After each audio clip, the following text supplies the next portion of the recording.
Hey dreamers, welcome to Dan Jones' Sleep Stories. It's time to wrap yourself up in a safe, cozy blanket of dreams as you close your eyes and relax asleep into slumberland while listening to this calming tale where you sleep fast, sleep well, and sleep all night. If you like this bedtime story or have thoughts for future sleep stories, please leave a comment and subscribe to the channel. You can also support the channel on Patreon, where you'll find audio voice-only versions of my sleep stories. Thank you for your continued support. And before the story begins, imagine that you're being told this sleep story to the relaxing backdrop of rain outside. Just take a moment to allow yourself to get comfortable and close your eyes. And as you drift deeply and soundly asleep, I don't know whether you'll drift deeper asleep to the sound of my voice or to the spaces between my words. And with your eyes closed, you can begin to have a sense of relaxing your mind and body as I count down from 20 to 1. Becoming deeper absorbed in the experience with each number. From 20, beginning to focus on the top of your head, noticing what your head is resting on, how it's supported gently in place, the comfort in and around your head as it rests there. 19. Having a sense of the muscles around your scalp and the back of your head softening and relaxing deeper and deeper, drawing in peace and comfort with each breath that you take, before moving your awareness around your face. 18. Focusing on what it's like for that relaxation to spread around your face, your ears and your cheeks. Having the muscles in these areas soften and relax. 17. Relaxing the muscles around your eyes and across your forehead, while the muscles around the side of your head and over the top of your head begin to relax deeper and deeper. 16. Noticing how you can pay attention to fading tension, or perhaps find that tension dissolves without paying it any attention at all. 15. And you can continue to allow that relaxation to spread down around your mouth, relaxing your lips and your jaw, relaxing the muscles around the side of your neck, around to the back of your neck and around your throat. 14. And as your jaw relaxes and hangs slightly loose, limp and comfortable, that relaxation can continue to move down to your shoulders and your upper back. 13. And I don't know whether that relaxation happens fastest around your shoulders, or in the upper back, or perhaps down the tops or the front of your shoulders. As that relaxation progresses around your back and your chest, softening and relaxing those muscles fully, deeply and comfortably. 12. And as those muscles soften and relax while you rest there, that relaxation can begin to spread down the arms to the hands, all the way down to the fingertips. 11. And I don't know which arm will relax fully fastest, whether it'll be the left arm or the right arm, or whether the arms will relax at the same rate and speed as each other. 10. And as that relaxation continues through those arms, it can flow down through your stomach, your sides and lower back, all the way down to your bottom, before extending deeply down through your legs to the tips of your toes. 9. And as your body becomes deeper and deeper relaxed, while you drift into the most pleasant sleep, so your mind begins to relax as a wave of healing light gently passes down through your body. 8. You begin to have a sense of that healing light touching your forehead, enveloping your face and head with healing deep relaxation, absorbing comfortably and gently into you with each in-breath that you take. 7. Filling you with peace and calm, spreading that healing, restorative, recuperative light down through your body, calming your mind. 6. Breathing in healing, calm relaxation. And breathing out any stress or tension.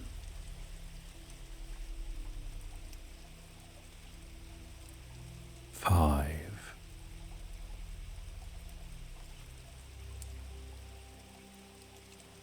Aware of that healing light passing down your neck, softening and relaxing those muscles, spreading that healing light throughout the neck as it spreads down with the next breath to your shoulders,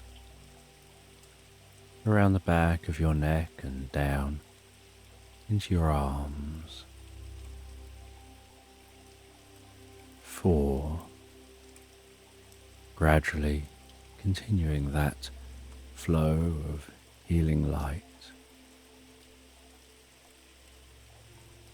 all the way to the tips of the fingers.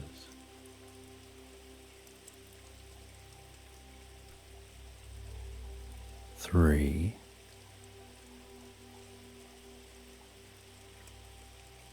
And with another in-breath, the healing light can spread down through the body, softening and relaxing muscles, healing deep within the body, filling the body with pleasure and deep relaxation. 2. As the light journeys down around your stomach, your lower back and sides, into your buttocks and all the way down to the soles of your feet, perhaps noticing your whole mind and body filling with a deep sense of peace and calm.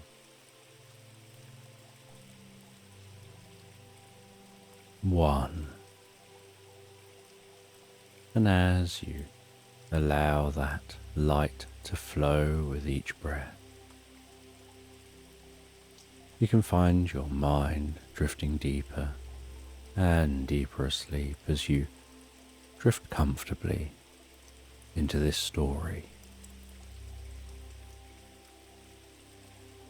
And on a crisp autumn evening, the air is clear and still, as though the world is taking a deep, quiet breath. Finn, a young fox with fur the colour of burnt umber, sits by his window, gazing out at the sleepy landscape beyond. The trees are shedding their leaves, and the sky is painted with hues of deep violet and indigo, as if dusk itself is curling up to rest. The candlelit lantern sways ever so slightly on his windowsill, casting a soft, gentle, flickering glow that dances along the wooden floor. As Finn watches the last golden rays of sun disappear behind the hills, a faint stirring in the air draws his attention. The breeze is gentle, like a sigh carried on the wind, and it brings with it the scent of damp earth and distant bonfires. There's a peculiar stillness in the night, something almost expectant, as though the world is waiting for something to happen. His ears perk up, curiosity stirring inside him, like a leaf caught in a breeze. Outside his window, beneath the lantern's warm glow, something flutters. At first, it seems like a stray leaf caught in the gentle current of air, but then Finn notices it. A slip of parchment, delicate and worn, its edges curling slightly as if it has travelled through time itself. He opens the window, letting the cool night air brush against his fur, and reaches for the paper. It feels weightless in his paw, as though it might drift away at any moment. The parchment is old, perhaps even ancient, and the ink upon it shimmers faintly in the lantern's light, as if the words themselves are alive.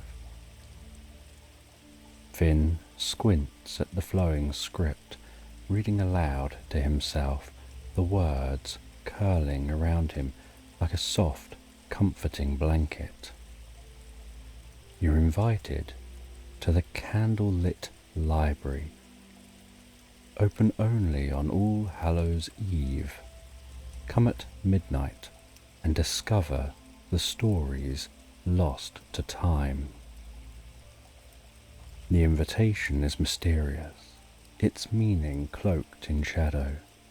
Yet, as Finn reads it, a strange feeling settles over him, a sense that this moment, this night, was meant for him.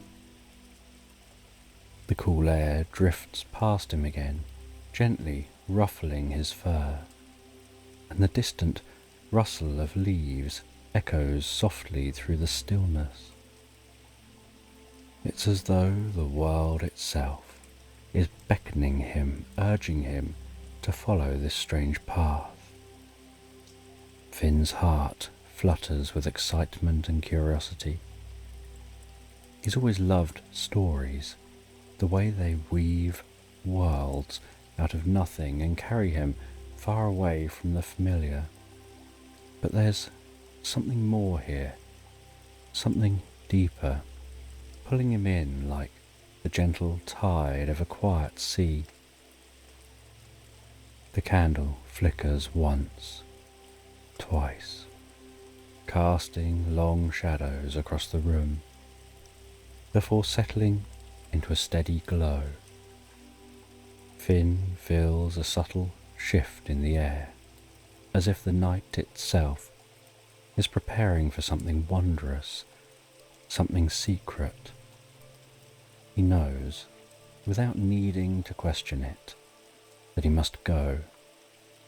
The library, wherever it may be, is waiting for him, its doors open only for those who choose to listen. With a soft exhale, Finn tucks the invitation into his coat and steps outside. The night is calm, the ground beneath his paws cool and damp.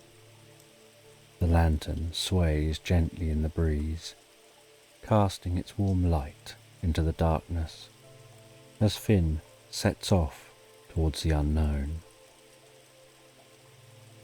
The moon hangs low in the sky, a silver crescent casting long, sleepy shadows across the path ahead.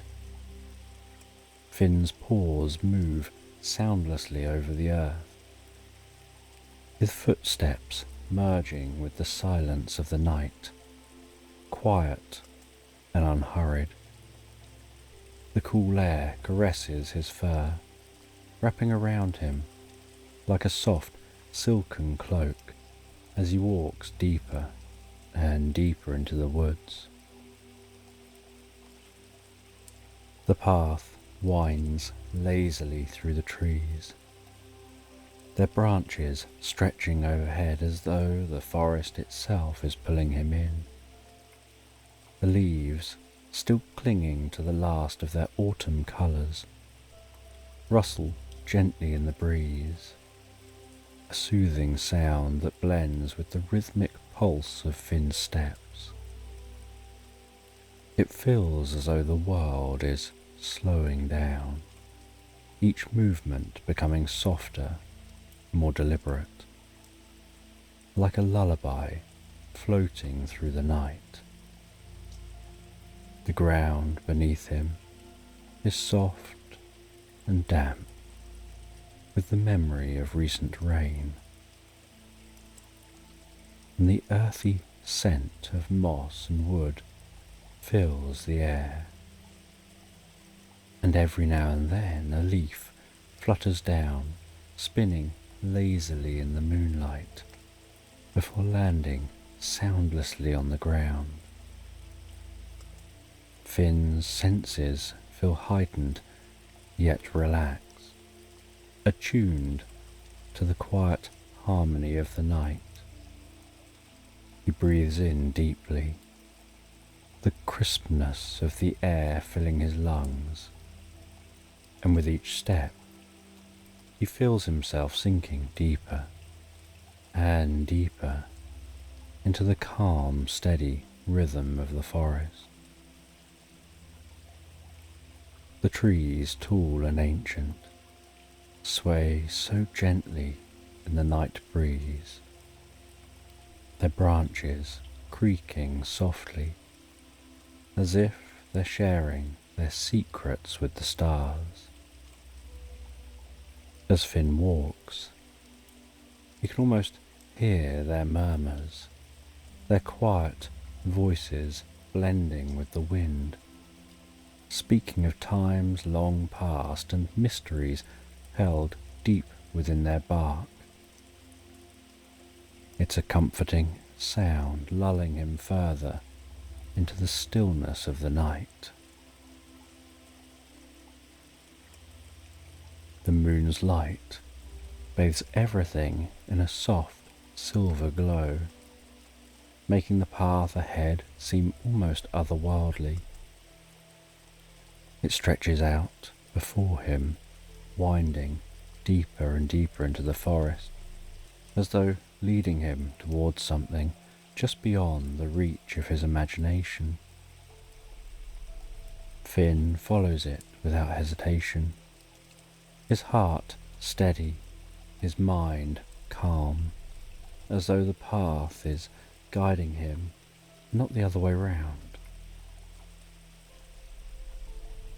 Every so often, the air shifts, carrying with it the faint scent of distant fires, of wood smoke and pine, mingling with the rich, damp smell of the earth.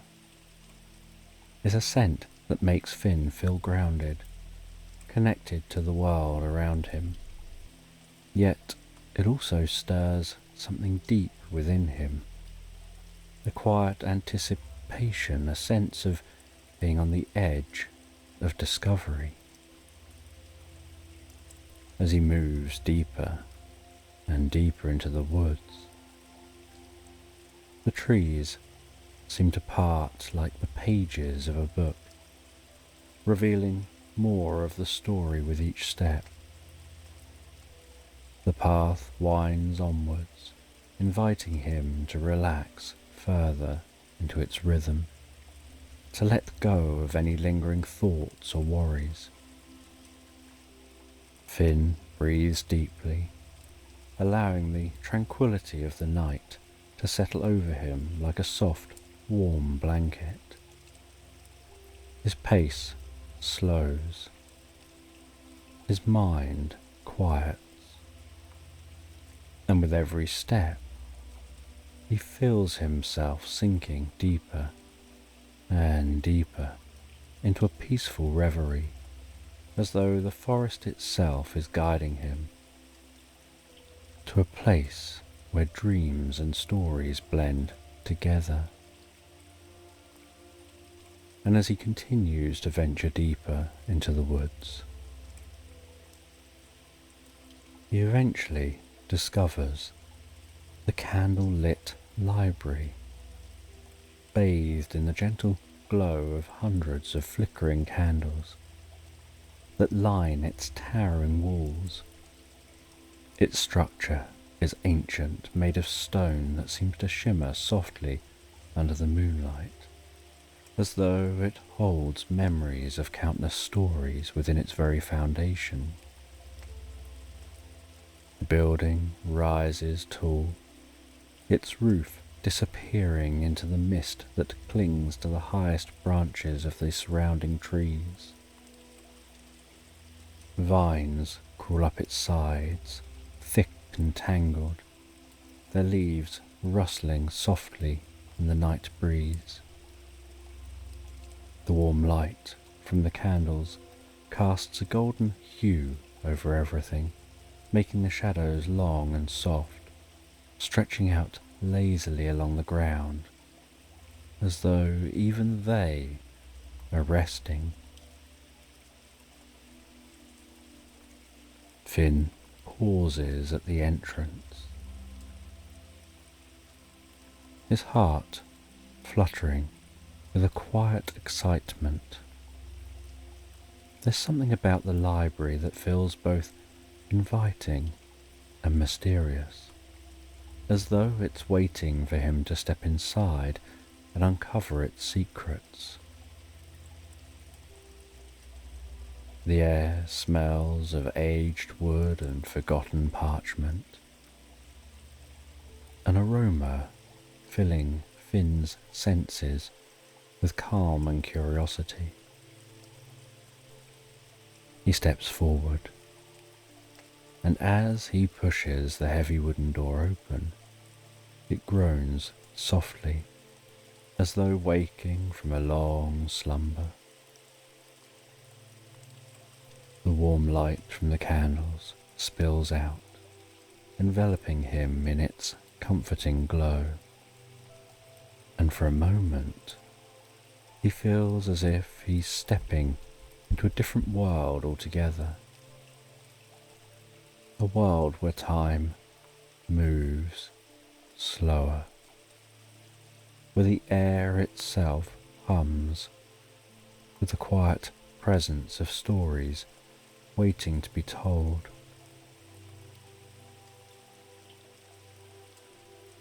Inside, the library is vast, far larger than it had appeared from the outside. Shelves upon shelves of books spiral upward, vanishing into the dim light above. The ceiling, high and arched, is adorned with soft, glowing lanterns, swaying gently, casting a rhythmic pattern of light and shadow over the room. The floorboards beneath Finn's paws creak softly. The sounds of pages being turned, echoing from the shelves. And everywhere there's a sense of calm. The air is filled with dust and history, a scent that speaks of books long forgotten, their pages yellowed with time. Finn has a feeling of drifting deeply and comfortably into the most pleasant reverie, as if the library is lulling him into a quiet dream. Each step he takes is met with the softest muffled thud of his paws on the carpet lining the centre of the floor, guiding him deeper and deeper into the heart of the library. And the books here are old. Many of their spines are cracked and faded, but there's something alive about them, as though they're breathing, waiting for someone to come and awaken the stories within. Finn can feel it, the weight of untold tales resting gently in the air, as if the library itself is alive, not in words but in soft creaks of wood, in the gentle flicker of candlelight, inviting him to lose himself in the vast sea of stories that stretch endlessly before him.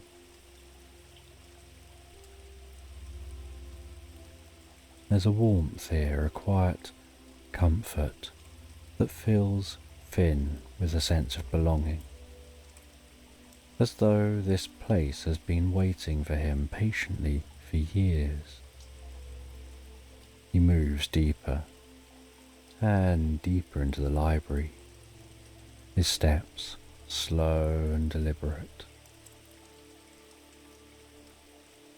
And as he walks, he can feel the stories, their presence all around him. The stillness is so complete that it almost feels as if the world outside has disappeared entirely.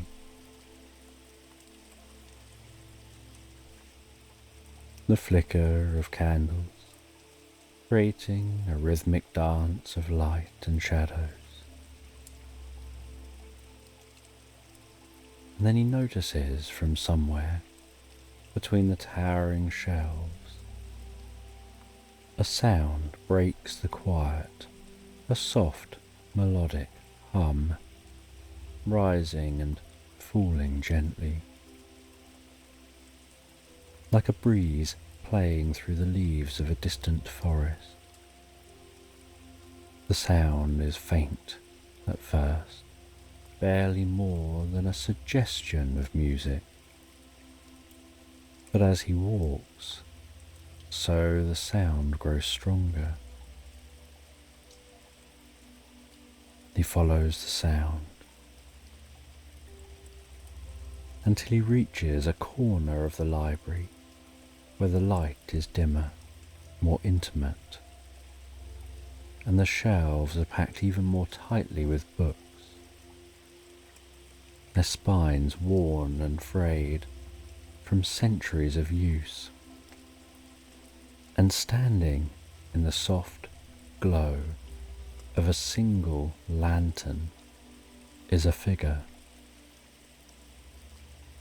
an owl, her feathers the colour of silver moonlight, perched on a low wooden table, her eyes closed as she hums softly to herself, her wings folded neatly at her sides, their tips glinting faintly in the candlelight, her body seeming to glow with a soft ethereal light.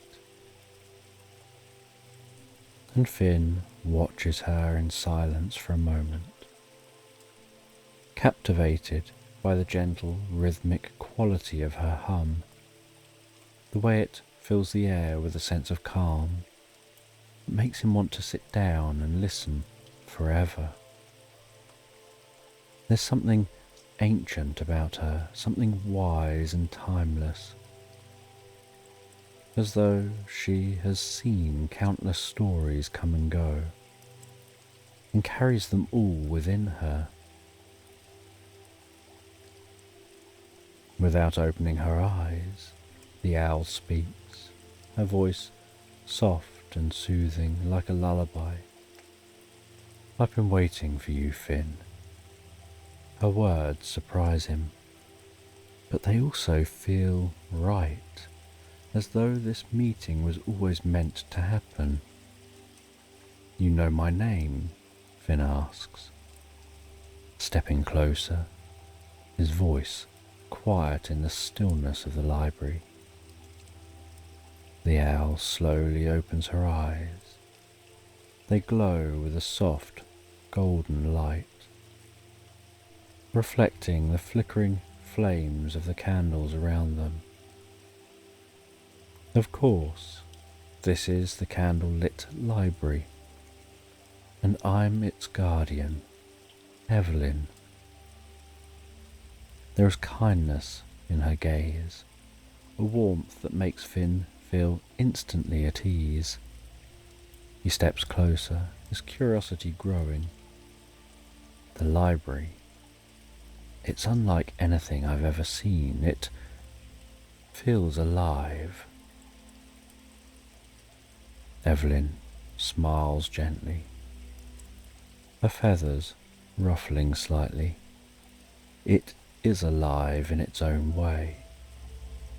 Every story here holds a piece of life, a fragment of a world once imagined. And this library, it's been waiting for someone to complete a story that was left unfinished long ago. Finn's heart skips a beat. An unfinished story. Evelyn nods slowly, her gaze never leaving his. Yes, a story that was never completed and without an ending. The balance of the library has been disturbed. The story is trapped, suspended in time, waiting for someone like you to bring it to its conclusion. Finn feels a deep sense of purpose stirring within him, a quiet but powerful urge to help. How do I finish it? The owl's eyes soften, her voice becoming quieter, almost a murmur. You'll find the way. The library will guide you, as will I. But for now, rest. Let the stories around you calm your heart. The journey ahead requires both patience and courage. Finn feels a warmth spread through his chest. He looks around the library once more, at the endless shelves of books waiting to be discovered. The air thick with possibility, with stories untold, and yet at the same time it feels like the safest, most restful place in the world.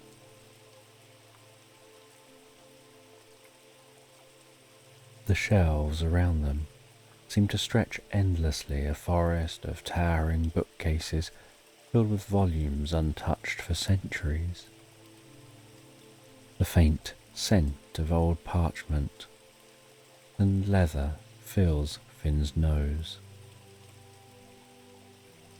As they walk, the soft glow of the candles create long, fluid shadows dancing along the floor, seeming to match the rhythm of Finn's own steps.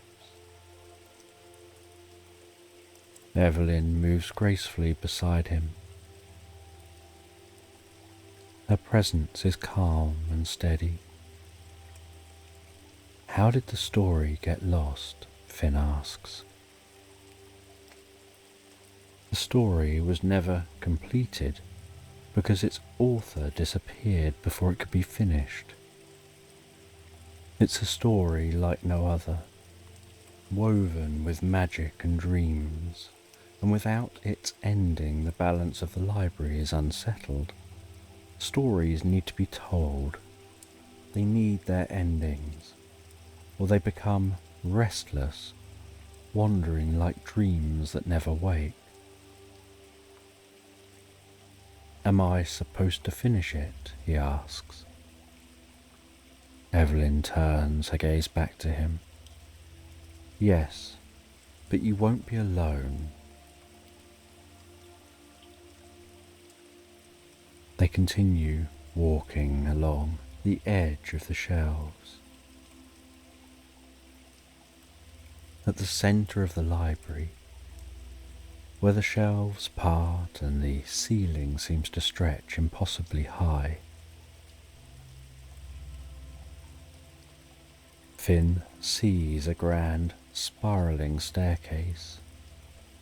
It winds upwards, its steps carved from dark, polished wood, each one reflecting the soft glow of the candles.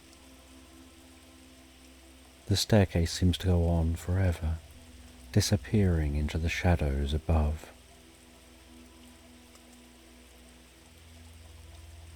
Evelyn and Finn begin to ascend the staircase.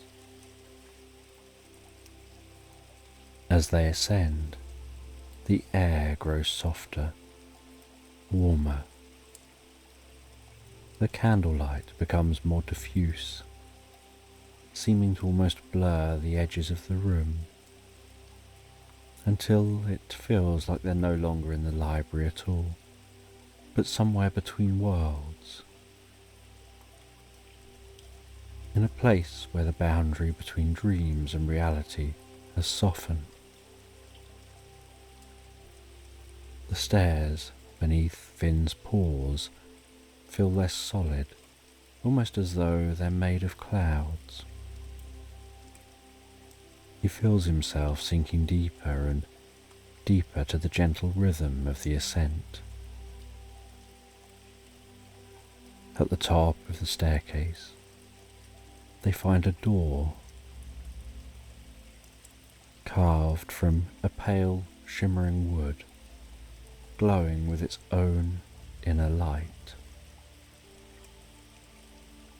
Evelyn and Finn step through this door. Evelyn explains that this is the portal of dreams. Beyond this door, the boundaries between stories and dreams blur, It's a place where endings are found, where lost pages return. As they step through that door, the world shifts around them.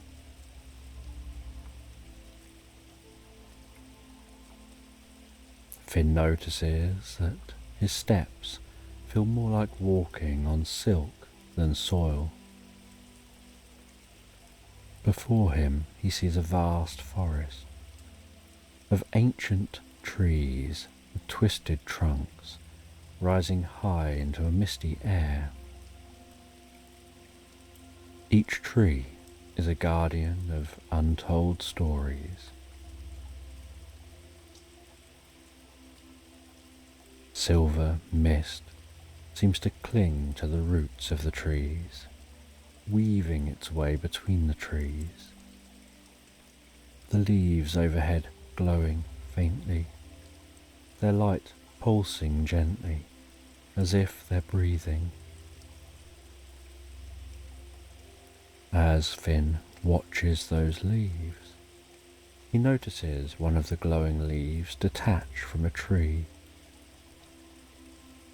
and flutter so gracefully to the ground, carried by an almost unseen breeze.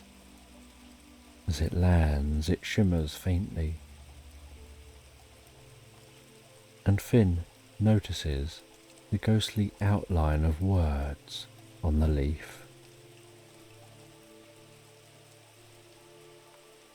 The forest seems to murmur with a quiet energy.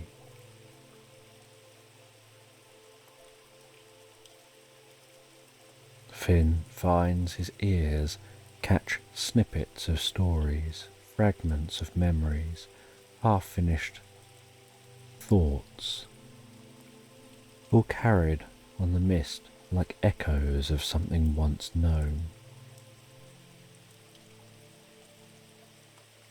Each step he takes sinks him deeper and deeper into the experience. He finds his body relaxing more, his muscles unwinding, absorbed in the dreamlike atmosphere.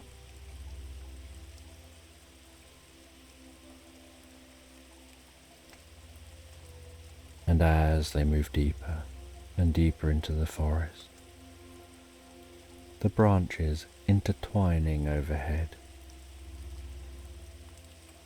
Finn's eyes are drawn to the leaves again,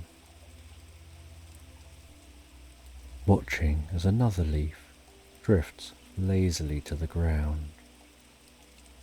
He picks it up, and as he does, the leaf dissolves into a fine, shimmering dust. And for a brief moment, he sees the shape of a story, a young traveller lost in the woods, searching for a way home. But before Finn can grasp the full meaning, the dust vanishes, and the story slips away, leaving only a lingering memory. Evelyn speaks softly. These are the tales that were forgotten, stories that were left behind, their endings never written. They wander here, in the forest of forgotten tales, waiting for someone to bring them back to life.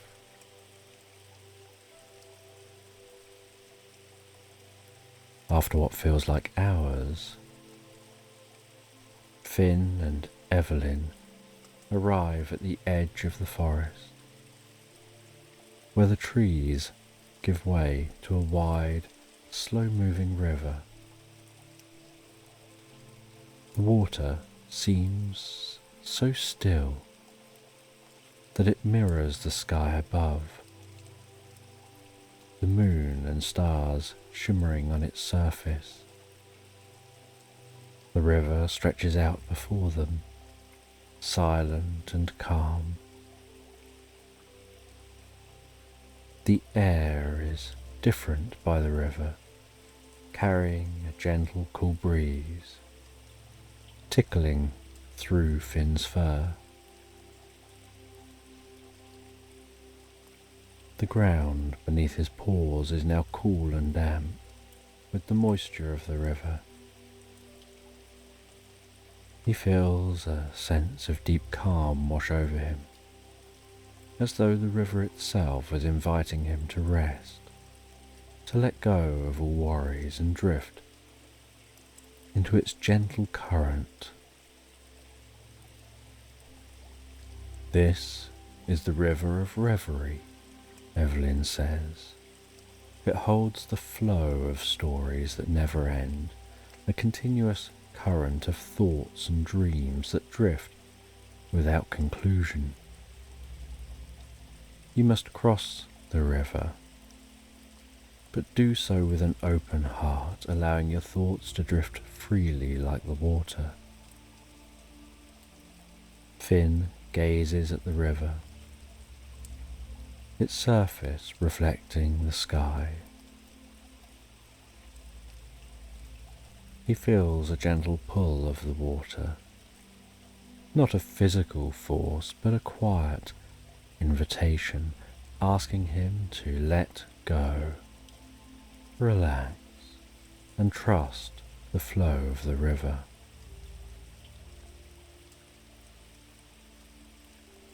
At the riverbank, he notices a small wooden boat. He steps into the boat, his movements slow and deliberate, as he pushes off from the shore.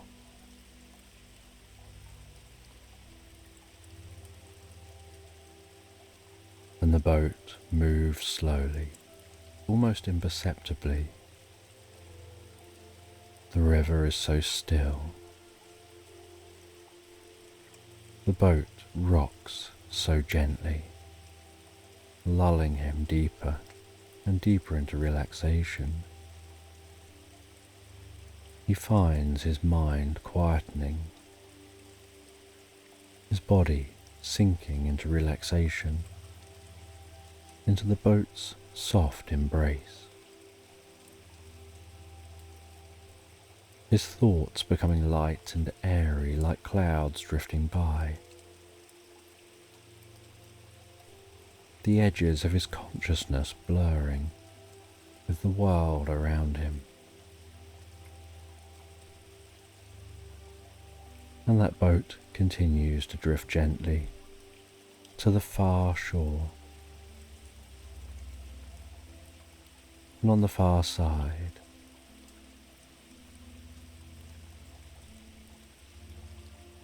he continues to search, and he finds a hidden alcove tucked away between ancient towering trees, covered in vines thick with ivy and delicate flowers. A golden glow seems to spill from in this location,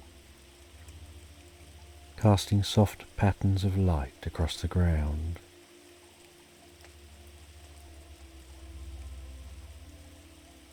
The space seems so intimate, lit with a soft golden glow. And in the center of this space is a smooth, weathered stone pedestal with a single book,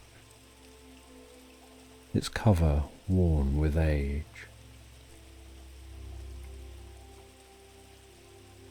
The book seems to hum with a faint, ancient power, as if it's been waiting here for centuries.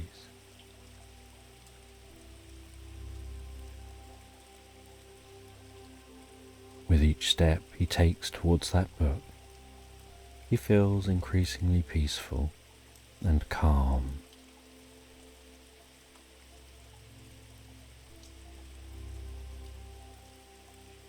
And the second he touches the book, He feels an instant connection, a gentle warmth spreading through him, as though the book recognizes him and welcomes him. He carefully opens the book, begins to turn the pages, and while he turns the pages, he can feel the lost words. He can feel the lost story. He closes his eyes, breathes deeply, and lets his mind relax. He allows his thoughts to drift like leaves on a stream. And as he does, the story under his fingertips begins to take shape. Words start to flow from him, not from his mind, but from somewhere deeper, as though he's drawing them through that river and onto the pages here, where he's bringing them back to life.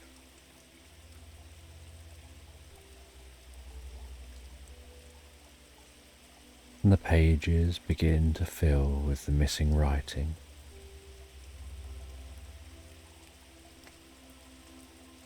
Finn's paws move gently across those pages, but the story itself is guiding his paws and writing itself under his paws. He doesn't rush, takes his time. He lets each word, each sentence fall into place, like the pieces of a puzzle finding their home, until the story is complete and the last page is filled, and he feels a deep sense of peace settle over him, and closes the book and heads out of this alcove, meets back up with Evelyn, and heads back to the candlelit library.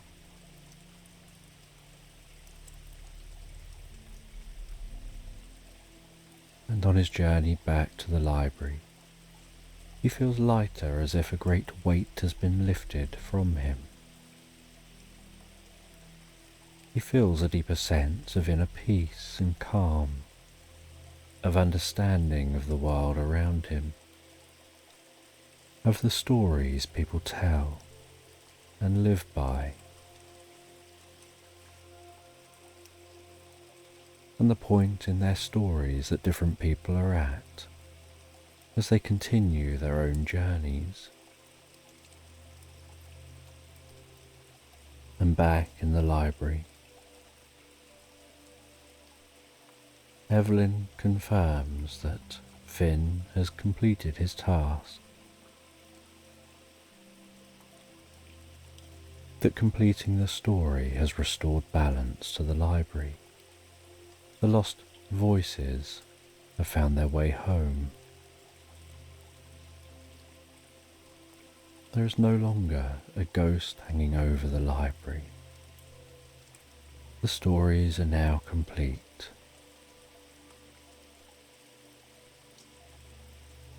The library now has its voice back.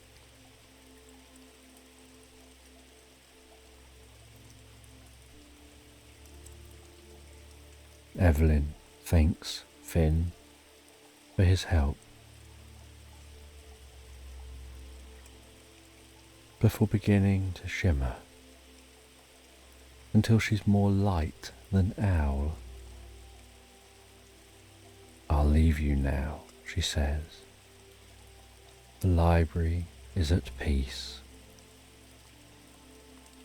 She fades into the warm candlelight, her presence drifting away like a soft dream.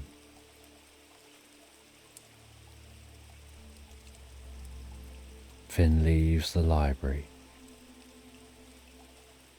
can see how clear the sky looks, the stars twinkling so softly, the moon casting its silver light over the world, the forest quiet and calm as if everything has settled down into a deep and restful sleep.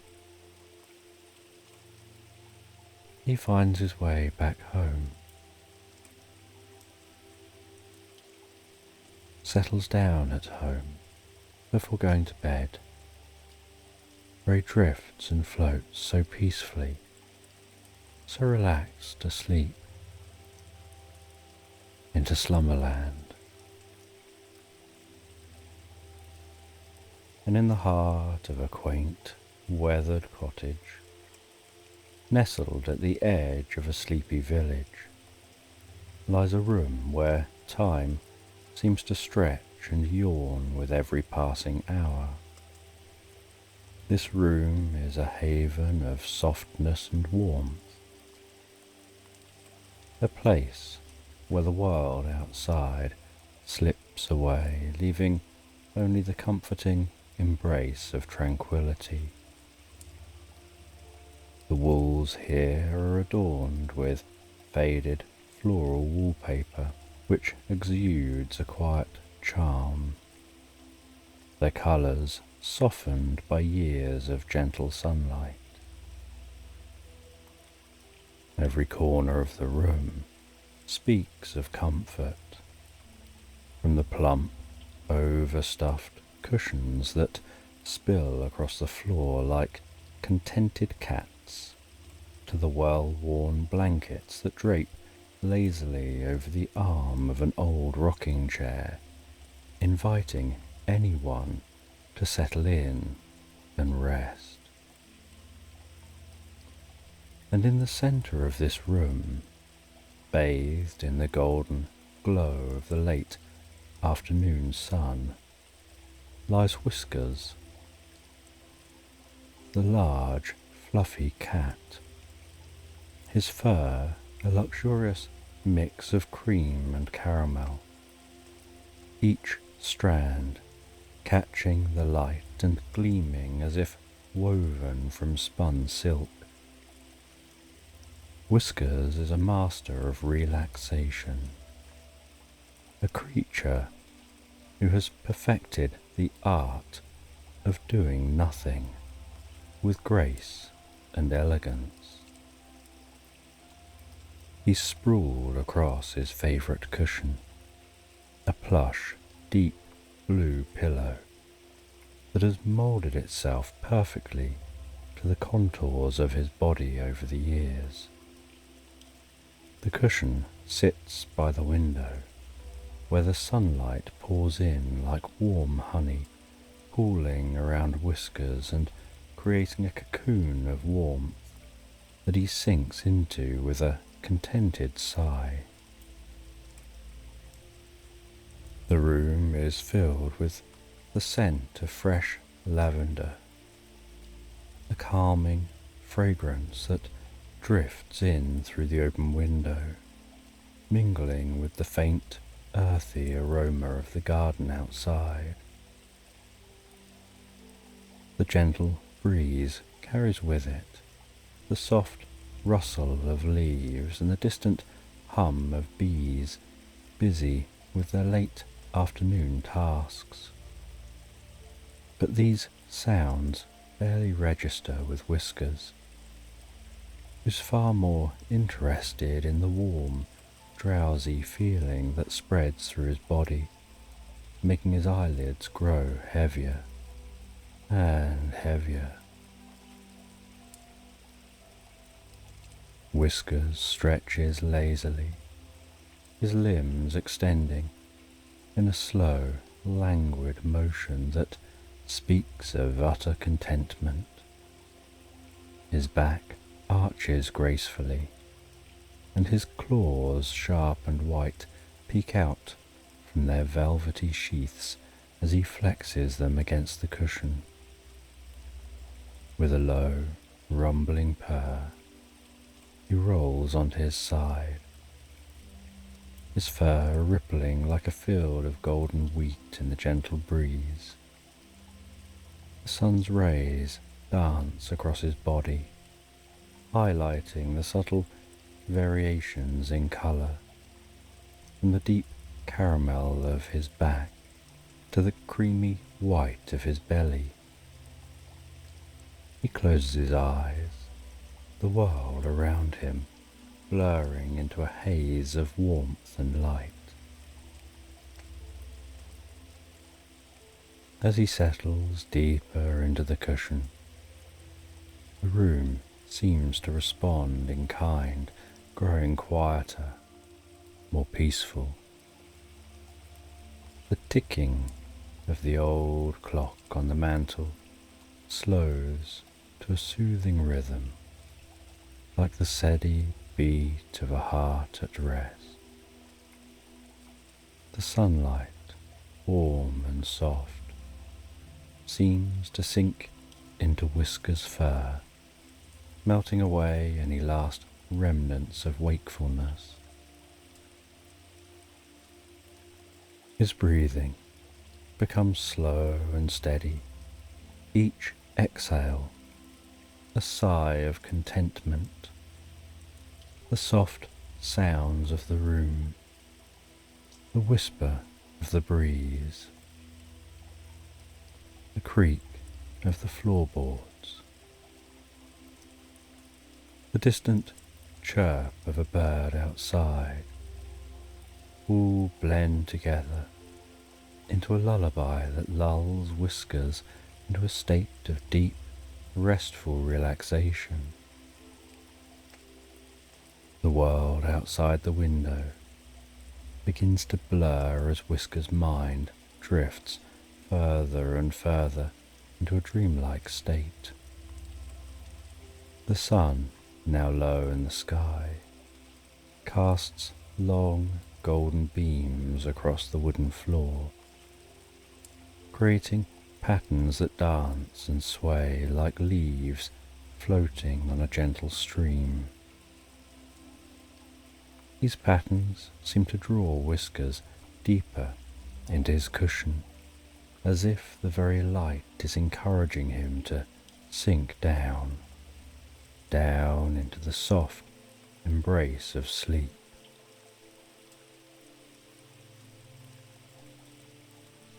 His body grows heavier, his eyelids droop lower, and the world around him fades into a peaceful golden haze. The lines between waking and dreaming begin to blur, and Whiskers is on the edge of slipping into a world where time stands still, and all that exists is the warmth of the sun, the softness of the cushion, and the soothing rhythm of his own breathing. It's a moment of perfect peace, a pause in the flow of time, when nothing matters but the simple pleasure of being warm, safe, and utterly, blissfully relaxed. Yet, just as he's about to drift off into the welcoming arms of sleep, a new sound reaches his ears, something soft and fluttering, like the whisper of wings or the rustle of a delicate leaf. It's a sound that doesn't belong to the usual symphony of the room, a a sound that tugs gently at the edge of Whisker's awareness, pulling him back from the brink of sleep and into a state of curious alertness.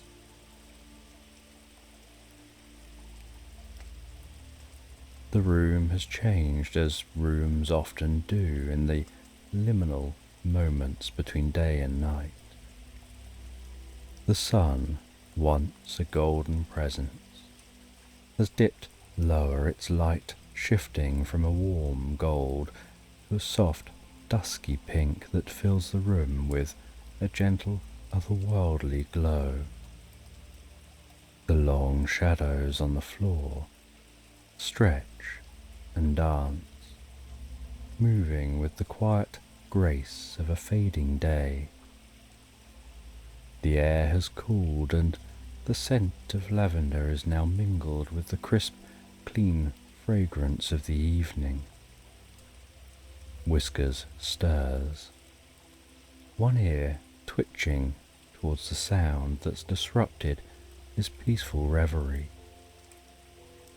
His eyelids, so heavy just moments before, lift slowly, revealing eyes of the deepest amber, still glazed with the remnants of sleep. For a moment, he remains still, as if deciding whether this new sound is worth his attention or if he should simply sink back into the cushion and let it pass. But the sound comes again, soft, yet insistent, a fluttering that seems to hover just beyond the edge of his understanding. He turns his head slowly, his gaze drifting towards the window, where the last rays of the setting sun cast a rosy glow over the garden outside. The room around him is a haven of comfort, but something about the world beyond the window now holds a strange allure, a pull that Whiskers hasn't felt in a long time. His usual laziness, so deeply ingrained in his nature, begins to wane, replaced by a flicker of something else, curiosity. Outside the window, something shimmers, a small mysterious light hovering just above the ground like a firefly caught in the twilight. It moves gently, as if beckoning, its soft glow flickering in the growing dusk. The light is unlike anything Whiskers has seen before, not just in its appearance, but in the way it seems to call out to him, to tug at a part of him that has long been dormant. It's a light that stirs something deep within his heart, a whisper of adventure, a promise of something more than the warm, comfortable world he knows. Whiskers blinks, his eyes focusing on the light as it dances before the glass. His curiosity, once a small ember, begins to grow, fanned by the gentle breeze that now drifts in through the open window. The cool air brushes against his fur, sending a small shiver down his spine, a sensation that's both invigorating and oddly soothing.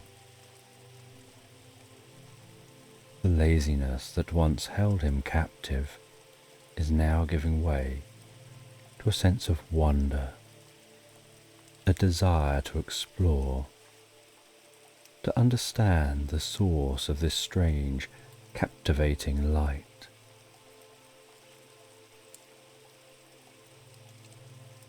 With a soft grunt, Whiskers rises from his cushion, his movements slow and deliberate, as if he's testing the strength of his curiosity against the pull of his usual inertia. His paws touch the wooden floor, the cool surface a stark contrast to the warmth of the cushion. And he stretches once more, his back arching gracefully as he prepares to investigate this new, intriguing presence. He pads towards the window, each step quiet and measured, his body low and sleek, moving with the fluid grace of a cat who's not yet fully awakened, but is drawn irresistibly towards the unknown. The light outside flickers again, brighter now, as if it knows that it's captured Whisker's attention and is urging him closer.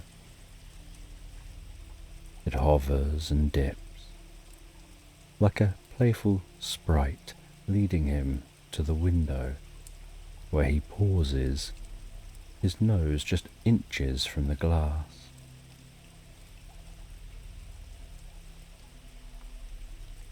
Through the window, the garden is a world transformed by the soft light of dusk. The familiar shapes of bushes and flowers are now cast in shadow, their edges blurred and softened, creating a landscape that feels both familiar and strange. The light, this small, shimmering beacon, floats just beyond the window, its glow steady and inviting, casting a gentle illumination over the garden's darkening expanse.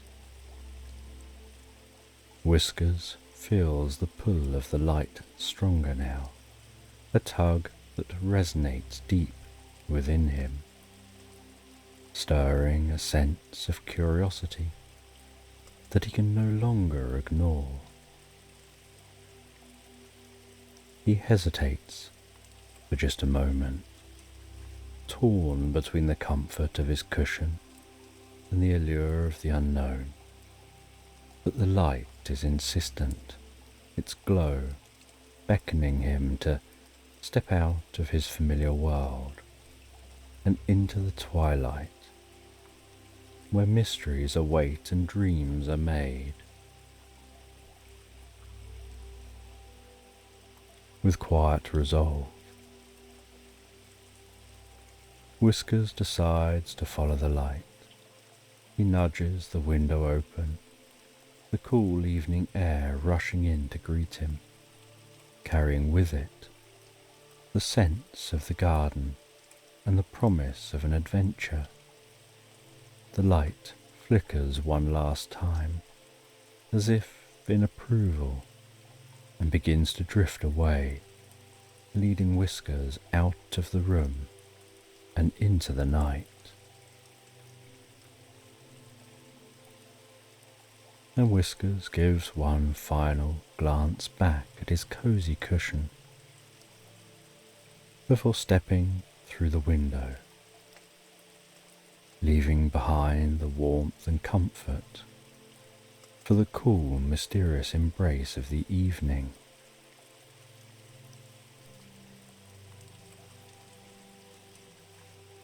And as the night unfolds, like a velvet curtain as Whiskers steps into the garden, the air is cool and crisp, a refreshing contrast to the lingering warmth of the day.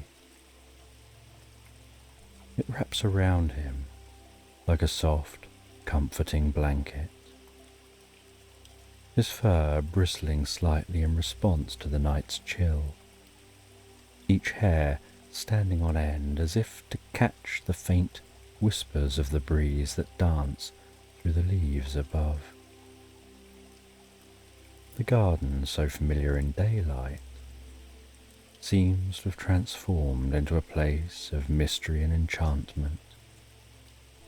Shadows stretching long and dark across the ground, their shapes shifting and swaying with the movement of the wind.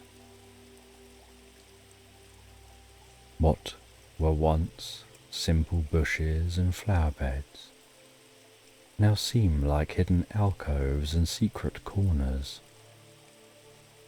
each one holding the potential for discovery. The night-blooming flowers have opened their petals to the moon, releasing the most beautifully intoxicating fragrance that fills the air.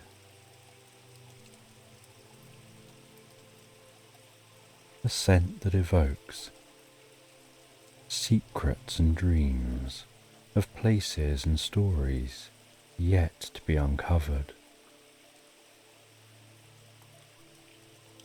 And above Whiskers, the sky is a deep indigo canvas, dotted with the first stars of the evening, twinkling gently like tiny pinpricks of light in a vast expanse of darkness. Watching so timelessly over the world below.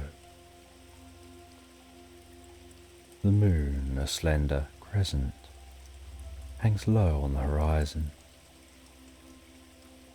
its silver light casting a soft ethereal glow over the garden, the light mingling with the mysterious shimmer that Whiskers has been following, creating a pathway of silvery luminescence, beckoning him forward and deeper into the night. His paws move so soundlessly over the cool earth, each step measured and deliberate, almost as if he doesn't want to disturb the quiet magic of the night. The ground beneath him is soft, cushioned by a layer of fallen leaves that give the faintest crunch under his weight. The garden feels alive in a way that it doesn't during the day. With every rustle of leaves, with the gentle sound of the breeze, adding to the sense of mystery hanging in the air.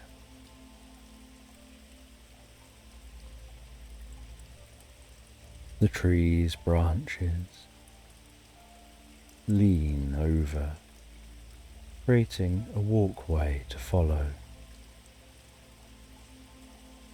Whiskers continues on,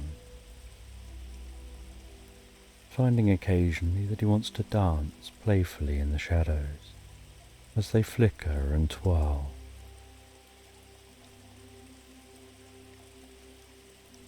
And he continues on, growing a deeper sense of curiosity and wonder.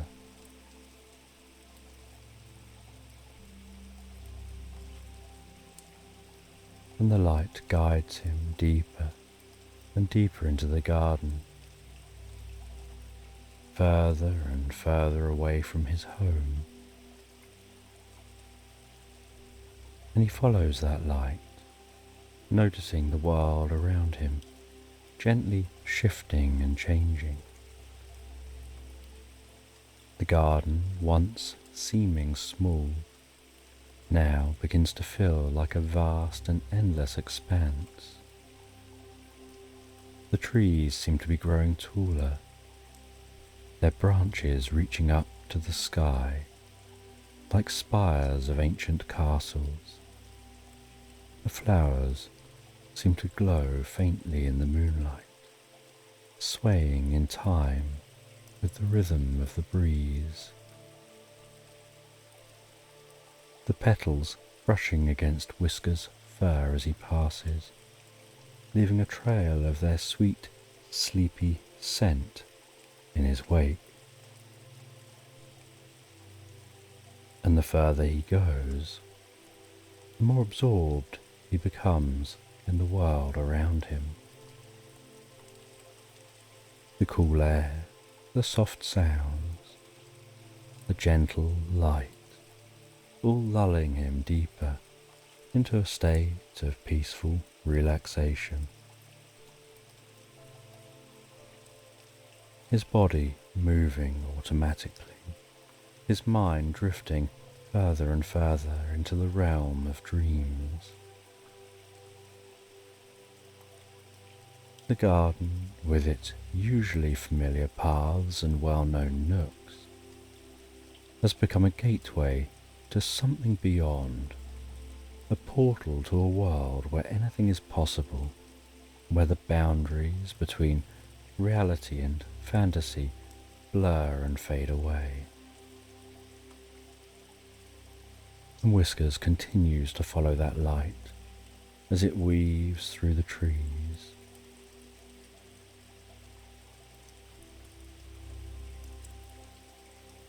And while following the world around him, becomes softer and more dreamlike. And the light stops, hovering just in front of a large, ancient oak tree. The tree is immense, its trunk thick and gnarled, its branches spreading wide, casting deep shadows on the ground. The bark is rough and weathered, etched with the passage of countless years, giving off a sense of wisdom, as if the tree has stood here since the beginning of time. And as Whiskers stands there, the light just hovering above him, he hears a soft, deep, friendly hoot. And high above, in the sprawling branches of this ancient oak tree, he notices a pair of glowing eyes shining like twin moons in the darkness, and discovers that they belong to Orion, a wise old owl who's made this tree his home. His feathers are a mottled mix of greys and browns, blending seamlessly with the bark of the tree, making him nearly invisible apart from his luminous eyes. He sits perched on a branch, his large wings folded neatly against his body, his head tilted slightly to one side as he gazes down at Whiskers. Orion exudes a sense of calm, ancient wisdom, as if he's seen and known all that there is to see and know in this world.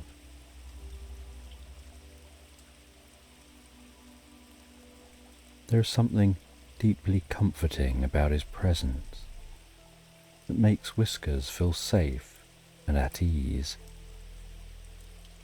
almost like he's in the company of an old friend. Orion hoots softly, the sound deep and melodic, resonating through the still night air, a sound that seems to echo in the heart, stirring something deep within Whiskers, a recognition of the ancient rhythms of the world, of a connection between all living things,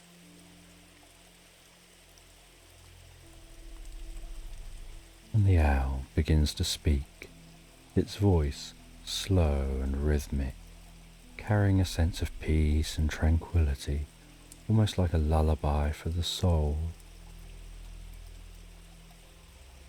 "Good evening, Whiskers," Orion says. "What brings you out on such a quiet night? It's not often I see you venturing beyond the warmth of your cushion." Whiskers gazes at the owl, his amber eyes wide and curious. He feels the need to speak, to explain, but words seem unnecessary. Orion's gaze is so penetrating, so knowing, that Whiskers has the sense that this owl already understands the unspoken answers and the meaning of everything. "You followed the light," Orion continues. "It's a light that few notice, and fewer still follow. But you have felt its call and you've heeded it.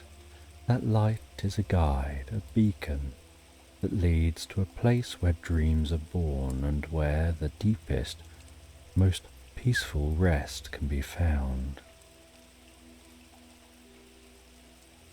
The owl's words wrap around Whiskers like a comforting blanket, soothing, reassuring.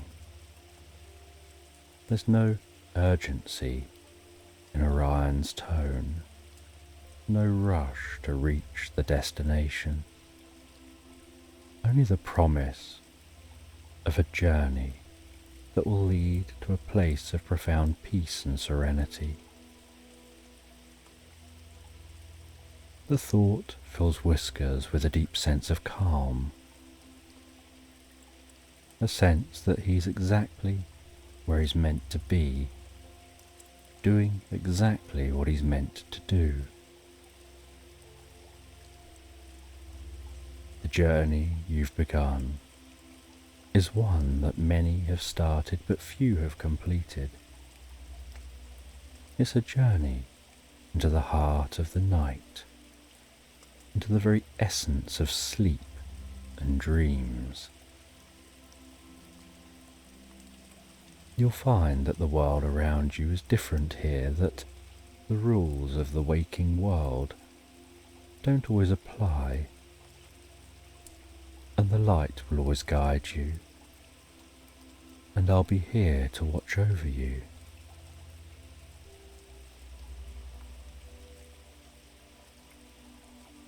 And Whiskers felt a deep sense of gratitude and a positive warmth settle into his heart.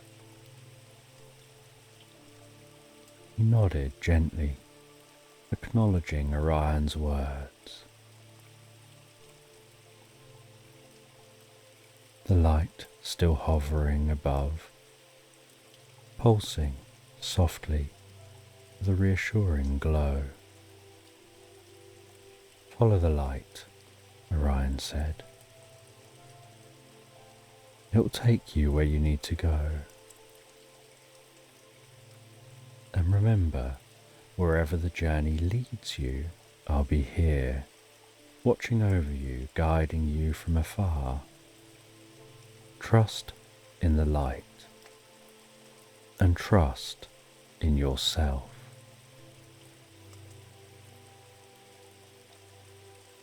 And as Orion finished speaking, he spread his wings with a silent, graceful motion, dropped off the branch,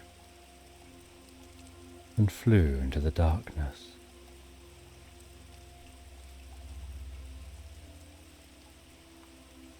Whiskers took a deep breath, ready to continue his journey.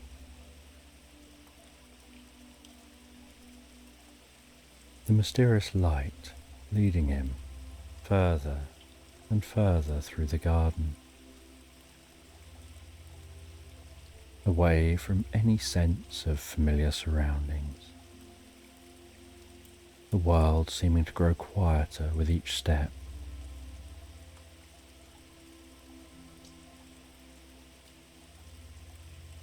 The sound of the night becoming muffled.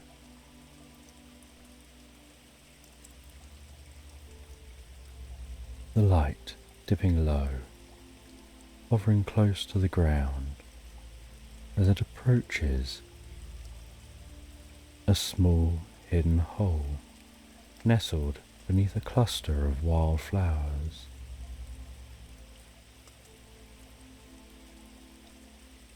The flowers' petals shimmer faintly in the moonlight, creating a gentle glow that illuminates the entrance. The light pauses at the entrance. Whiskers hesitates for a moment as he peers into the small dark hole. The scent of earth and moss gently meeting his nostrils. With curiosity, he lowers his head and starts to head into the hole. He finds that the descent is smooth and easy. The earth is cool and soft. The tunnel is lined with gentle moss, offering up a soothing texture against his fur.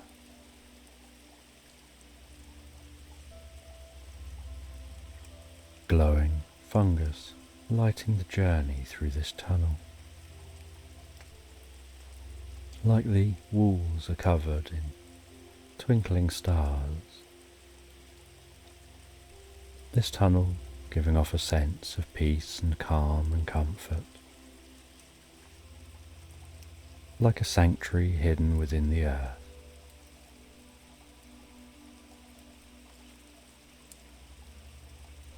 And as Whiskers reaches the bottom of the tunnel,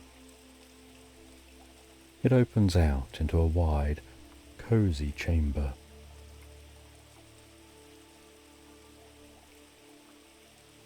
The floor covered in a thick carpet of dried leaves and soft grasses.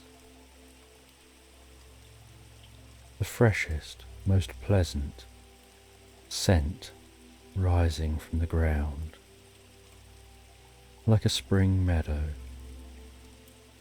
The air warm and comfortable.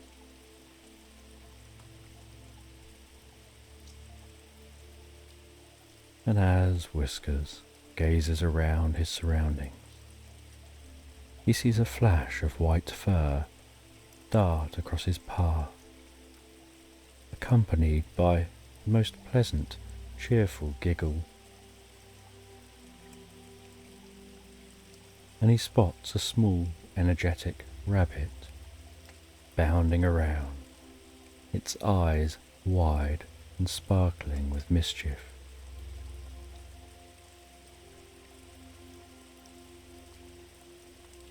And this rabbit is Thistle, the playful guardian, and she greets Whiskers with a joyful bounce, her soft fur brushing against his as she circles him in an enthusiastic welcome. "Hello there," Thistle exclaims, her voice high and sweet, filled with the unbridled joy of a creature who knows nothing of worry or fear. "Welcome to my cozy little burrow. It's not often we get visitors down here, especially not from the world above. You must be a very special being." Whiskers feels a warm smile spread gently across his face, the infectious energy of the rabbit lightening his heart. He watches as Thistle bounces around him, her movements quick and graceful, as if she's dancing to a tune that only she can hear. There's something so pure and carefree about her. Come, come, Thistle urges, her voice like the tinkling of bells. You must be tired after your journey. Why don't you rest here for a while? The moss is soft, the air is sweet, perfect for a little nap. For a moment, Whiskers is tempted. The burrow is indeed inviting, its warmth and softness beckoning him to lie down, close his eyes, and drift into a peaceful slumber. But then he remembers the light that's led him here, the gentle glow that still hovers just above him, patiently waiting. There's still more to discover, more to learn. What about the light? Whiskers asks, his voice soft and low, almost as if he's speaking to himself. It's leading me somewhere. There's somewhere I need to go. Thistle stops her bouncing, looks at Whiskers with wide, understanding eyes.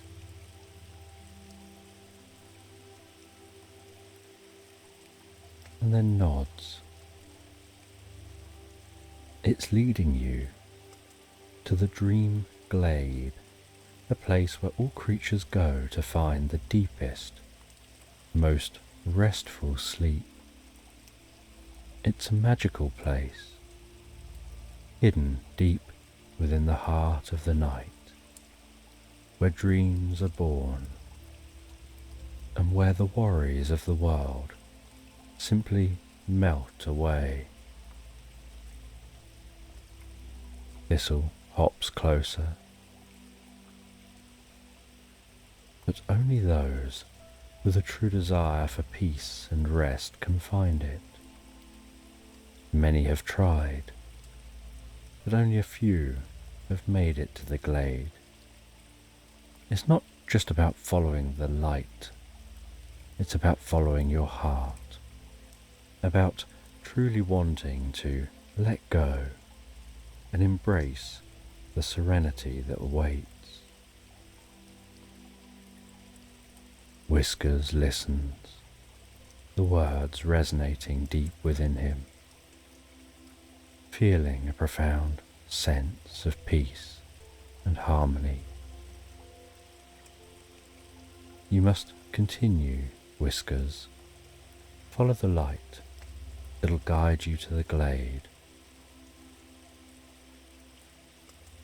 Whiskers sets off, continuing to follow. He leaves the warmth of Thistle's burrow behind. Heads back out into the night.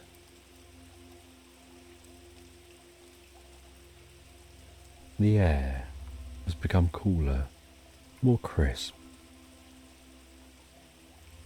The world around him is so silent and still, the stars continuing to twinkle.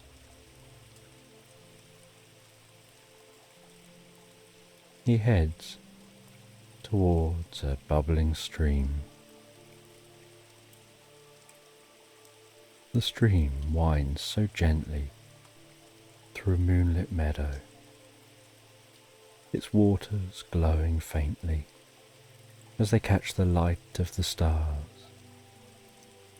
The sound of the water, a quiet, soothing melody, a soft murmur filling the air with a sense of peace and tranquility.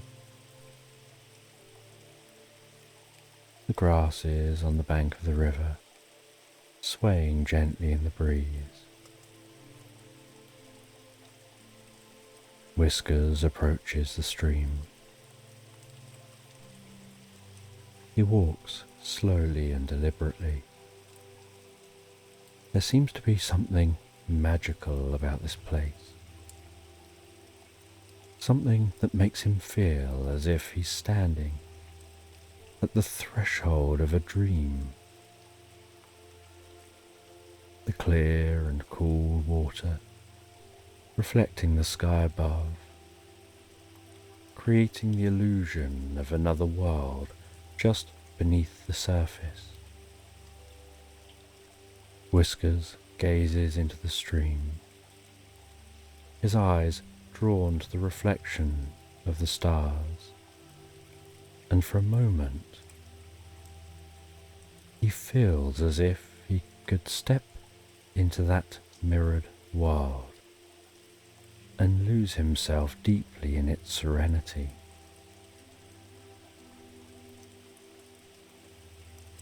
He can see his reflection looking back at him. But it's not just his reflection. It's a version of himself that's lighter, more serene, almost as if he's already part of the dream that beckons him. His fur in the reflection seems to shimmer and glow. His eyes deep, holding a calmness that he's never seen before. The stream continues to hum, its relaxing melody resonating deep within Whisker's soul. Like a song of rest, of letting go of worries and cares that weigh on the heart. As he listens to that stream, he can feel those worries melting away, dissolving like mist in the morning sun. The world around him growing softer and softer as he sinks deeper and deeper into a peaceful reverie, discovering that the stream is a guide, a gentle presence leading him not just physically but mentally deeper to the heart of his journey. The light just hovering above the stream, pulsing in a gentle rhythm, urging Whiskers to let go, to let himself be carried on the current of dreams. And Whiskers steps closer to the stream, the cool water lapping at his pores. The sensation making him feel as if he's standing on the edge of two worlds, one waking, one of sleep.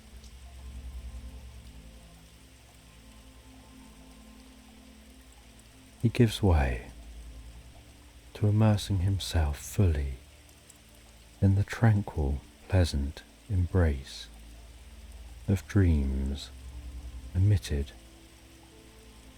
by the stream.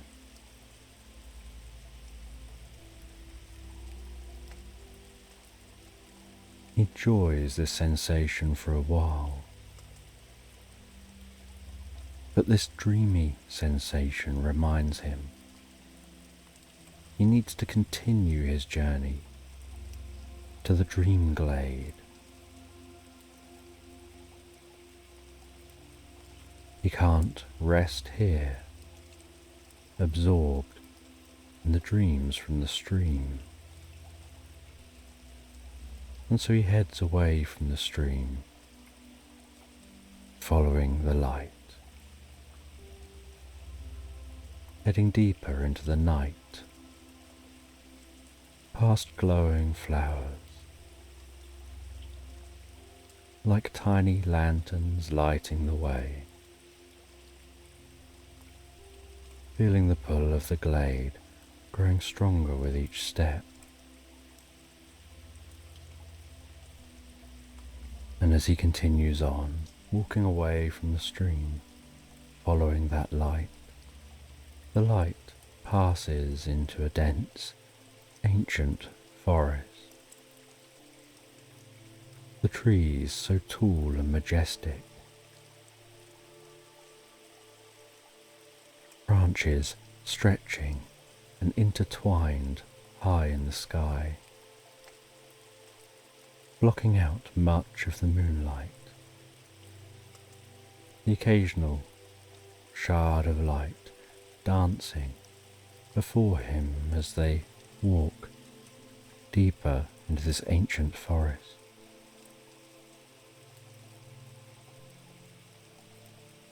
This forest seems so magical. The place where he can imagine souls go to rest and find peace.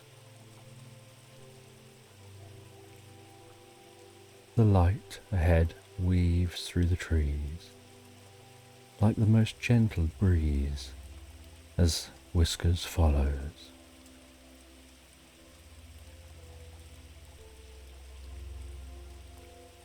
And the deeper and deeper he goes into the forest, the more peaceful and relaxed he feels.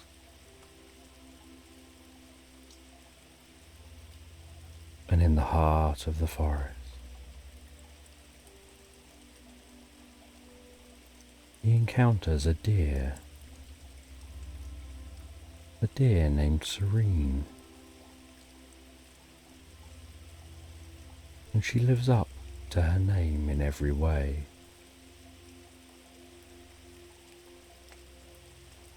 She gives off a deep sense of kindness and calmness and deep understanding. She has soft and brown fur, moves so gracefully and unhurried, as if she has all the time in the world.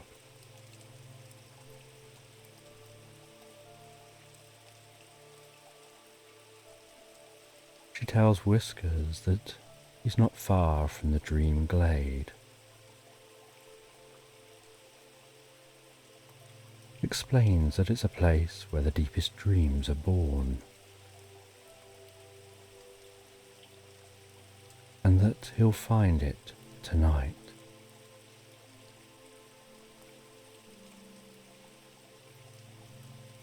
And Whiskers feels a deep sense of serenity from Serene, before noticing the trees beginning to part beyond her, and a path widening, and the light moves towards that widening path. And with a deep sense of curiosity, Whiskers follows.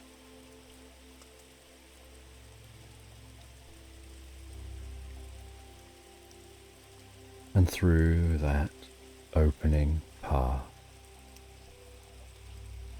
is a hidden sanctuary bathed in soft light that seems to come from everywhere and nowhere at once, a warm and inviting light,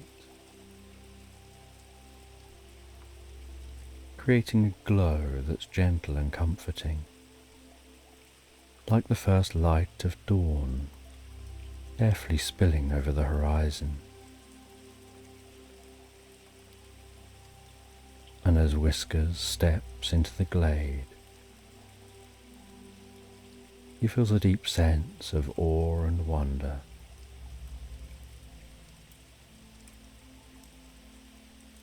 The air seems to be filled with a distant sound of chimes, like tiny tinkling bells, singing in the breeze, adding a deeper, dreamlike quality to this place. And in the centre of this glade is a small, crystal clear pool of water that's perfectly still. And Whiskers feels he could almost step into the pool and sleep on the surface, floating under the most peaceful night sky.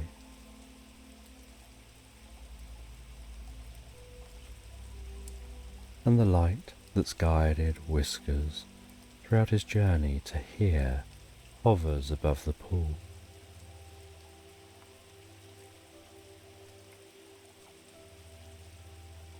And Whiskers gazes into the water.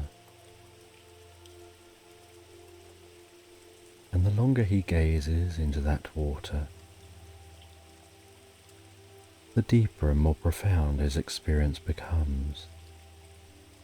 He feels a sense of becoming lighter and lighter, as if he could just float away on a breeze, carried by the gentle melody and the chimes surrounding him. And while gazing into the water, feeling a deep sense of peace and calm,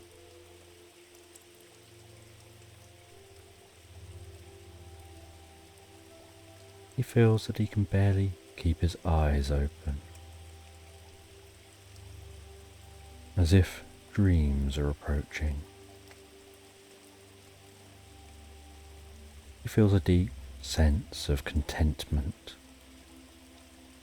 deeper than he's ever felt before, as if every worry, every care, all discomfort is lifted from within him,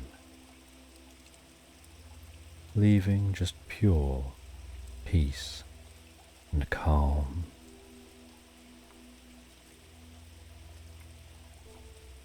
Feeling this glade is offering up a sense of healing,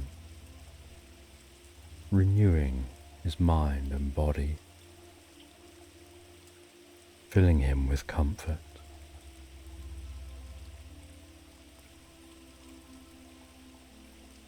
As he drifts deeper asleep,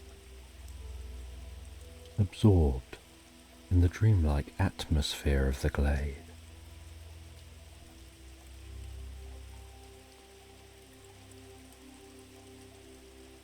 And Whiskers lies there so peacefully, so relaxed in the glade, his body relaxing deeper and deeper, his mind resting and at ease.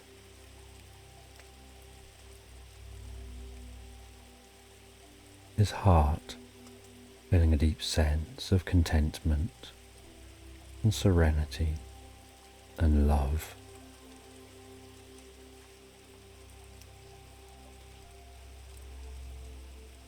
Exploring the corners of the silence as he drifts deeper and deeper into the experience.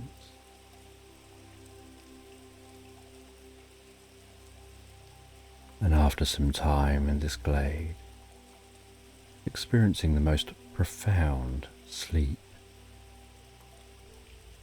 he starts his journey home following that light, the light guiding him all the way back, until he finds himself back at the cottage through the garden. He jumps back up onto the ledge of the window, the light turning and seeming to almost acknowledge him, before wistfully disappearing off and vanishing from sight. He jumps down from the ledge,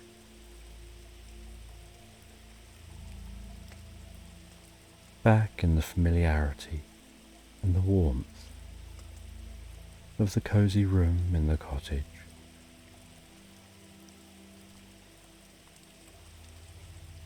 Noticing that fresh lavender scent once more.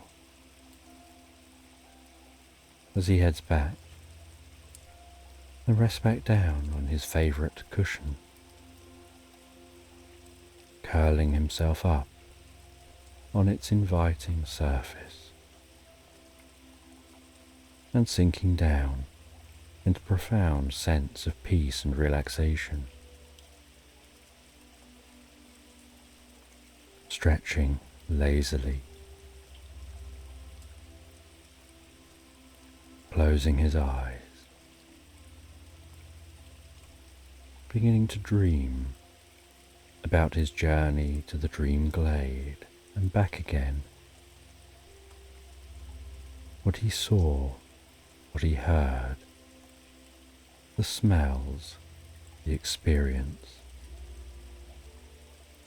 before drifting and floating deeper and deeper asleep, so profoundly all night long, into slumberland.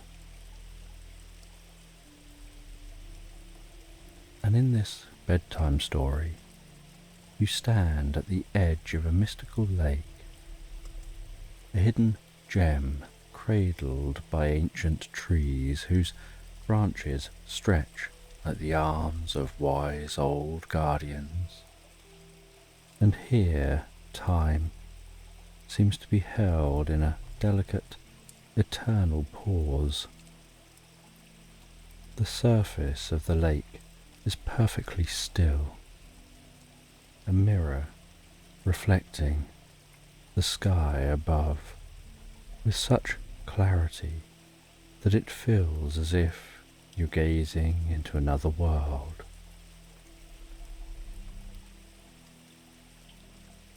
The air around you is crisp and fresh, infused with the subtle, sweet scent of dandelions that seem to float in the air, carried by a gentle, unseen breeze. The scene before you is breathtakingly serene. The water's glassy surface reflecting the deep blue of the sky and the soft white clouds drifting lazily above. Every detail is sharp and clear. From the emerald green of the surrounding foliage to the golden light of the sun that bathes everything in a warm, soothing glow. It's as if time has ceased its relentless march, allowing you to savour this moment of perfect peace. And as you stand there, the stillness of the scene fills you with a profound sense of calm. Your breathing slows, your thoughts quiet, and you feel a deep connection to the world around you. The usual rush of noise of life seems a distant memory, replaced by a feeling of being suspended in a moment outside of time. It's a place where the past, present and future merge into a single, timeless now. And you close your eyes. The air so cool against your skin, invigorating and refreshing. The sound of soft rustling leaves, singing birds, lapping water, each sound distinct yet blending so harmoniously.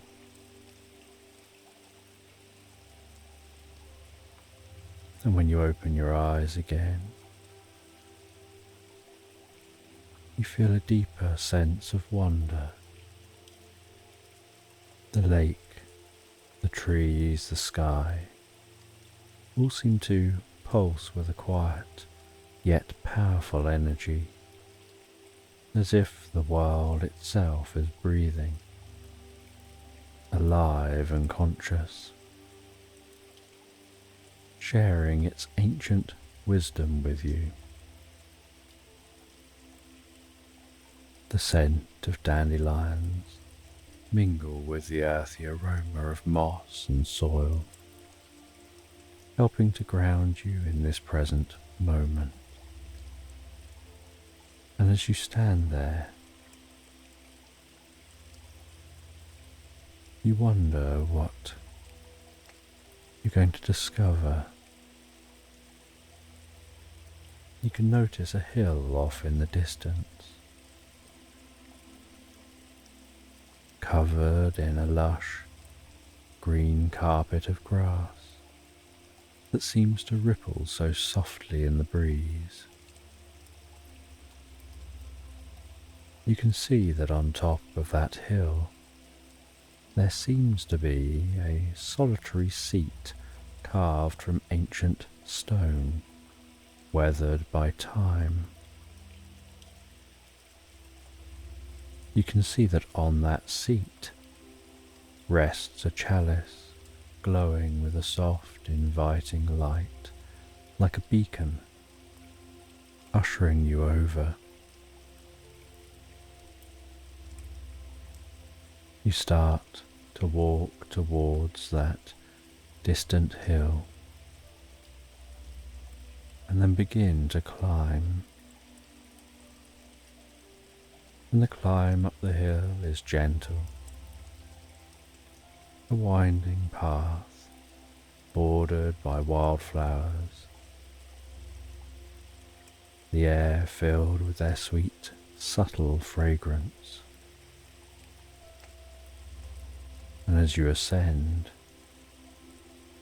you can notice the panoramic view, the lake in the distance, the surrounding countryside. And the higher you climb, the more expansive that view becomes.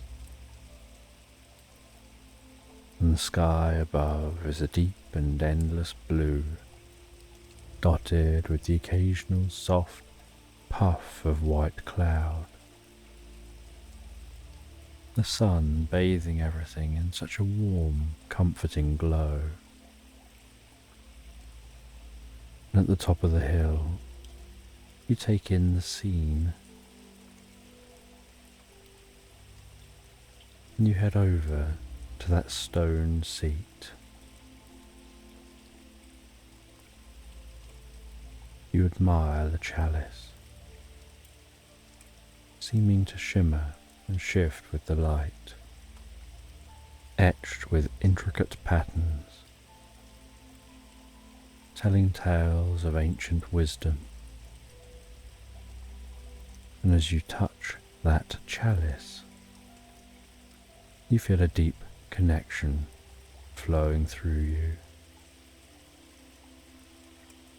And as you hold that chalice, a comfortable surge of energy fills you with warmth and peace and destiny. And you sit down on the ancient stone seat,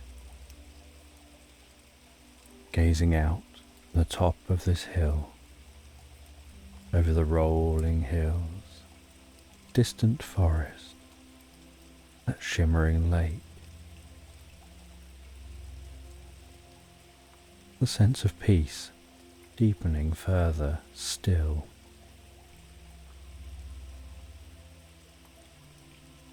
The air gently breezing and tickling your cheeks, perhaps noticing a faint and distant sound of bells, as if acknowledging your discovery of this chalice. While you become deeper and deeper relaxed, and the chalice rests in your hands, glowing softly and gently. And as you sit there, and you rest your arm on one of the arms of the chair, so you feel something under one of your fingertips, and you gently touch and feel around with your fingertip, and inadvertently press a button, and the whole chair jolts, grinds, and seems to slide, revealing a staircase beneath you.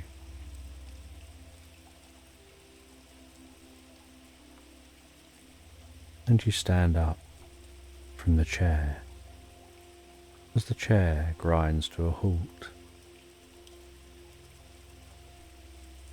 You gaze down the staircase, that hidden path,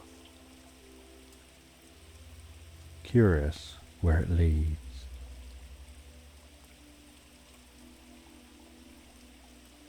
You can just about see the steps to the bottom, and as you descend those steps into that hidden path,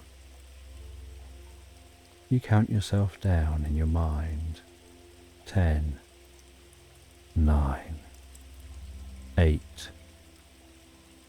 7, 6, 5, 4, 3, 2, 1. Now, stepping off the bottom step onto this secret path, you begin to follow this path, illuminated by the chalice you carry.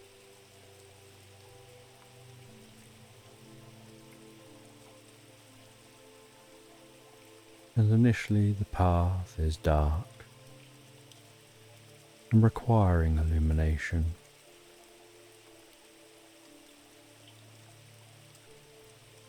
But after a while, it seems to open up into an otherworldly landscape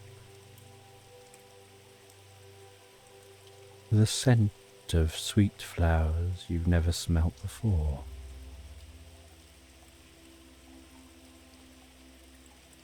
And as you walk, this landscape seems to shift and transform. Meadows stretching out before you. The vibrant colours of different flowers unknown to you. An unusual sky above, even though you feel you should be underground. And the sky has a purple hue. The sounds of birds, but unlike anything you've ever heard before. And you enter a towering forest, the leaves rustling in the breeze. Each footstep guiding you deeper and deeper relaxed. Curious about the ancient stories that linger here in this land.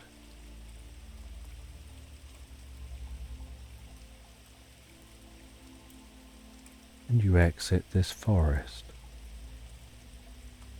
continuing to follow the path, now weaving around the base of some hills, and steadily rising up one of the hills, and from the top of the hill you can see the landscape below. You can see what looks like a canal cutting through this landscape. You walk down the other side of the hill, weaving your way down that hill, heading towards that canal, arriving at the canal to find a narrow boat, its wooden hull painted in vibrant colours, adorned with intricate carvings and decoration. And as you step onto the narrowboat, it begins to move so gently and softly along the water, bringing a deeper sense of peace as that water laps against the underside of the boat, almost lulling you into relaxation. And you rest on this narrowboat, trusting and going with the flow.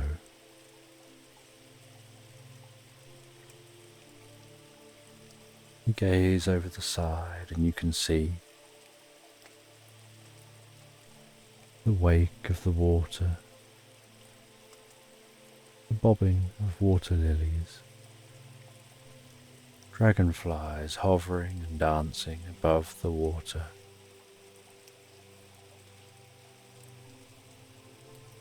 The sweet scent of the countryside around you. You head down into the narrowboat, and it seems to have no people here. It seems to be just driving itself. And so you accept its piloting all by itself. That seems to know where it's going, and heading down into the boat. You notice an unusual painting hanging on the wall that seems almost alive. And as you study the painting, you recognize it as being a map of your journey.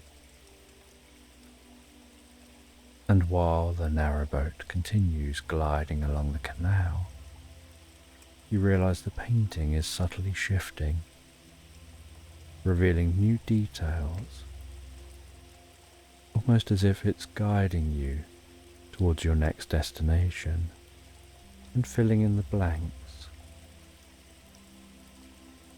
of where you've been and where you're going.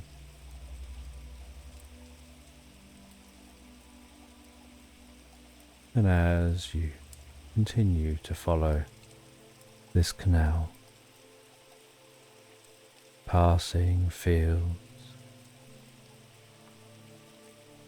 different countryside, you just go with the flow and enjoy the journey, feeling a deep sense of connection to the land, to its stories. Curious about that painting, but wanting to sit up on the top of the narrowboat, not have everything revealed to you by the painting. The painting seemed to have been speaking of lost cities hidden in the forest, the castle in the distance, and the boat glides so smoothly in a very unhurried kind of way as you find yourself drifting deeper and deeper into a reverie, into an almost dreamlike state.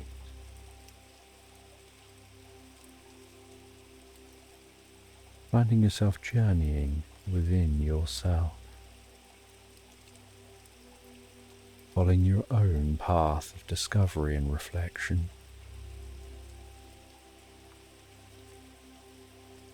Aware of being surrounded by such beauty and peace, the stillness of the water, the timelessness of it,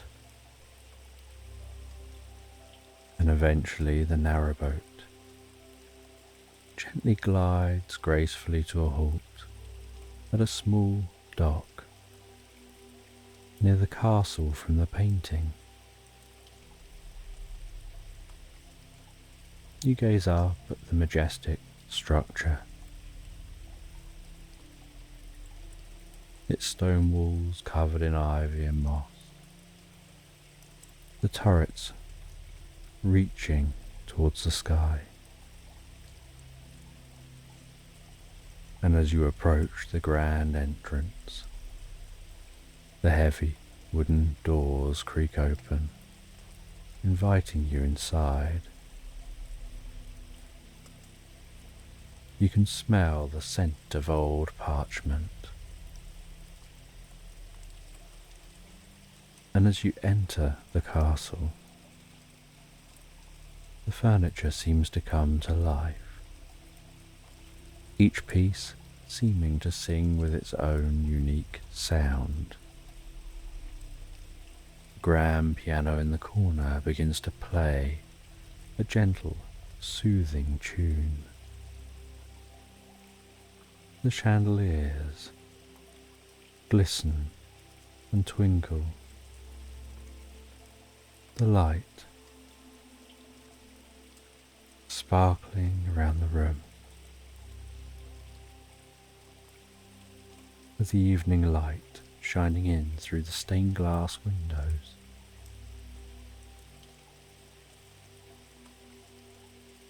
And you head into a dining hall, seeing the tables set with the most fine, beautiful china, crystal goblets, all singing their cheerful tunes. In the library there are shelves of books, seeming to murmur among themselves.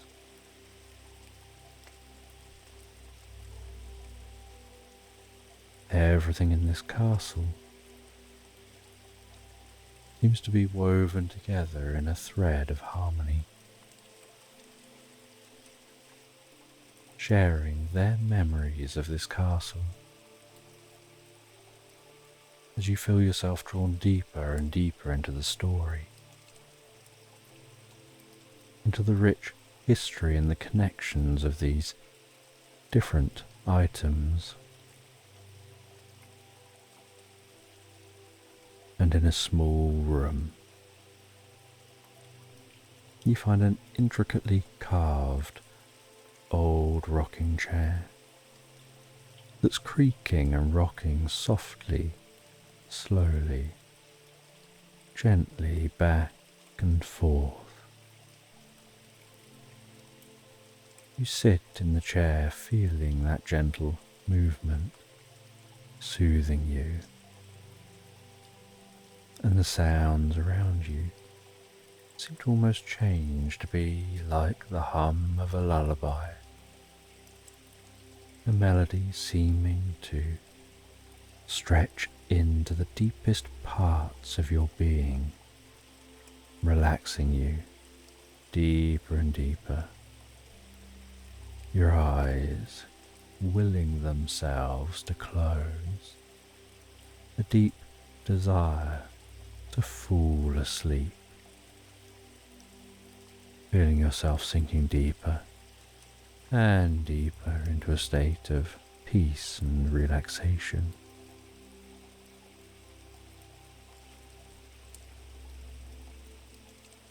And as your eyes close, you have a feeling like you're continuing to explore the castle, discovering a hidden passageway.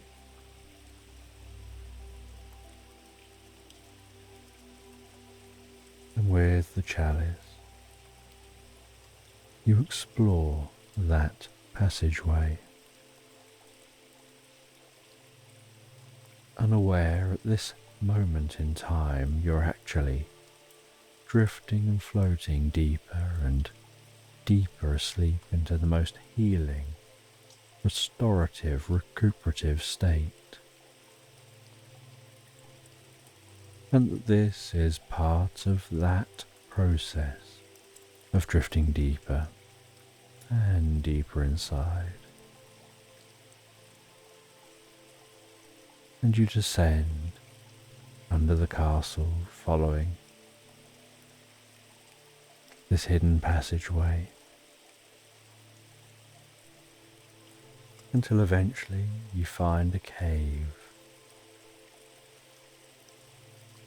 And this cave is illuminated by lanterns, casting the warmest, most inviting glow.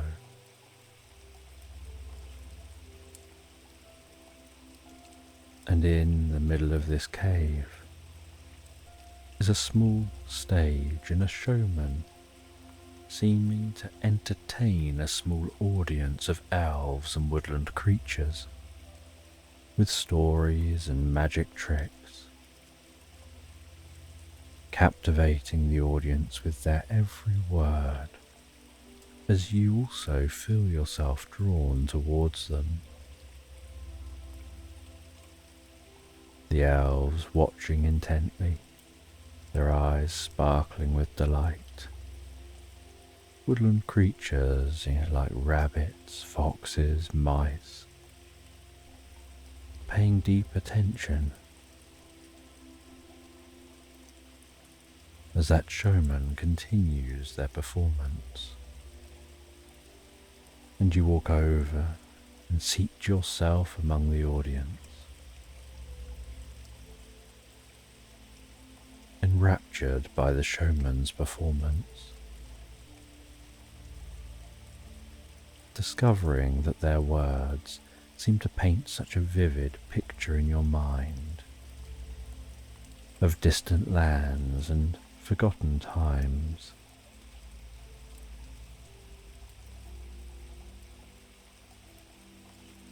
The showman seems to acknowledge the chalice you carry. They tell you it's a powerful artifact, one that holds the key to unlocking the secrets of the lost city. As if by magic, they pull a scroll out of their pocket. And the scroll seems to contain a riddle. To find the entrance to the lost city, you must solve this riddle.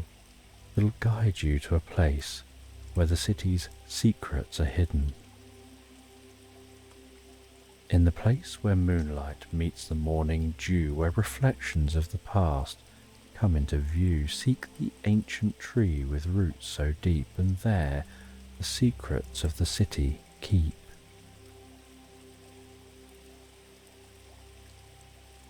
The showman smiles and hands you the scroll.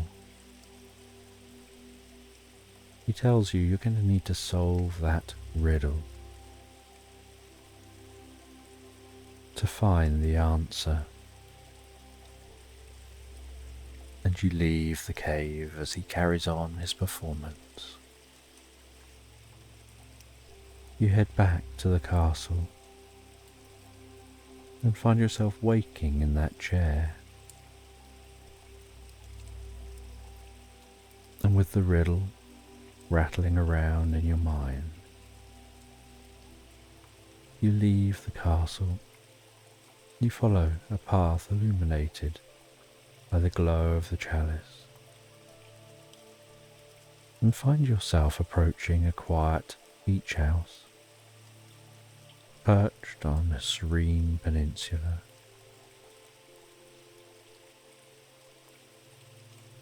And as dawn breaks over the horizon, you admire the pink and gold sky, and this beach house gives you a sense of a tranquil sanctuary, a sense of deep safety and peace.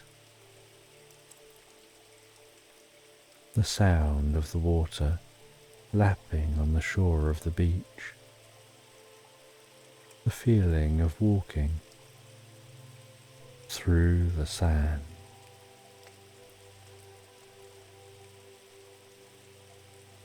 Heading over to the beach house, ascending some steps knocking on the door, and with no answer, opening the door and saying hello,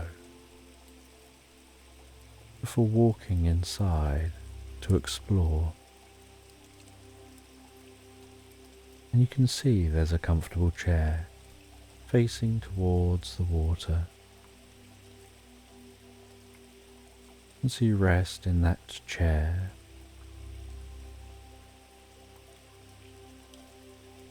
You watch as the sun continues to rise, tickling the surface of the sea with a dancing light.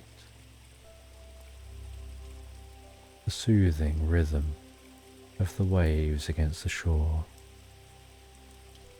almost like breathing in and out, in and out, deeper and deeper, deeper and deeper. And you let your mind wander, pondering that riddle, the words of the riddle echoing through your mind, bathed in the peaceful sounds of your environment. And as your eyes close, your thoughts drift by like the waves. And when you next open your eyes, you see the calm water seeming to shimmer with life, the sunlight dancing on the surface, and the tranquility helps you connect deeper with your inner wisdom.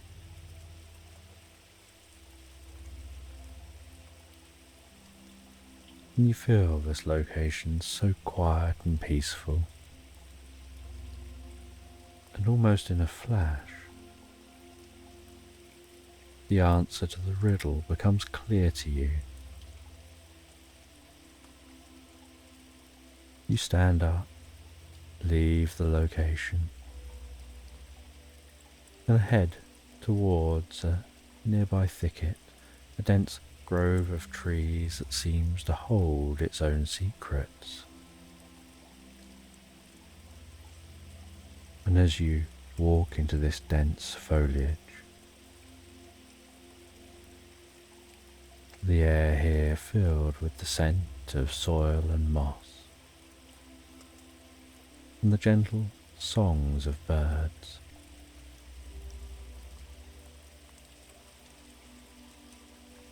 You find buried deep here, and encased within the thicket, a gnarled and ancient tree. And as you approach that tree, you hear a soft sound and notice a small kitten appearing from behind the trunk. Its fur seems so soft, its eyes so bright with curiosity, the gentle meows, comfortable greeting, the way it circles around your legs, before trotting ahead as if to lead you to the base of the tree.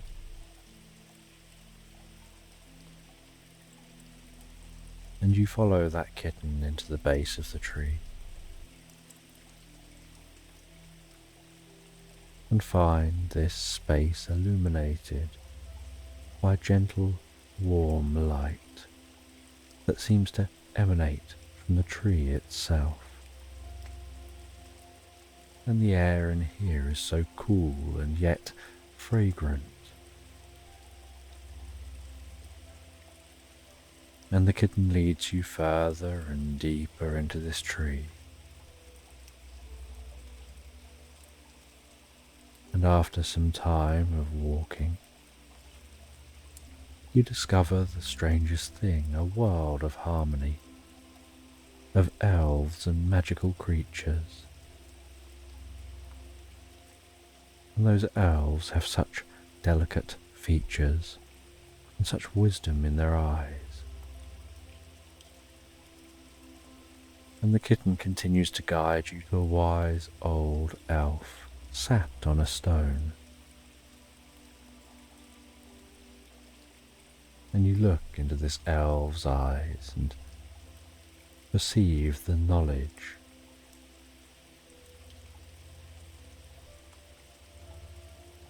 He gestures for you to sit behind him.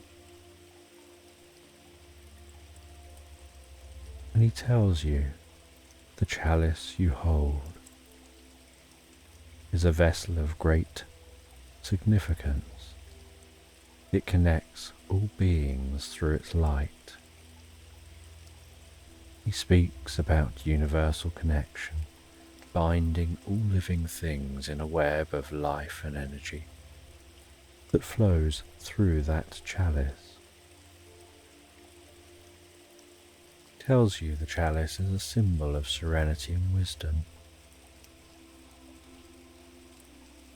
And you begin to feel a deep connection to this chalice, being better able to understand the experience you've been having since finding it, a sense of unity and harmony, a connection to all things, and this journey taking you to this moment. And with your realizations, you feel a deeper sense of serenity. And this wise elf stands up and continues guiding you as you walk with the kitten. And they take you through the dense area of trees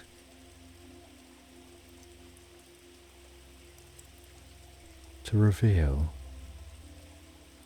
a lost city hidden here.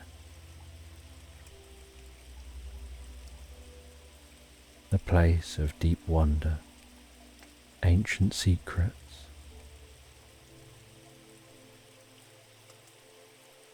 and you take in this lost city. Your understanding of the connection of all things.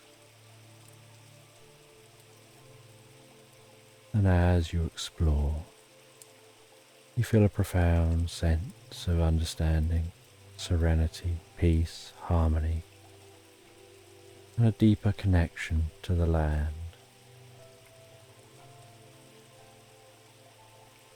You explore the vast library within this lost city, and just from touching bound volumes and scrolls, you seem to absorb the knowledge, the wisdom, deep understanding of the past, the present, and the future. And after some time, you feel it's time to leave. So you head back to that beach. You find your way back through the landscape.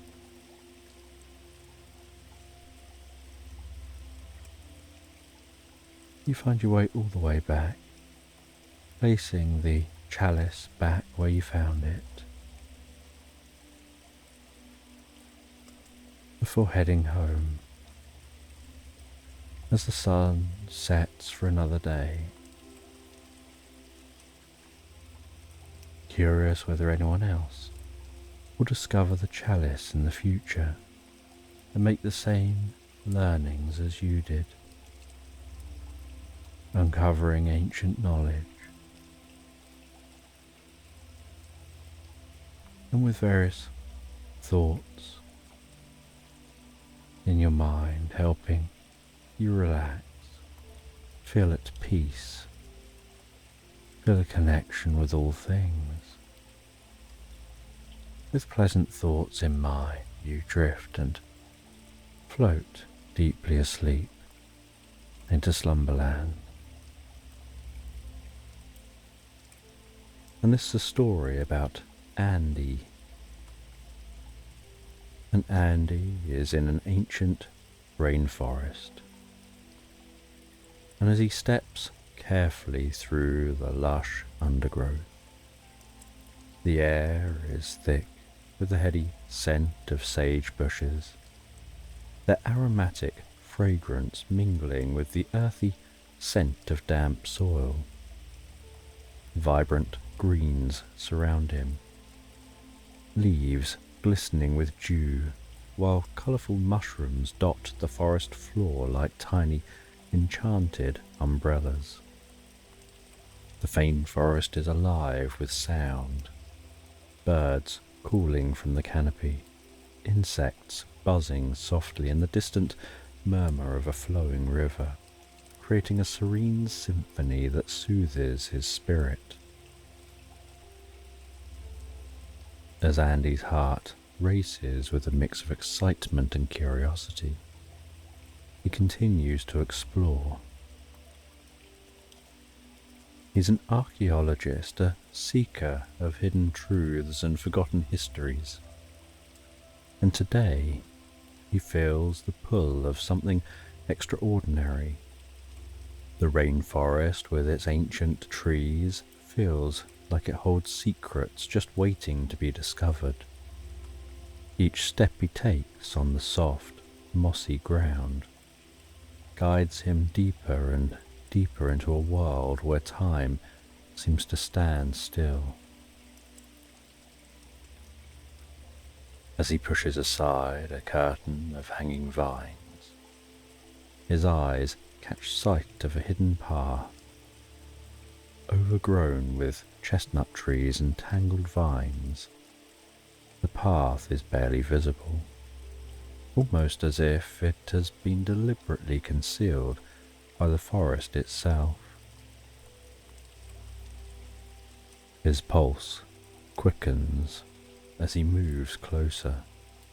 The sense of discovery is electrifying. The path leads him through dense underbrush, every step quiet and deliberate, until he finds himself standing before an old house. The house is a relic of the past, barely visible through the thick foliage. Moss and ivy cover its weathered walls, blending it almost seamlessly with the forest. It's as if the house has been swallowed by nature, hidden away and forgotten for centuries. Andy feels a thrill run through him. The anticipation of uncovering something long lost. He approaches the house with a mix of reverence and excitement, sensing that it holds secrets from the past. The old house, though dilapidated, exudes a charm that captivates Andy. He pushes open the creaking wooden door and steps inside, the floorboards groaning softly under his weight. The air inside is cool and smells of old wood and essential oils, a combination that evokes memories of forgotten times. Dust dances in the beams of light filtering through the cracked windows, creating a dreamlike atmosphere. His eyes roam over the room, taking in different details. Cobwebs drape the corners like delicate lace, and the faded wallpaper peels away in places, revealing the bare wood beneath. The house feels like a time capsule, a place where history has been preserved in the walls.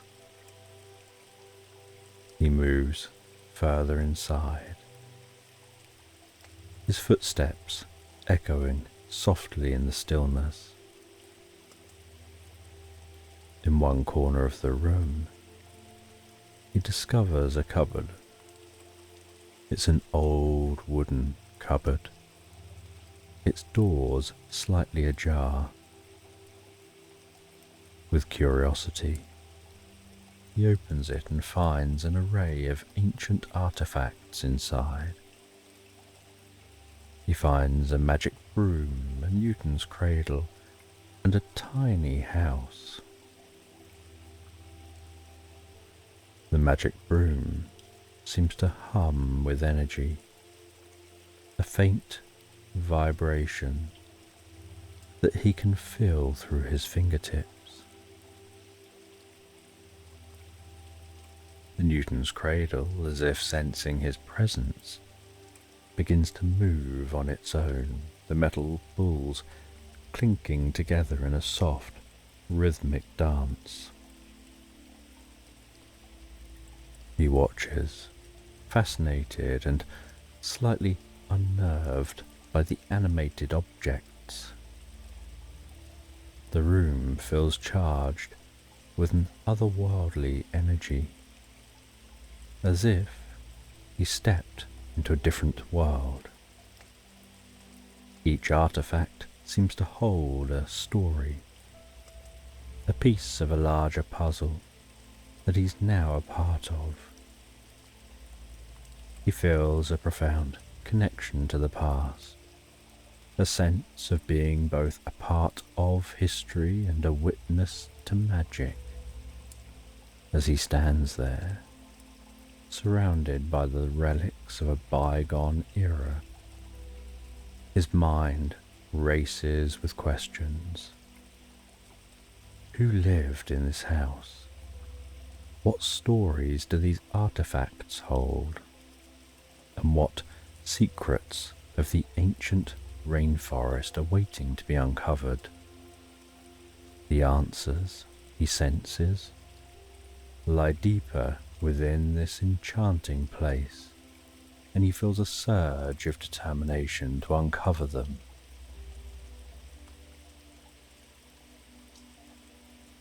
And in this dimly lit room, he decides to delve deeper.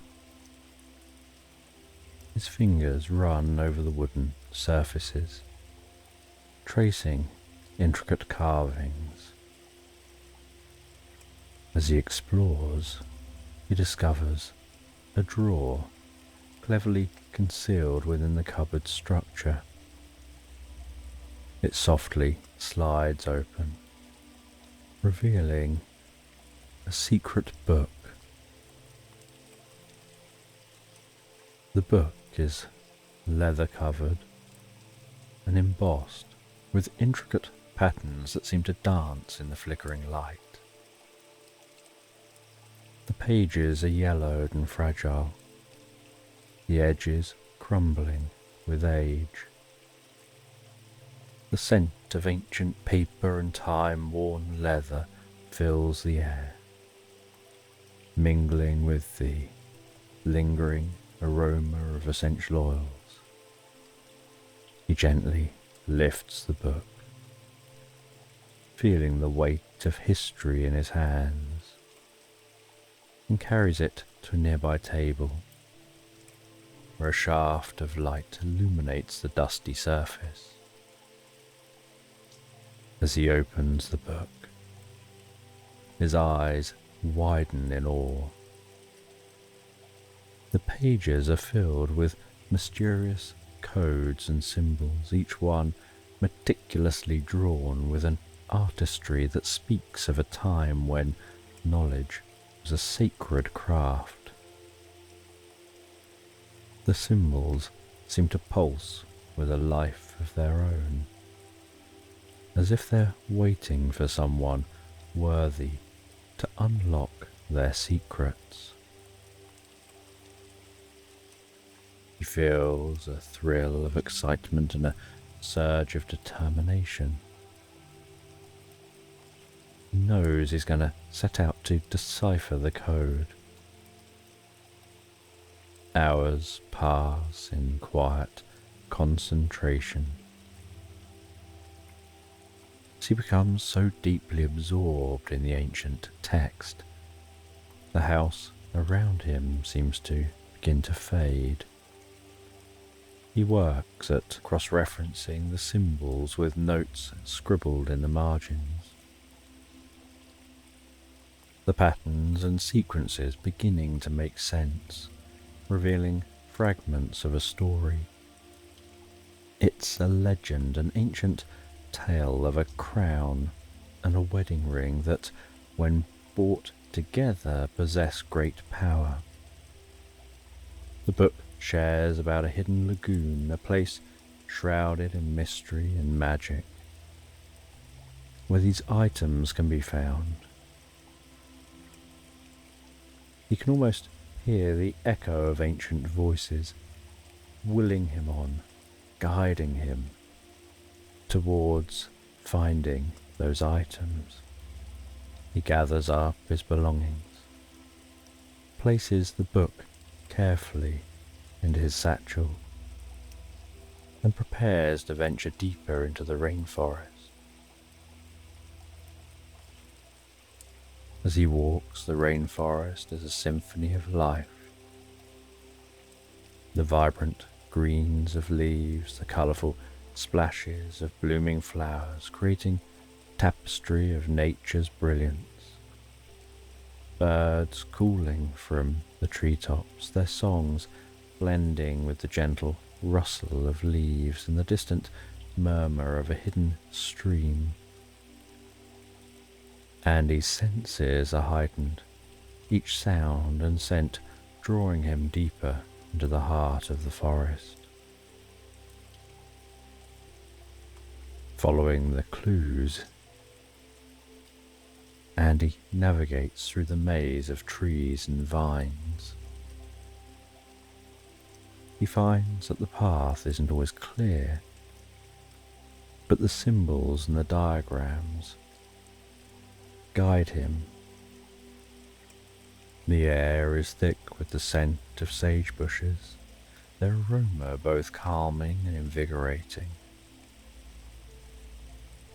The canopy above blocking sunlight, casting a greenish glow over his path, the occasional shard of light managing to creep down from the canopy above. After many hours, Andy discovers something that takes his breath away. Hidden among the trees is a magical painting of a bridge, and the painting glows softly, the colours vibrant and alive. The bridge seems to span a serene lagoon, its waters shimmering under a moonlit sky. He feels drawn towards the painting,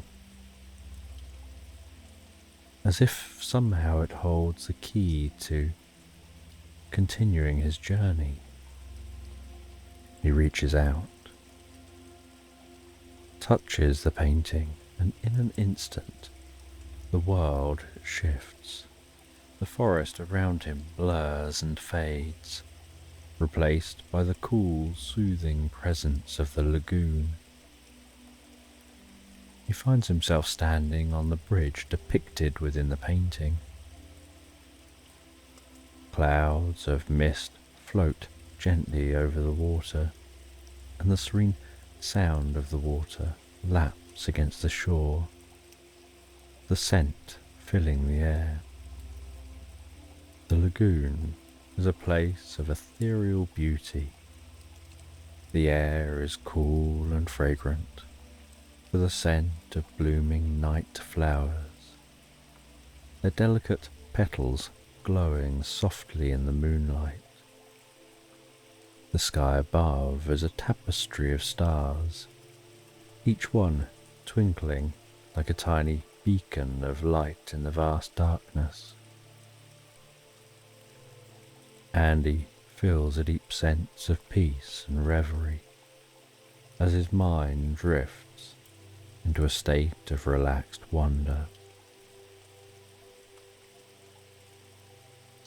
He steps off of the bridge and onto the shore, his footsteps silent on the soft, moss-covered ground. The scene before him feeling like a dream, a tranquil oasis hidden from the world, where time seems to stand still. He takes a deep breath, the cool, fragrant air filling his lungs, calming his spirit. He knows he's entered a place of magic and mystery, a place where the secrets of the past are waiting to be uncovered. As he explores the lagoon, his mind is filled with thoughts of the ancient legend, the crown and the wedding ring, hidden somewhere in this enchanted place, holding the promise of great power and knowledge. The prospect of finding these treasures fills him with a sense of purpose. As he searches every corner of the lagoon, the mist swirls around him as he moves, each step taking him deeper and deeper into the heart of the mystery. The water is clear and still, reflecting the night sky and the surrounding trees like a perfect mirror. He feels a deep sense of connection to this place, as if a part of him was always meant to be a part of this area.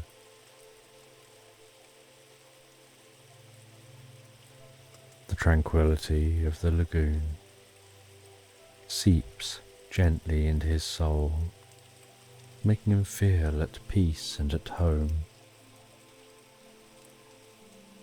As he continues his search, his mind drifts back to the book, to the symbols, the ancient knowledge contained within its pages, guiding him towards his goal. Feeling a deep reverence for the wisdom of the past, the secrets that have been preserved through the ages and are now revealing themselves to him. In the distance, he spots a faint glow emanating from a cluster of rocks near the water's edge. His heart quickens as he approaches, the glow growing brighter with each step. And nestled among the rocks he finds a small, intricately carved chestnut box.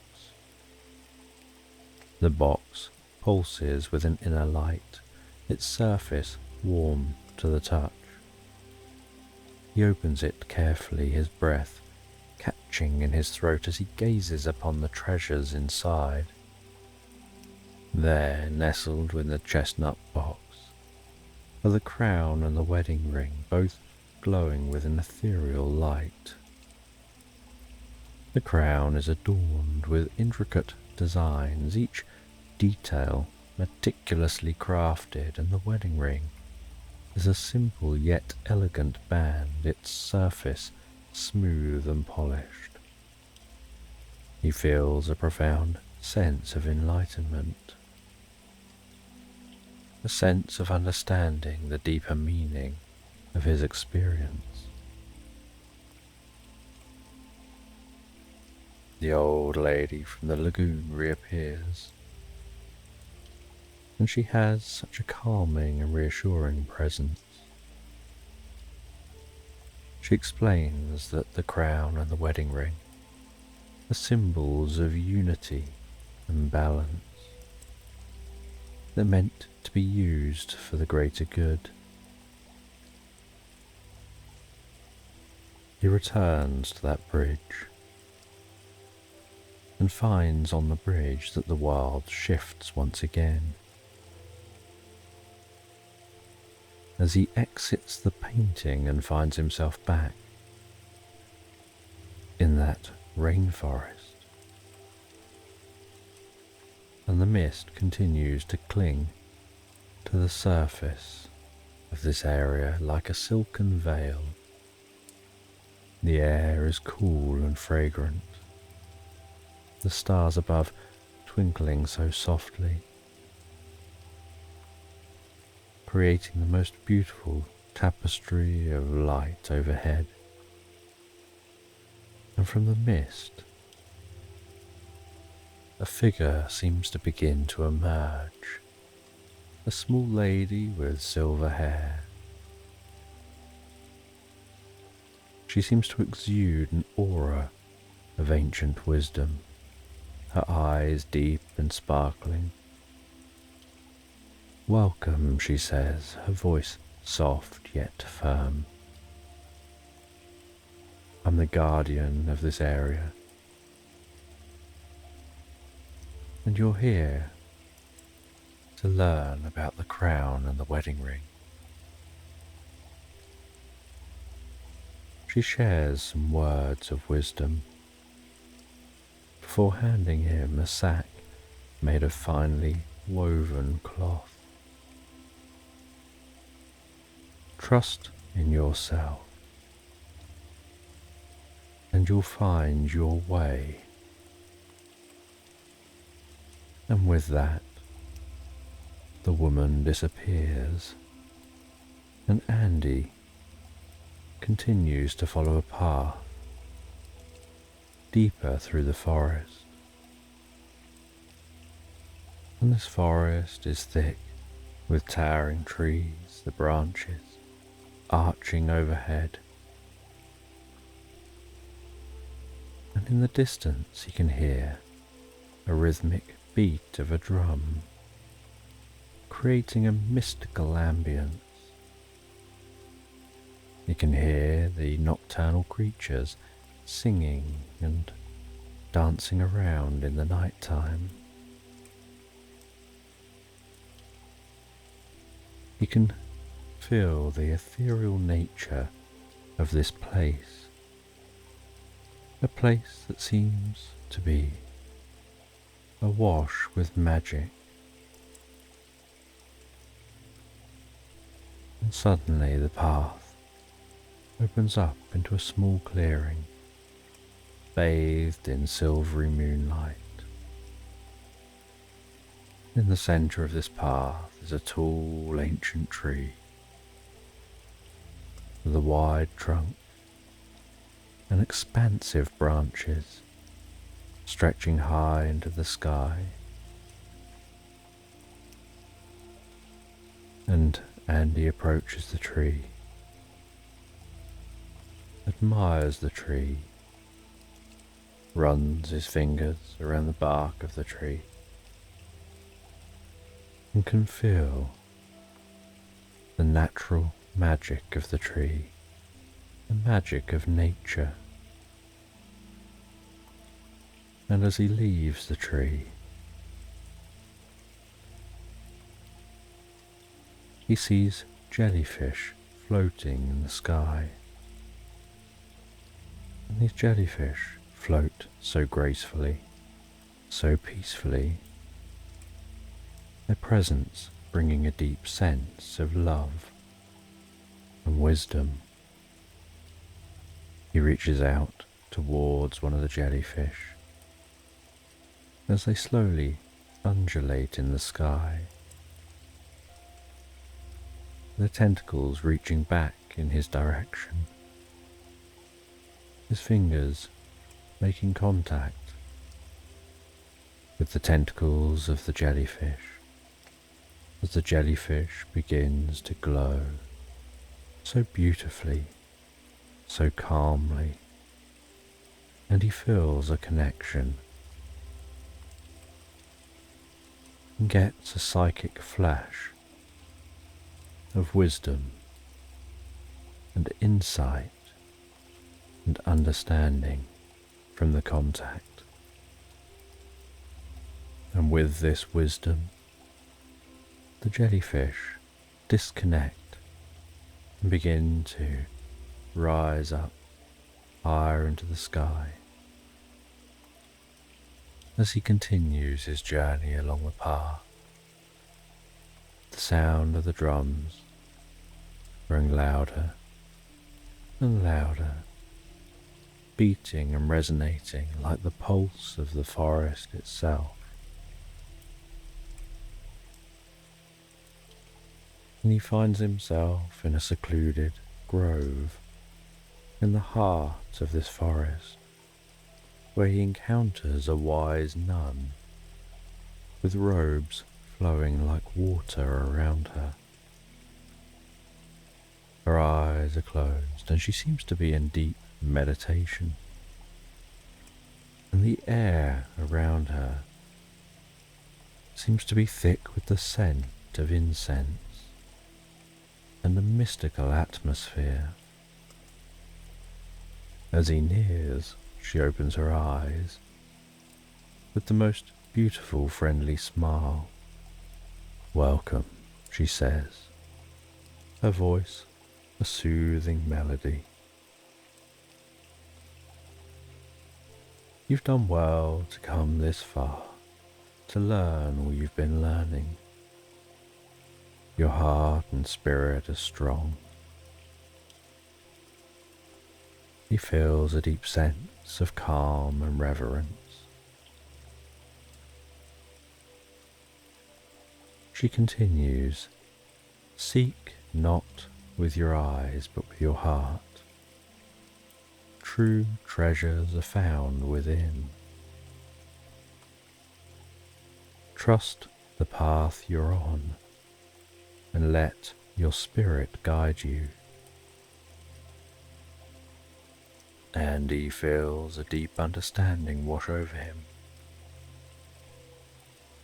He feels as if his path becomes clearer. He feels a connection with the wisdom betrayed,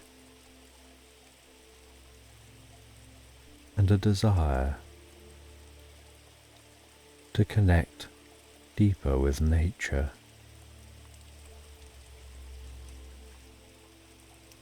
And he continues on his journey, passing into dense forest before exiting into clearings, and then passing into more dense forest, and then more clearings.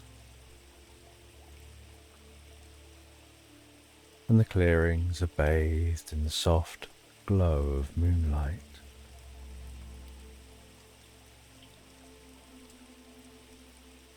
And while in the clearings, he can notice the way that the moonlit grass waves so delicately in the breeze. And he continues his journey, learning that the journey is more important than the destination.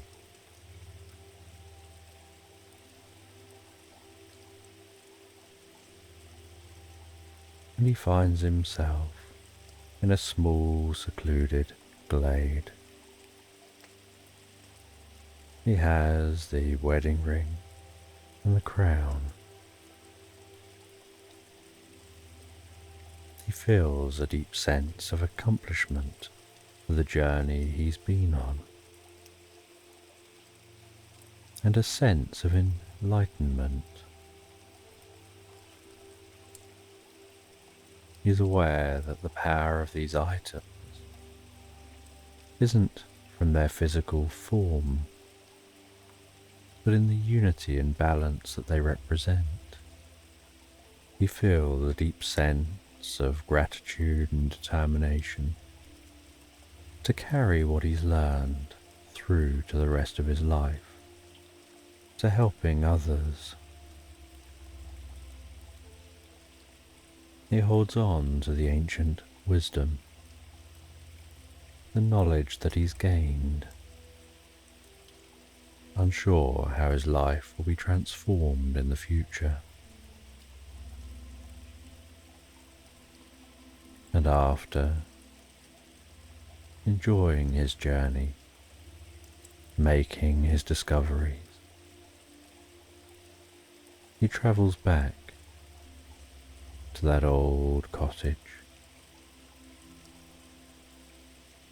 And in the old cottage,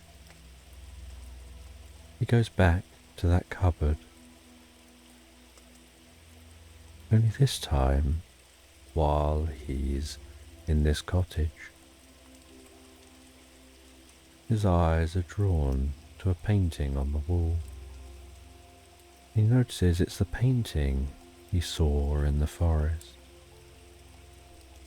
the one depicting that bridge. But that painting is now transformed. The water around the bridge looks calmer. The mists have cleared. The colours are soft and serene. It looks more like another world.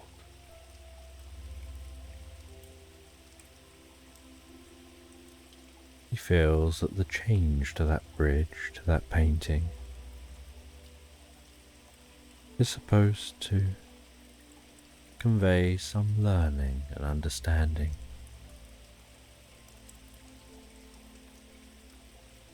As he leaves this cottage and makes his journey home, he arrives home, sits in his study, explores the artifacts from his journey.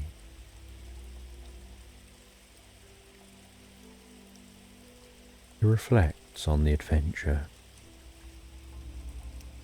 the wisdom he'd gained. He writes up his experiences in his journal. He draws some sketches. And then as the night settles down, so he knows it's time for him to settle down. He sets off to bed and thinking about future expeditions. He drifts and floats so peacefully, so relaxed asleep into slumberland. And in a quaint village, nestled on the edge of a mystical forest, life flows as smoothly as the gentle stream that winds through its heart. The village, a haven of tranquility, is a place where everyone knows each other,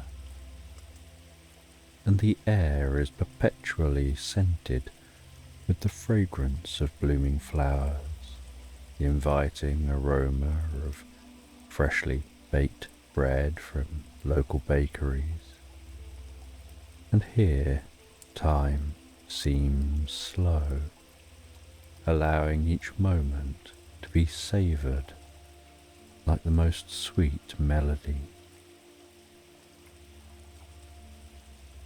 And Annie is a kind-hearted woman with an adventurous spirit. She's a beloved figure in this serene community, known for her warm smile that can brighten even the dullest of days, and her eyes that twinkle with curiosity and joy. She embodies the spirit of the village, and her cottage is a charming home, adorned with colourful mosaics depicting stories of old, designed to show her creativity and her zest for life. the wind chimes in her porch sing softly in the twilight, creating the most soothing melody, mingling with the evening breeze. One day, as the sun begins its descent, casting the most comforting golden hue over the village, like a warm, embracing blanket, Annie strolls through the bustling market. The sunlight bathing the scene in the most magical light, almost making the mundane seem extraordinary. She greets everyone she knows in the most friendly of ways, her heart so light and open, bringing joy to everyone she encounters. And in this golden hour, she gently meanders through the market stalls, gazing at the different wares, and then notices a red ribbon fluttering gently in the evening breeze, its vibrant hue standing out against the tones of twilight. And the ribbon seems almost alive, and Annie allows her eyes to follow the undulating movement as the ribbon seems to beckon her. It seems to be directing her gaze towards the edge of the forest, and with a sense of wonder and a heart full of curiosity, Annie follows the ribbon. It begins to weave through the trees, guiding her deeper and deeper into the forest. The light filtering through the leaves, casting dappled shadows on the ground, the air growing cooler, filled with the scent of moss and fallen leaves. The forest feeling alive with the secrets of a time long past. As she continues to venture deeper and deeper into the forest, as the world around her seems to change, the sounds of the village becoming more distant, replaced by the soft rustling of leaves, the distant call of an owl,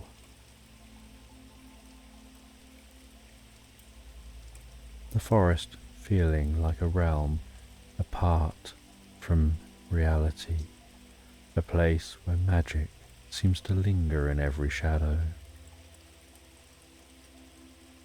And the ribbon leads her to an ancient temple, its entrance hidden behind a curtain of ivy and moss. And the temple is long forgotten by the world, standing silently, guarding untold secrets. Its stone walls, weathered but sturdy, and carvings on the inside of those walls telling ancient stories. And inside the temple, the air is cool and still, carrying the faint scent of age and mystery.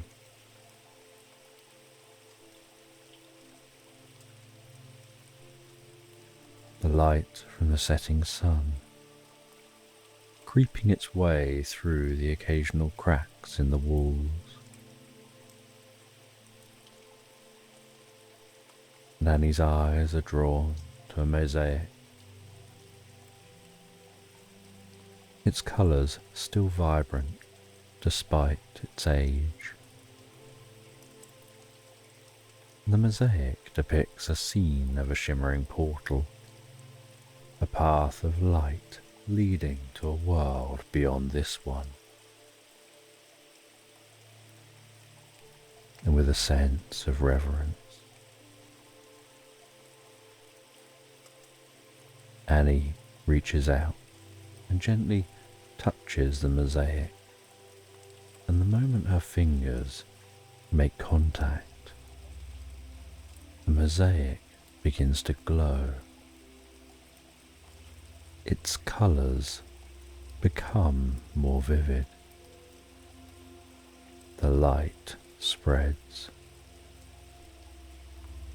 The temple begins to fill with a soft, otherworldly radiance. And that mosaic transforms into a portal, shimmering like a prism, revealing a path, encouraging her to step through. And with a deep sense of wonder and adventure, she steps through the portal, feeling warmth and comfort. The world around her beginning to shift and change. The boundary between reality and dream becoming blurred. Feeling herself relax deeper and deeper as she finds herself transported to a new realm, a realm of magic and mystery and boundless possibilities. And she feels a deep sense of peace and excitement, and a curiosity for the adventures that lay before her.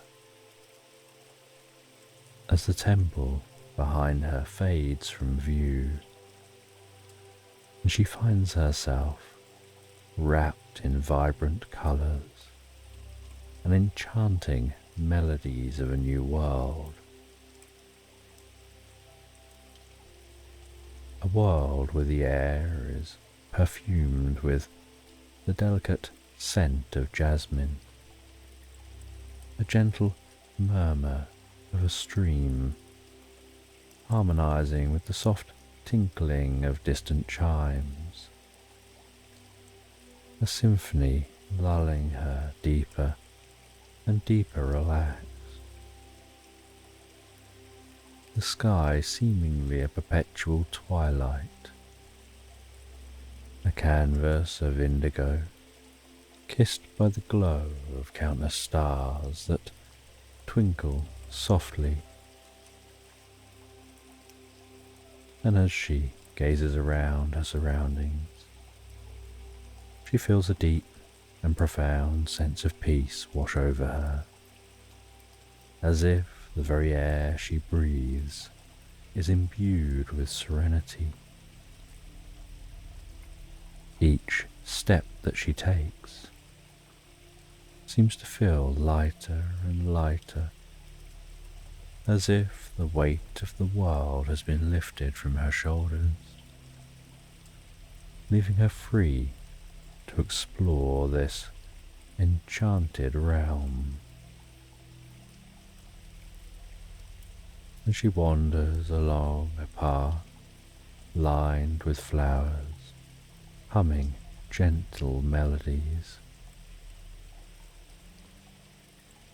And she encounters Ivy and Iris, a pair of twins who almost seem to have stepped out of a fairy tale.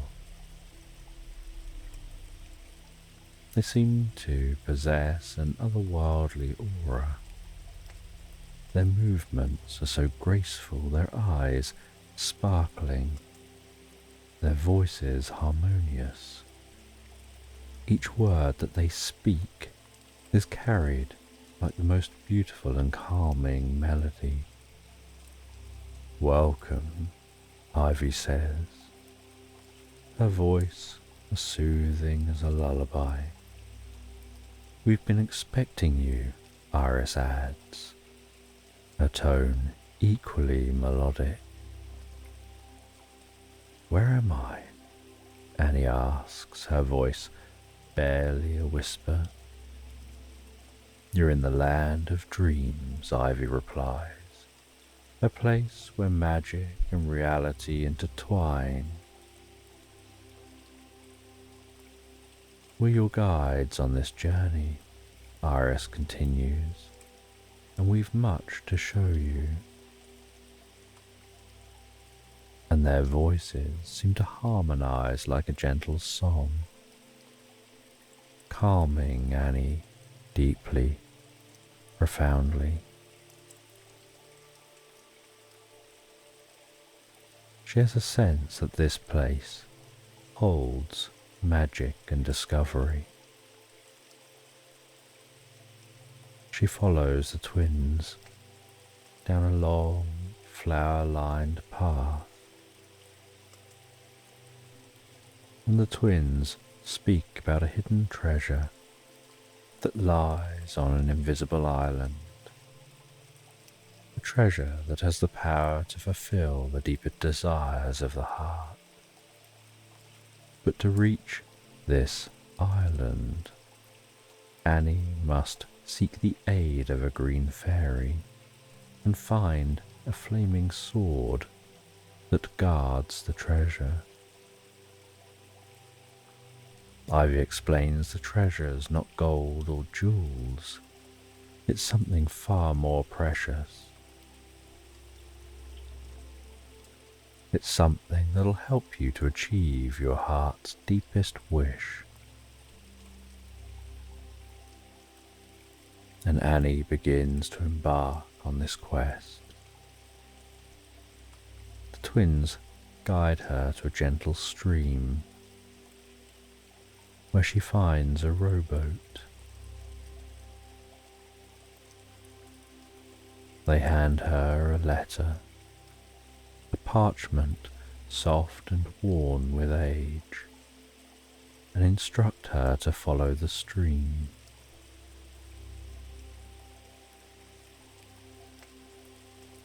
They tell her to trust herself and to trust the magic that surrounds her.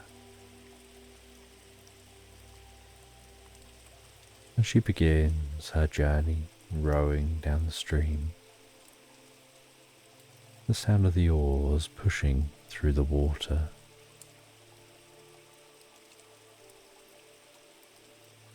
The boat gliding so effortlessly,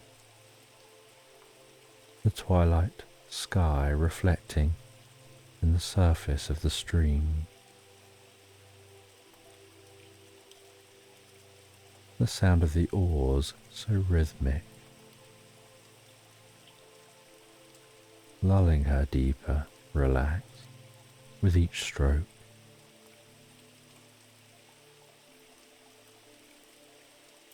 And she can feel herself becoming more absorbed in the journey. She can feel her mind and body sinking deeper into a peaceful reverie.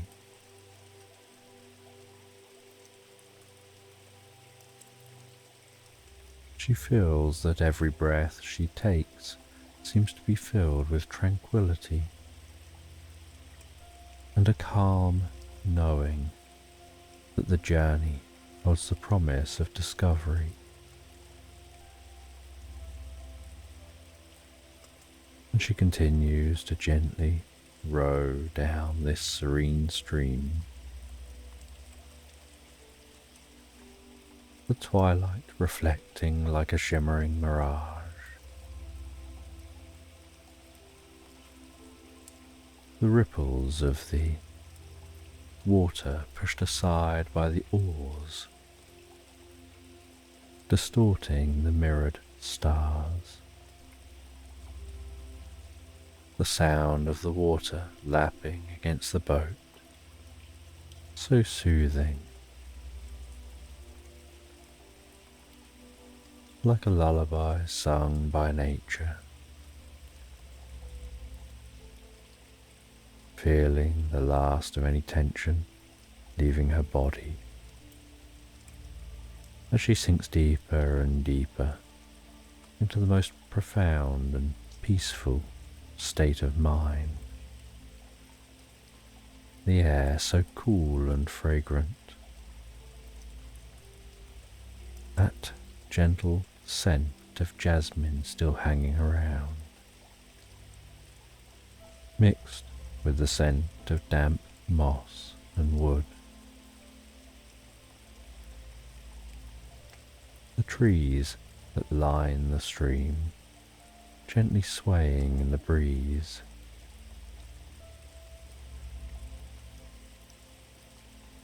And as she continues to row, she notices an ornate bottle floating and bobbing down the stream. Its glass a deep iridescent blue, glinting and glistening softly in the twilight light. Intrigued, she reaches and carefully grabs the bottle from the water. She pops the cork, and a plume of shimmering smoke spirals out, before coalescing to form a friendly genie. "Greetings, kind traveller," the genie says. "You freed me from my watery prison, and in gratitude I'll offer you a single wish." Annie thinks for a moment.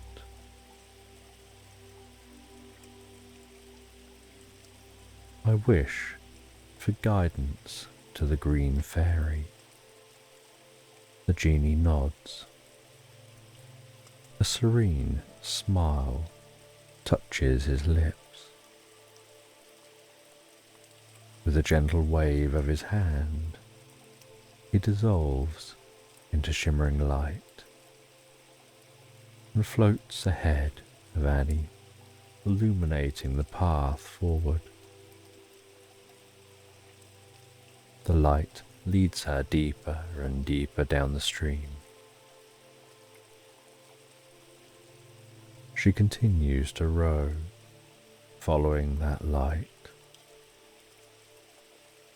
The trees around the stream growing denser and denser, their branches arching overhead, forming a natural canopy.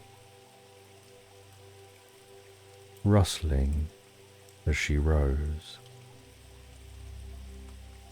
until eventually she notices a small dock on the edge of the stream. She moors up the boat and follows the light into the dense forest, where eventually she encounters the green fairy, a delicate figure with wings shimmering. Her presence is calming, her voice soft and melodic. The fairy leads Annie through that dense forest. the ground beneath them soft and spongy, almost muffling their footsteps, adding to the dreamlike quality of this place. She finds herself becoming more absorbed in the environment, more attuned to every sight, sound and scent. Eventually they reach a murky swamp, its waters dark and still.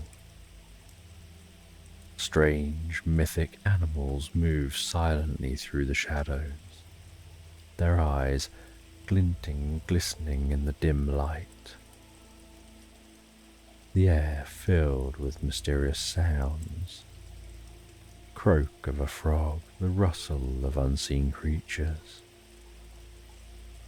And despite the slightly eerie atmosphere, Annie feels a deep sense of peace and calm and trust with this green fairy.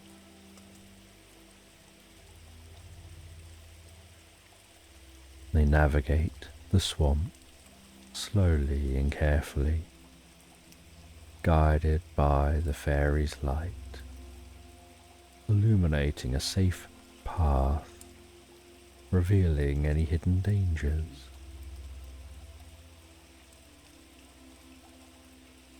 Each step bringing them deeper and deeper into the heart of the experience and a growing connection to the magic of this world.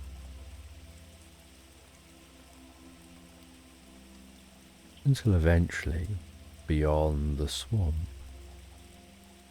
they arrive at an ancient, gnarled oak tree, its roots twisting and curling like fingers of an old guardian.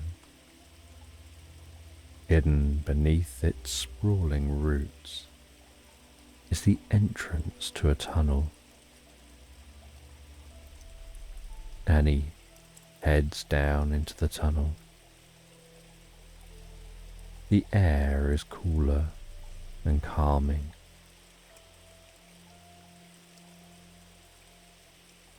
The fairy illuminates the tunnel,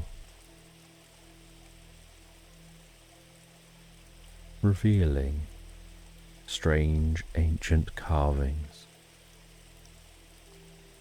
symbols and figures from a time long forgotten.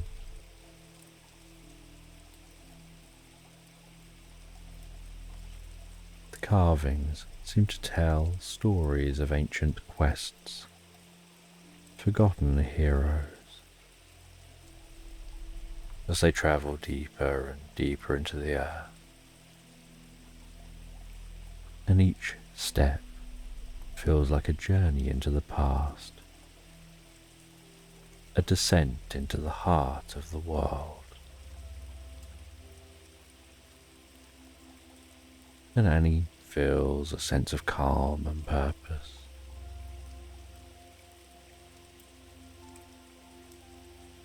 With each step, she feels the adventure building within her. Her senses becoming more attuned to the magic around her. The sounds of her footsteps echoing softly and steady, and eventually they arrive at the end of this tunnel.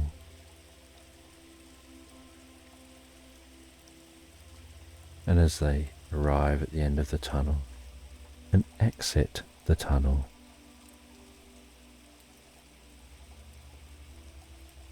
she can smell the faint scent of blossoms, the soft rhythmic hum of nature's lullaby.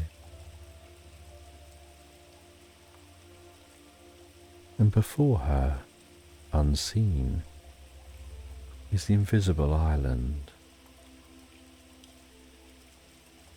a place where reality and dreams blend seamlessly in a landscape of surreal beauty. And as she walks, the carpet of soft grass yields beneath her feet like the finest pillows, almost like walking on clouds. The flowers around her are vibrant in seemingly impossible colours, their petals seeming to hum gently with harmonious tunes, singing with the soft rustling of the leaves.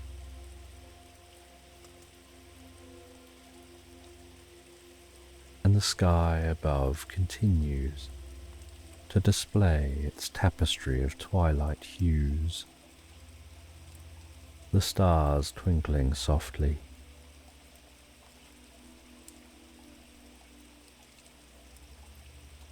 And in the centre of the island is a table. Its surface intricately carved with ancient symbols and delicate patterns.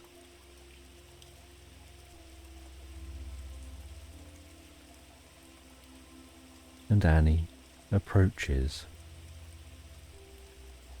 that invisible island, walking through the shallow water to the island, and then finding herself walking up onto the invisible land.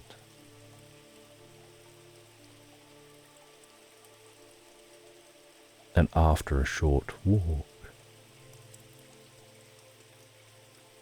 the island beneath her feet becomes visible,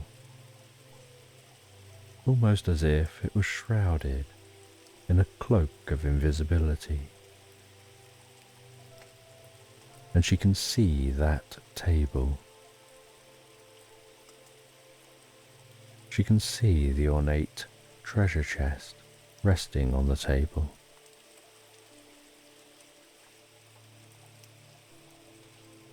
And before the chest is a flaming sword, its blade suspended in the air. Surrounded by a halo of warm, dancing flames. The fire on the sword casting a soft flickering glow, with an atmosphere that's both awe-inspiring and tranquil. And she takes a deep breath. She unrolls the letter given to her by the twins.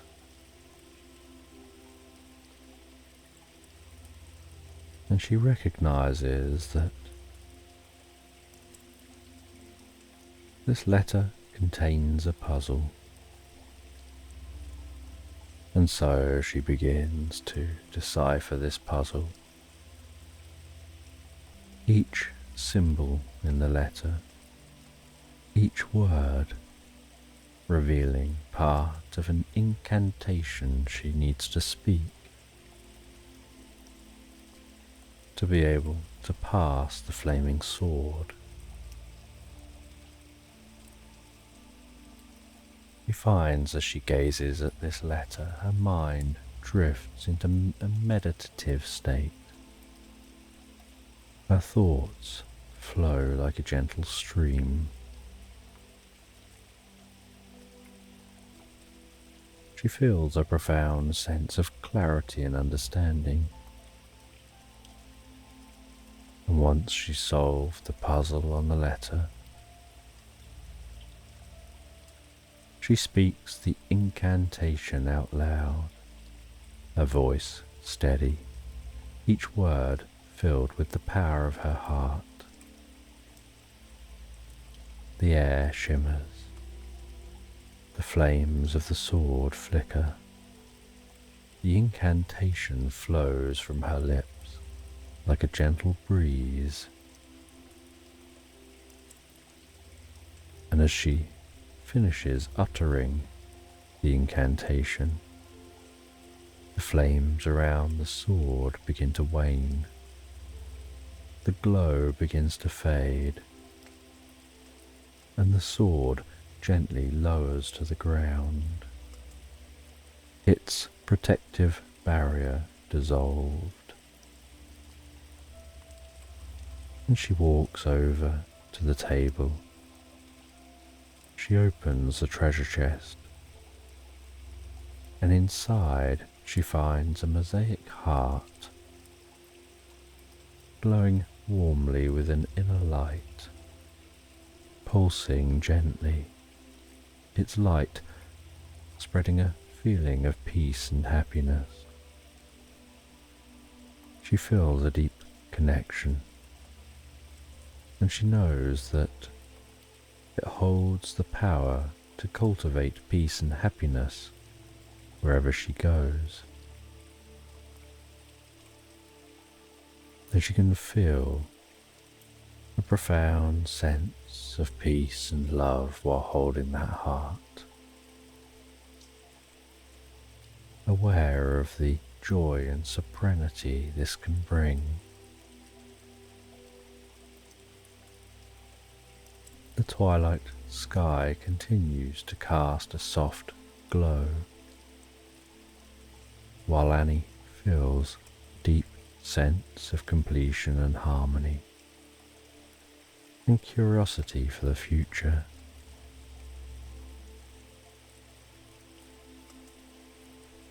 And she begins to make her journey back home, back to the village. She takes in this island, its beauty. She heads back through the water, back into that tunnel, finds her way all the way back to that portal, and she passes through the portal, finding herself back in the forest, walking through the forest towards the village, the sun still setting, the golden glow still hanging over the land. The village seeming vibrant and alive, more so than when she left, feeling that mosaic heart projects love and kindness from within her, touching all those around her, and eventually arriving back in her cottage, placing the mosaic heart in a special location within her home, its gentle glow illuminating the room, casting a warm, calming light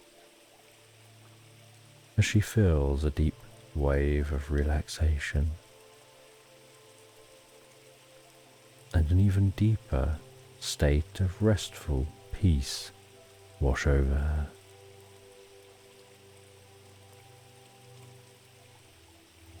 She enjoys a relaxing bubble bath, enveloped in the water,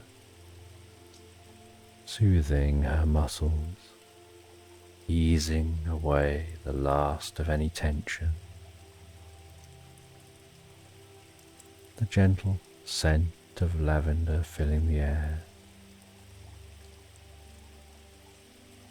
the soft glow of the light from the mosaic heart, an atmosphere of perfect tranquility as she reflects on her journey,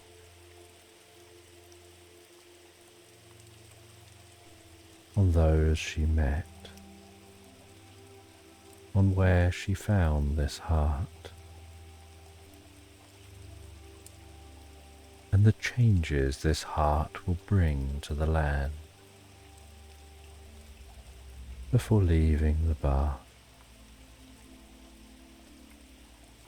relaxing in bed, hearing the gentle chimes outside her window, playing the most soothing lullaby, blending with the sounds of the evening, the rustle of a nearby tree, her eyes wanting to close, wanting to drift deeper and deeper into relaxation and sleep, becoming more absorbed in the peacefulness of the moment, dreaming about how she'll spread joy and serenity with the help of that mosaic heart.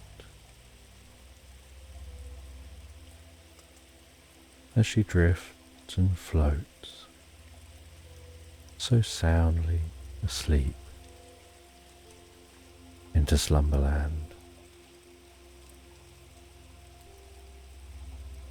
And twilight weaves a tapestry of hues across the sky as Sarah strolls through her rose garden. Each breath she takes is filled with the heady fragrance of blooming roses, their petals whispering secrets of nature's beauty.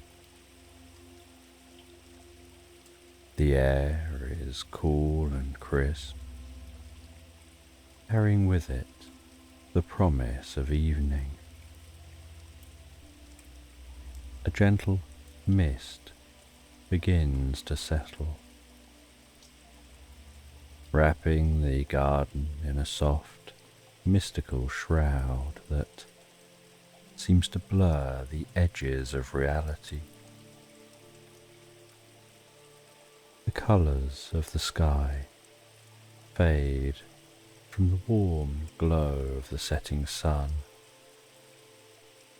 to the deepening blues of approaching night,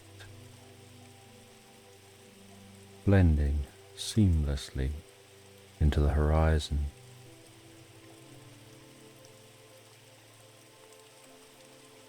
A dragonfly, its wings iridescent, like a shard of rainbow, darts past Sarah. It flits and hovers, a tiny beacon of wonder in the gathering dusk, and she feels a spark of curiosity, a pull she can't resist, as if the dragonfly holds the key to an unspoken adventure. Her steps are light, almost dreamlike, as she follows the delicate creature deeper and deeper into the garden. The way the dragonfly moves with grace and unpredictability, capturing her imagination,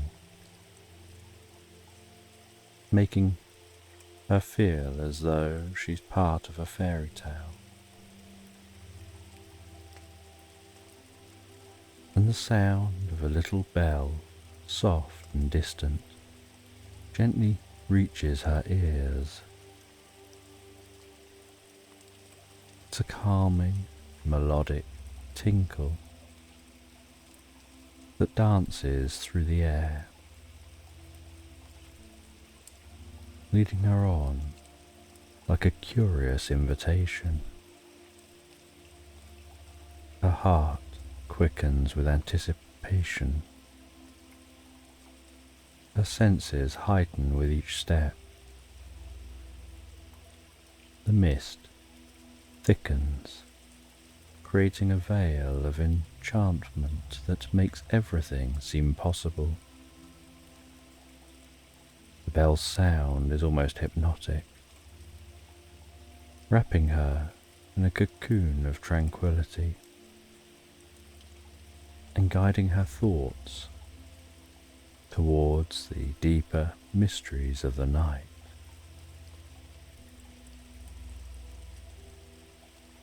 And the dragonfly leads Sarah beyond the familiar boundaries of her garden into an enchanted forest where towering trees stretch their ancient limbs towards the sky.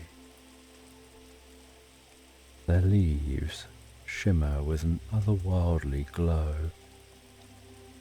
and the ground beneath her feet is carpeted with sparkling acorns that crunch softly as she walks.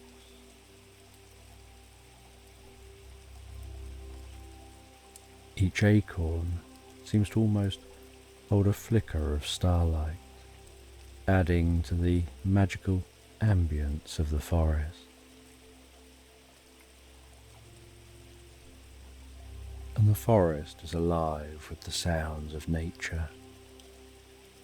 Gentle rustlings, the distant hoot of an owl, and the whisper of the wind through the branches.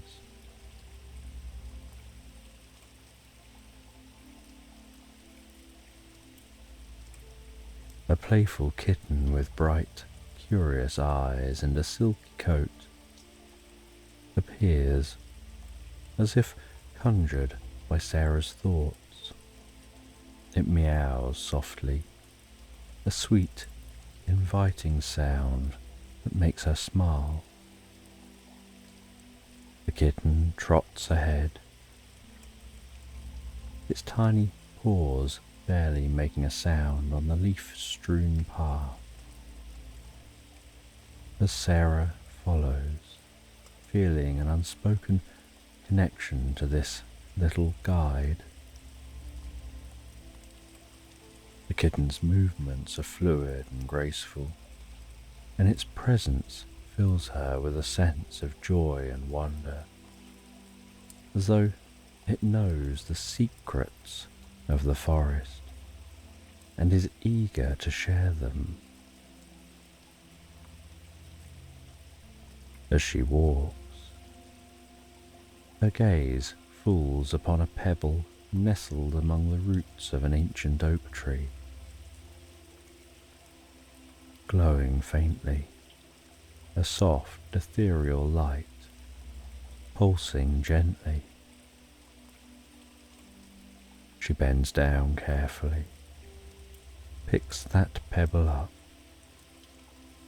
sensing an importance without knowing why. The pebble's warmth seeps gently into her palm, filling her with a comforting sense of belonging.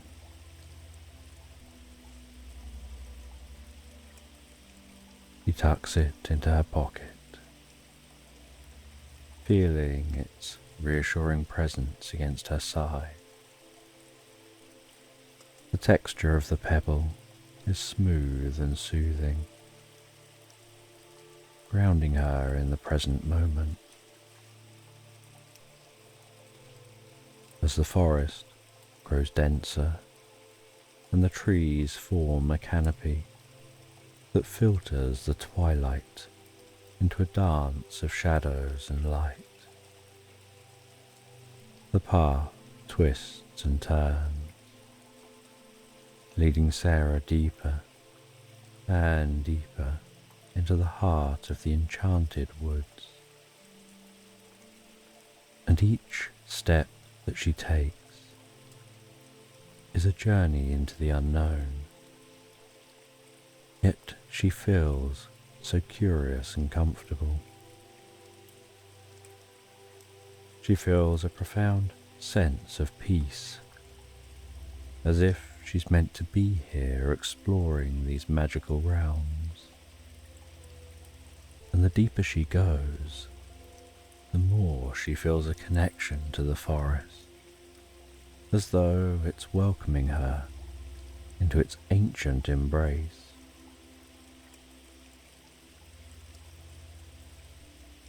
And the little bell rings again, its sound blending harmoniously with the rustle of leaves and the gentle sounds of the forest. Sarah's heart fills with wonder and serenity as she continues venturing further into this world of dreams and possibilities.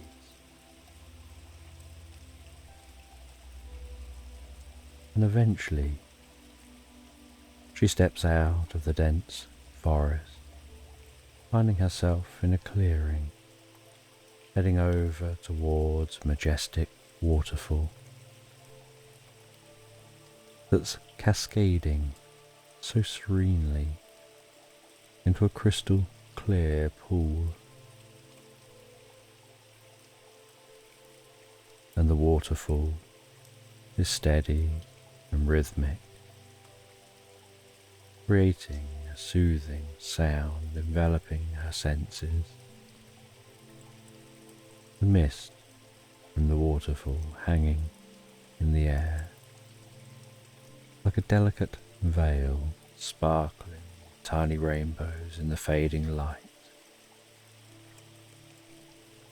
The sight is both awe-inspiring and calming, a natural wonder, speaking directly to the depths of her soul. As she stands on the edge of the pool, mesmerized by the water's constant, gentle flow, the surface of the pool reflecting the twilight sky, almost like a mirror reflecting the night and its endless depth.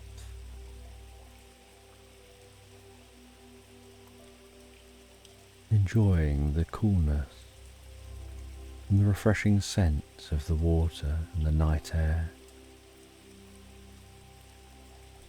Sarah breathes deeply and feels a deep sense of relaxation wash over her, as if the worries of the world are being washed away, with the water like a soothing lullaby, calming her mind and body, before noticing a soft, glowing light appearing beside the waterfall. And out of this light seems to form a hologram of a wise old woman. And the woman's face is so kind and serene, her eyes twinkling with ancient wisdom, her voice deeply gentle and comforting. And the hologram's presence is ethereal and reassuring. "Welcome, Sarah," the hologram says. "You've embarked on a quest to expand your consciousness and discover your inner strength. This journey will take you through challenges and revelations. It will guide you to a deeper understanding of yourself and the world around you." Sarah listens, her heart beating gently. The hologram continues. "Behind this waterfall lies a hidden cave, and within this cave you'll find the key to your journey." And with these words, the hologram fades away. As Sarah walks towards that waterfall.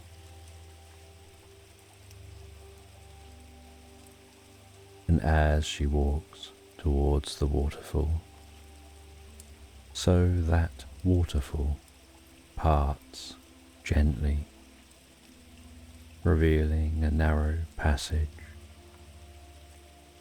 and she steps through the curtain of water and enters the hidden cave. And the cave is filled with shimmering stalactites and stalagmites, their crystalline surfaces reflecting the light in a rainbow of colours. The air is cool and damp, carrying the earthy scent of stone and moss, and the cave feels like a sacred space, untouched by time, a place where the mysteries of the earth could be revealed. As she ventures deeper and deeper into the cave, her footsteps echoing softly in the stillness, and she finds a secluded spot, an alcove adorned with glowing crystals, bathing the space in a soft, otherworldly light.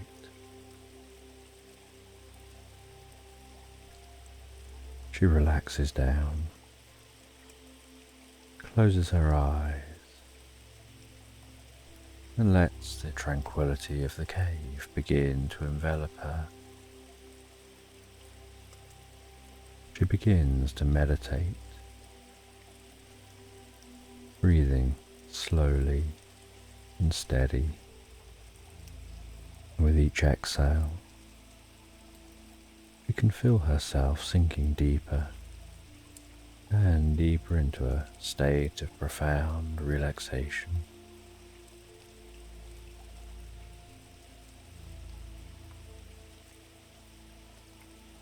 And the boundaries of her physical body start to blur.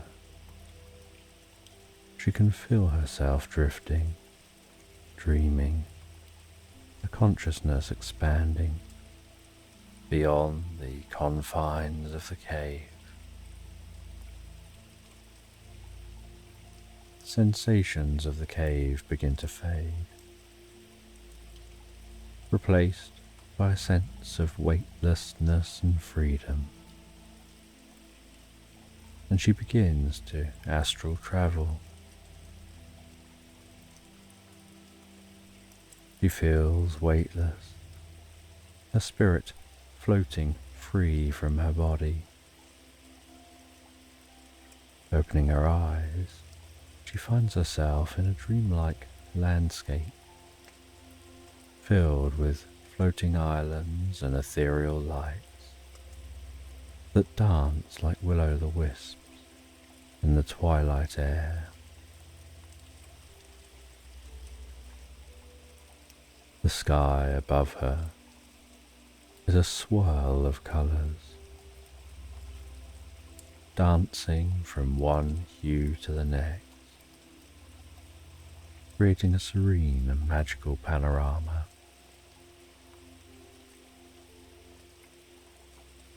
The air is filled with the scent of blooming flowers and the soft hum of distant music.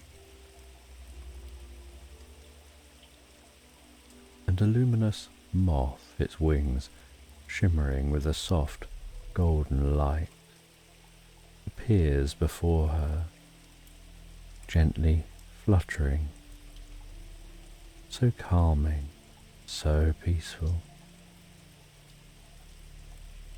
And Sarah feels an instant connection to this delicate creature as the moth begins to move, and Sarah begins to follow, finding herself drawn into the deeper mysteries of this dreamscape.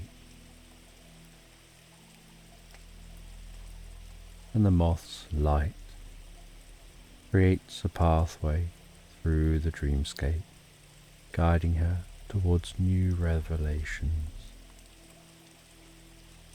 With the landscape around her shifting and changing, each scene more enchanting than the last.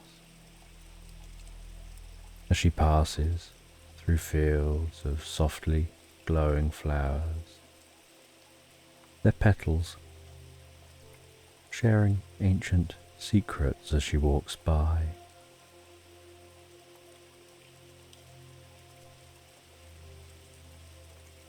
She crosses a bridge made of fine, woven threads, suspended over rivers of liquid light. Exploring deeper and deeper into the heart of this mystical realm, where the boundaries between reality and dream seem to blur into a seamless tapestry of wonder. And the sights, the sounds, and the scents of this realm fill her with awe and a deep sense of peace. And she feels that deep sense of peace and belonging, as if she's discovering a hidden part of herself. And the luminous moth leads her to a grand ancient tree at the center of a floating island, and the tree's branches stretch towards the sky, dripping with leaves that sparkle like stars. And Sarah reaches out to touch the tree, feeling a surge of warmth and wisdom flow through her. And the tree's presence is grounding and uplifting, connecting her to the earth and the cosmos.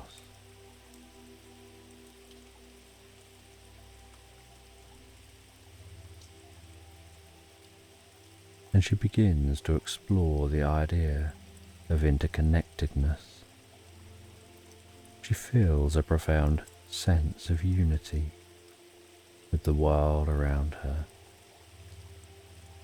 a harmony transcending the physical, touching the very essence of being.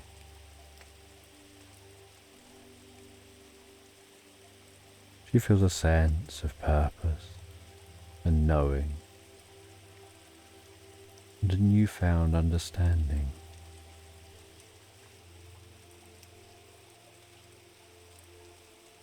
She finds her awareness gently returning to the cave, almost like pulses and waves of awareness, before drifting deeper and deeper and discovering herself journeying on an astral plane towards some jagged mountains. And the sky is a swirling canvas of greys and blacks. Thunder is softly rumbling like a distant ancient drum. Lightning is dancing in the sky against the dark black backdrop of the clouds.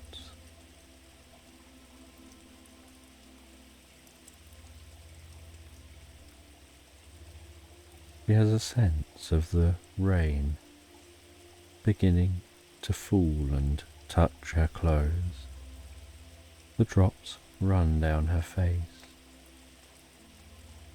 and is aware of her physicality as this astral being.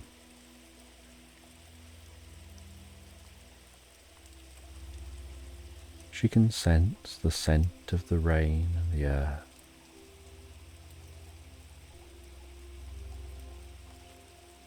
the smell of the storm.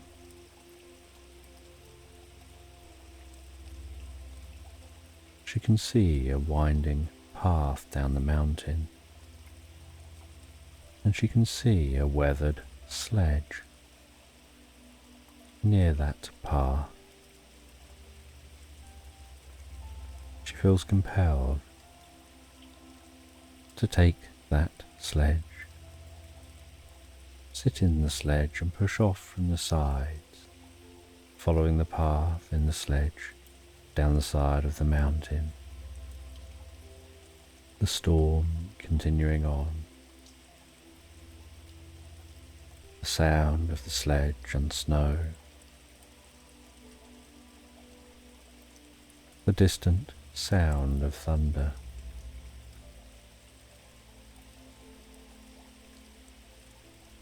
Feeling the excitement of sledging down a mountainside.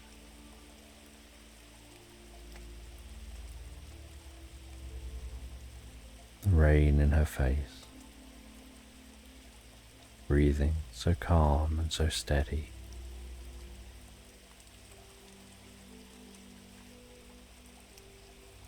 And at the base of the mountain stands a majestic dragon as she comes to a halt.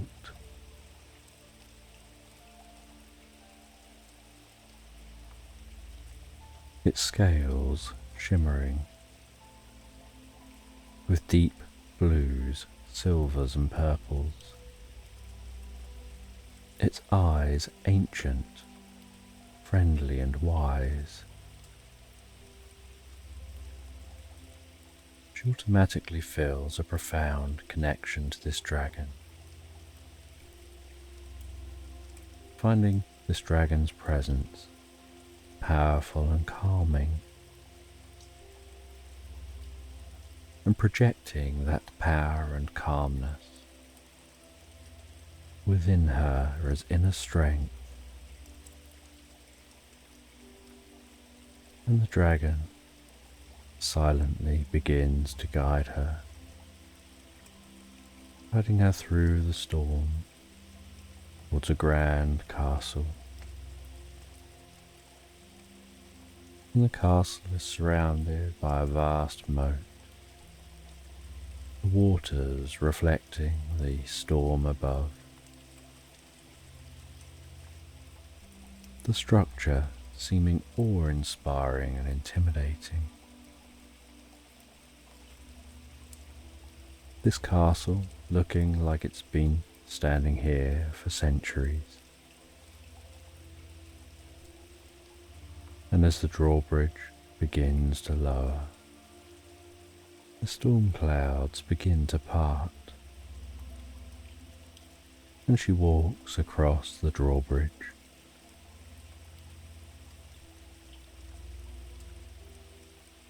Heads over to the castle, feeling a deep sense of peace, calm,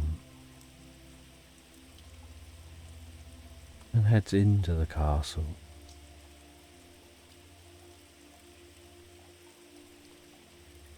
And the air in the castle is cool and still.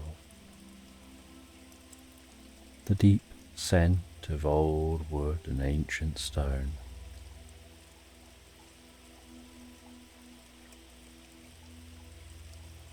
Her footsteps echoing so softly against the stone floors. Tapestries on the wall, depicting scenes of mythical landscapes.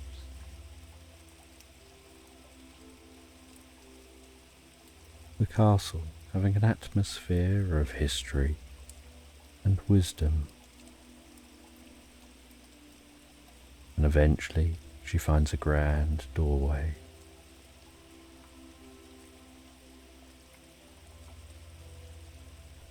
This doorway is carved with symbols of earth, water, air and fire. And the door gently opens, and inside she finds 4 incredible looking artifacts, each one representing a different element. An earthy looking stone, a vial of water, a feather, and a candle flame flickering and warm.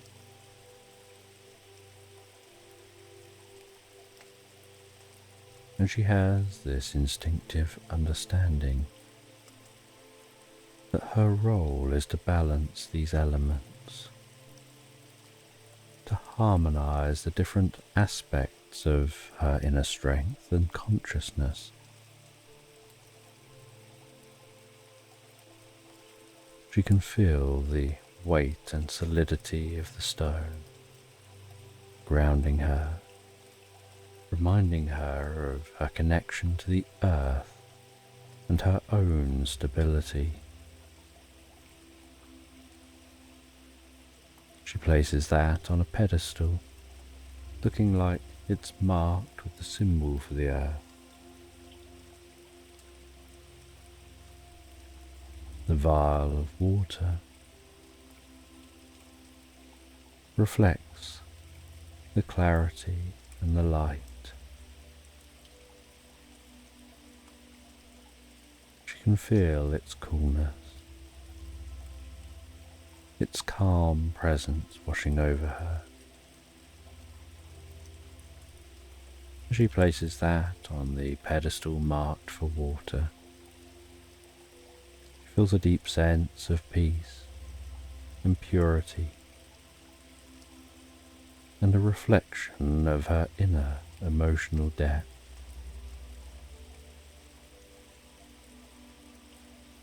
And the feather is light and delicate, so light in fact it's almost floating out of her hand.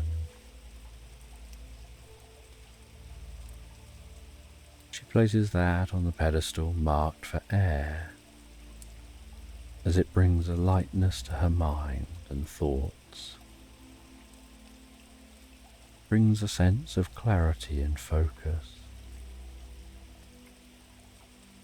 and seems to almost enhance her intellectual and creative abilities. As she takes the candle, its flame warm, inviting, comforting, dancing and flickering, representing spirit and passion and inner drive. And she recognizes the power within herself. As she places that down on the relevant pedestal, feeling a surge of energy, being filled with a sense of purpose and courage.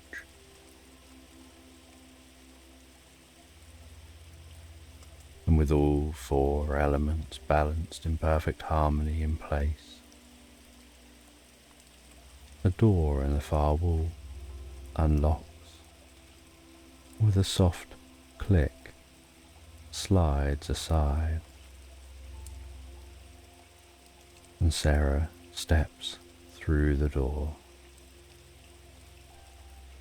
into a hidden chamber beyond this room. Chamber with a sense of timelessness, its walls shimmering with a strange ethereal light.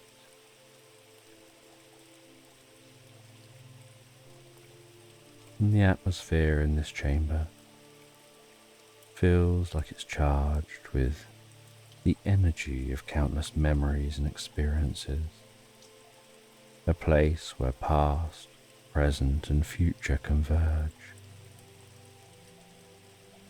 She finds herself, as she walks to the center of the chamber, engulfed in a swirling vortex of memories. Looking in one direction, time begins to run backwards, and she witnesses memories, moments from her past playing out in reverse, rapidly.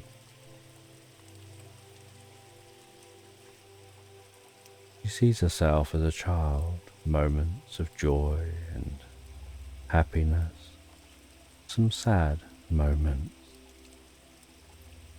different decisions that have occurred, directing the path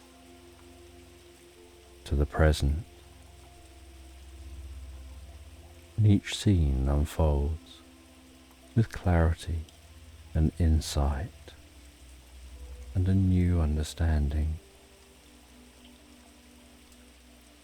And the memories draw her deeper and deeper into her history. She watches those moments pass by in a detached way, offering deep understanding, realizing the significance of different experiences, the lessons learned, the growth achieved, the mistakes and triumphs, the fears and hopes, and how they've all woven together to form the tapestry of her life.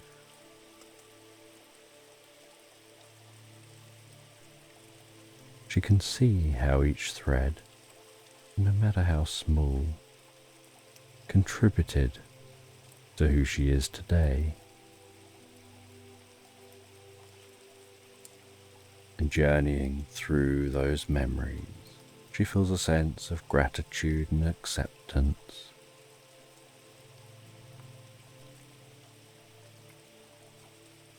And she starts to have this feeling like it's raining inside the chamber, with that rain being warm and soothing, calming her spirit,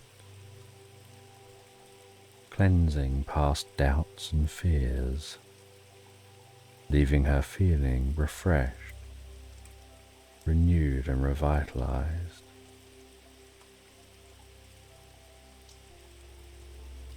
She feels a deep sense of peace,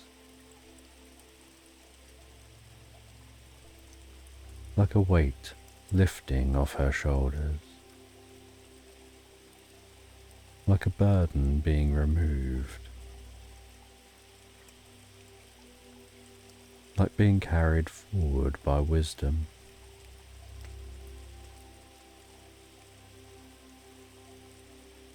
And then she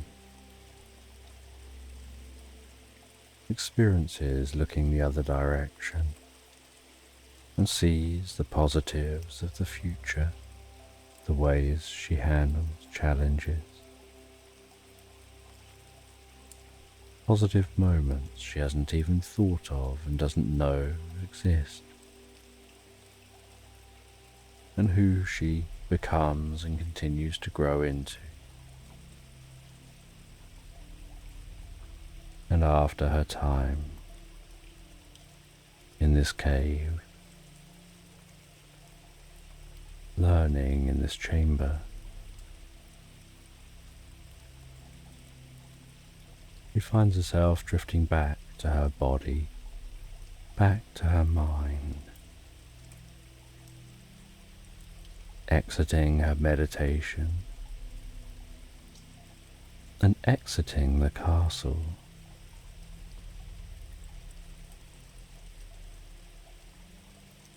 And she walks to a tranquil, serene lake.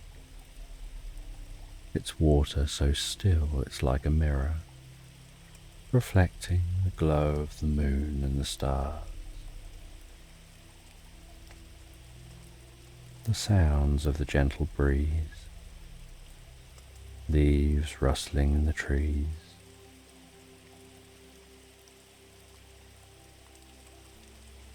feeling a deep and profound sense of calm and peace. Her muscles in her body relaxing, her mind quietening, breathing deeply and comfortably, so absorbed in the atmosphere of this location. And a dragonfly dancing across the surface of the pool of water.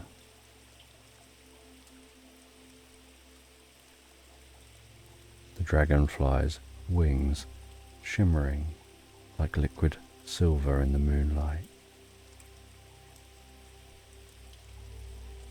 And Sarah walks along the edge of this lake and finds a small sailboat moored up. She steps onto the sailboat, its wood creaking softly, the boat swaying so gently. She casts off from the shore, relaxing on that boat, its rhythmic movements soothing, lulling her deeper and deeper relaxed. The sound of the water lapping so gently against the underside of the boat. The sensation of the boat's movements and the sound of the water, enhancing a feeling of harmony, peace and serenity. And she watches the moonlight as it dances and twinkles on the water's surface in the wake of the boat, pondering the experience she's had.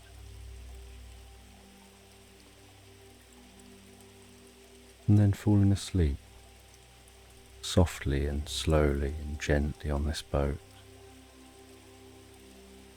as it glides back across the lake.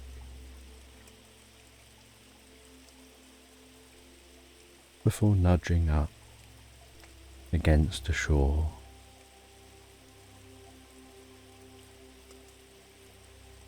waking her up. She leaves the boat and finds that she's back in the rose garden.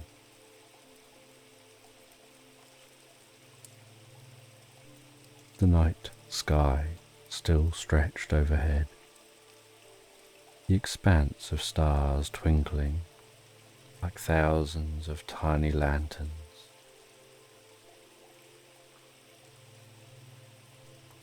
The roses seeming to almost glow in the starlight. The sweet fragrance of those roses.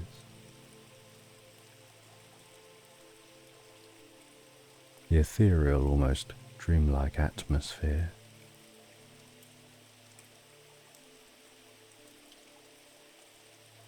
As the playful kitten runs over and weaves its way through the garden and starts weaving through Sarah's legs, purring softly.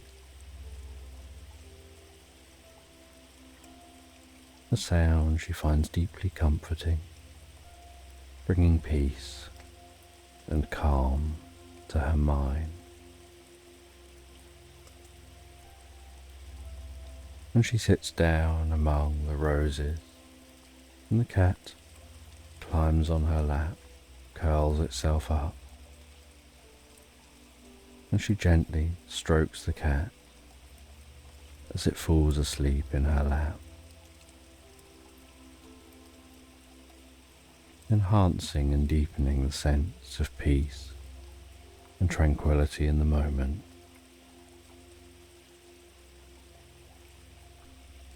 Watching the stars pass overhead and lying back while stroking the cat and finding herself begin to drift and float so peacefully asleep, her breathing slowing, the air on her cheeks as she relaxes into the most pleasant dream, drifting and floating, relaxed asleep into slumberland. And this is a sleep story about a woman who went by the name Misty. And Misty was on a first date. She went to a cinema with a partner to watch a romantic film about a man who lacked confidence and believed that no one would like him. So he avoided talking to people, and when he had to talk to people, he'd lower his head to prevent making eye contact. He would talk facing down at the ground, and with a monotonous tone of voice, and very few facial expressions. The film followed this man's journey as he met someone who helped him to see himself as others truly saw him. After the film, Misty and her date started to walk from the cinema along a quiet street and past the local park. The tree-lined park was illuminated by lanterns dotted along the paths which cut across the grass, casting the most beautiful golden glow on the grass and trees, with inky black patches between the lights. Misty enjoyed the silence of the park and the quiet street, with just the sound of synchronized footsteps sharing their journey. They walked along in a pleasant and comfortable moment of silence. Misty really appreciated the silence after the loudness of the cinema. She liked the film, but wished that they would have the volume a little lower so that they could truly enjoy the experience. While walking, Misty noticed the orange glow of light in a bookshop window. The windows of all the other shops were dark. They walked towards the bookshop, slowing as they approached, reaching the window and peering in, the gentle light softly illuminating the surroundings. The shop was filled with stillness as they held their breath to take a closer look, as if breathing would awaken something unseen. After gazing silently into the shop for a while, Misty slowly reached for the door handle, carefully turned the handle, and with a slight gasp, the door clicked open. As Misty and her date stepped into the bookshop, they were immediately enveloped by a wave of warmth, akin to that of a cozy log cabin. It was an inviting sensation, causing her muscles to relax deeper and deeper, the aroma of the shop wafting towards them. A nostalgic blend of old paper and mild coffee that felt soothing, almost like a blanket of comfort. Lined with slightly crooked bookshelves, the bookshop was a haven of peace and quietude. The shelves were crammed with books of all shapes, sizes and colours, each holding a different story, a different world. A single desk lamp on the counter illuminated the room, casting long, dancing shadows that seemed to breathe life into the cozy environment. The silence was not the cold, harsh type that you'd expect in a deserted place. Instead, it was warm and gentle, like a mother's lullaby. The only sound was the soft, rhythmic ticking of a wall clock, adding a hypnotic tune to the silence. To Misty, the bookshop felt enchanted, humming with a magical presence that was gentle yet powerful. The atmosphere was serene, with a touch of the mysterious, as if countless stories were woven into the very fabric of the place. The energy was so calm that it felt like stepping into a different realm, a world separated from the outside hustle and bustle, a world filled with wonder and tranquility. And the pair ventured deeper and deeper into the shop. The curiosity piqued. Each book they picked up seemed to echo with tales of adventure, romance, mystery and history. And as Misty skimmed through a book, she felt herself becoming more and more absorbed in the enchanting environment.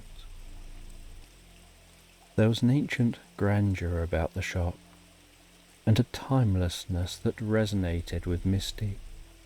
It was as if every nook and cranny of the shop held a secret, every book a key to another universe. As she became further immersed in this peaceful setting, the outside world seemed to fade away. And as Misty ventured deeper into the bookshop, the soft light from the desk lamp threw dappled patterns onto the worn wooden floor. It illuminated the book-laden shelves, casting an array of shadows that danced along with the rhythmic ticking of the wall clock. And just as her eyes started to adjust to the gentle light, she noticed a faint shimmering figure behind the counter. It was a spectral shape that seemed almost like an optical illusion, yet she couldn't deny its presence. It had the semblance of a person, like a dream within a dream, only slightly more tangible. The spectral figure seemed to be a librarian of sorts, its shape more of an echo of a person than a real presence. Its form was ethereal, seeming to flutter in and out of solidity. There was something calming, almost soothing about this figure, and as Misty watched, her heartbeat slowed, and a deep relaxation began to envelop her. And upon noticing her, the spectral figure offered a gentle nod in acknowledgement. The nod seemed to ripple through the air, much like a pebble tossed into a tranquil pond. With a subtle gesture, it directed their attention towards a special box filled with books sitting on the counter. The box, an ornate affair of worn-out leather and bronze clasps, appeared as ancient as the bookshop itself. The surface was beautifully embossed with motifs of quills and inkwells, and as Misty neared the box, she felt an almost magnetic pull, an irresistible compulsion to discover what treasures it contained. She extended a hand towards the box, each movement feeling like she was wading through a dream. The bronze clasps were cold to the touch. As she opened the box, a warmth seemed to radiate from within, cocooning her in its comforting embrace. And inside the box was an array of books, each seemingly more fascinating than the last. The covers varied from beautifully ornate to wonderfully worn, each hinting at the secrets that lay within their pages.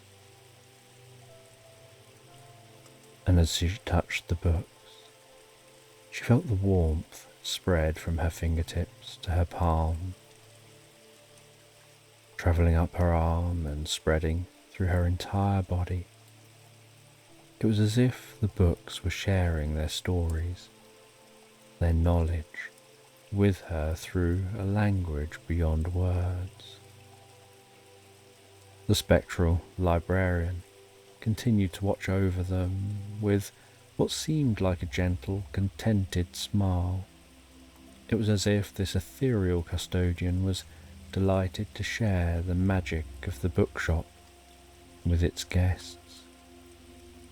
And as they explored the contents of the box, time seemed to stretch and warp, blending into the comforting rhythm of the bookshop.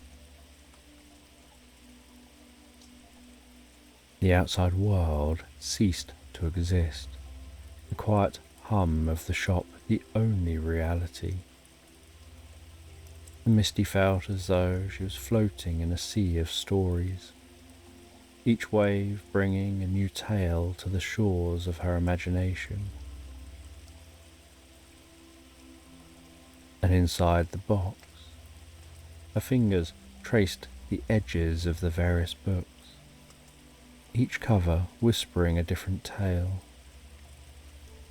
And as her hand brushed over a peculiar book with a silver pendulum embossed on the cover, a curious feeling stirred within her.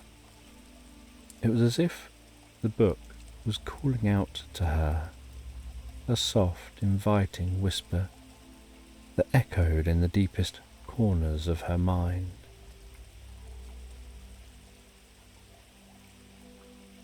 She picked up the book,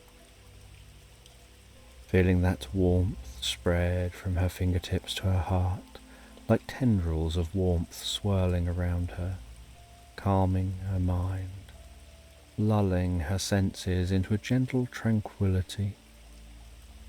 It was the strangest, most pleasant sensation, invigorating and soothing, as if the book held a story that her soul was longing to hear. She opened the book with a sense of reverence.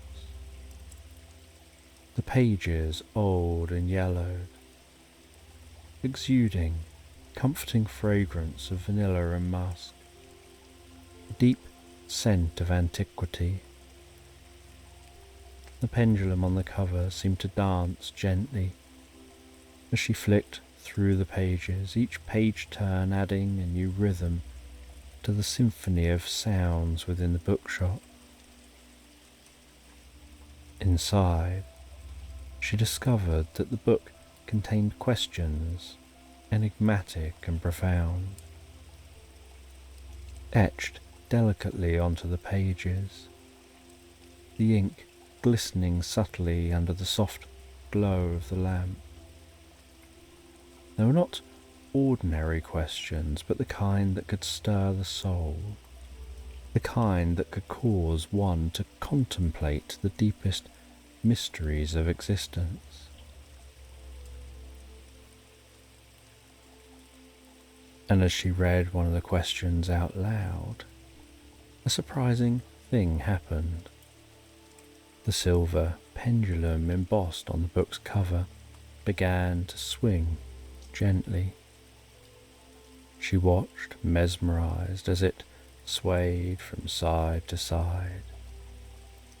And as it swung, answers began to appear on the page, materializing from thin air, written in a delicate silver script.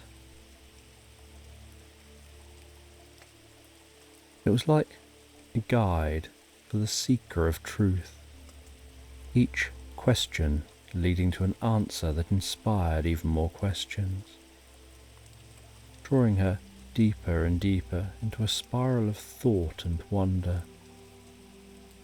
The book seemed to hold a universe of knowledge within its pages, offering gentle wisdom and direction, an enigmatic mentor guiding her through the labyrinth of thought. The spectral librarian watched in silence, its translucent figure shimmering faintly in the bookshop's muted light. There was an understanding in its ethereal eyes, a silent nod that seemed to say, "You're on the right path." Reading from the book, she felt an intimate connection with the universe, as if the book had opened a portal to the cosmos within her mind. It was like the book was a key and each word a step further into a realm of infinite possibilities. The more she read, the more relaxed she felt, her mind expanding, absorbing the wisdom of the ages, enveloping her in an embrace of knowledge. As she put the book back into the box, her eyes landed on an ornately carved door that she hadn't noticed before, its carvings glowing softly, beckoning her towards yet another mystery. And as Misty approached the ornately carved door, her fingers traced the delicate patterns etched into the wood. Each curve and line seemed to tell its own story, whispering secrets of times long past. The door felt warm under her touch, as if it held a pulse of its own, a gentle thrum that matched the rhythm of her heart.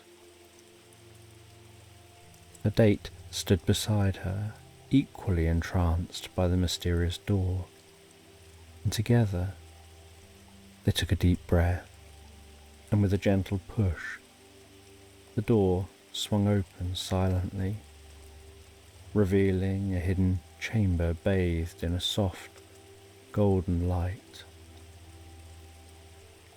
The air was filled with the scent of wild roses and ancient parchment, creating a heady blend that was both invigorating and soothing. Inside the chamber, the two of them found themselves surrounded by an array of peculiar artifacts. Shelves lined the walls, each one filled with objects that seemed to hum with a quiet energy. There were delicate glass bottles filled with shimmering liquids, intricately carved wooden boxes, and strange mechanical devices that ticked and whirred softly. In the centre of the room stood a large, round table, its surface inlaid with a mosaic of coloured stones that formed a celestial map. drawn to the table. Misty and her date approached it, their footsteps muffled by the thick carpet that covered the floor. And as they neared the table, they noticed a large book lying open at its centre. The book was bound in rich, dark leather, and its pages were filled with beautifully illustrated maps and diagrams, each one more intricate than the last. Misty reached out to touch the book, and as her fingers brushed the pages, she felt a sudden rush of warmth and light.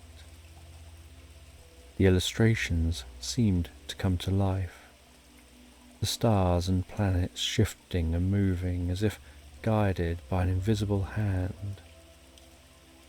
The room around them faded away, and they found themselves standing in the midst of a vast, star-filled expanse. The stars twinkled like diamonds against the velvety blackness of the sky, their light casting a gentle glow over everything. Misty felt a sense of awe and wonder wash over her, the beauty of the cosmos filling her with a profound sense of peace. Beside her, her date stood in silent amazement, their eyes wide with wonder, and together they floated through the starry expanse, guided by an unseen force. They passed by swirling galaxies and glowing nebula, each one more breathtaking than the last. It was as if they were being shown the secrets of the universe, the mysteries of creation laid bare before them. And as they journeyed through the cosmos, they felt a deep connection to the stars and the space around them. It was as if they were part of something much larger, an integral piece of the vast cosmic puzzle. The feeling was both humbling and exhilarating, filling them with a sense of purpose and belonging. Eventually, their journey brought them to a beautiful garden, suspended in the middle of the starry expanse. The garden was filled with lush greenery and vibrant flowers, their colours even more vivid against the backdrop of the night sky. A gentle breeze rustled the leaves, carrying with it the sweet scent of blooming flowers and the soft murmur of flowing water.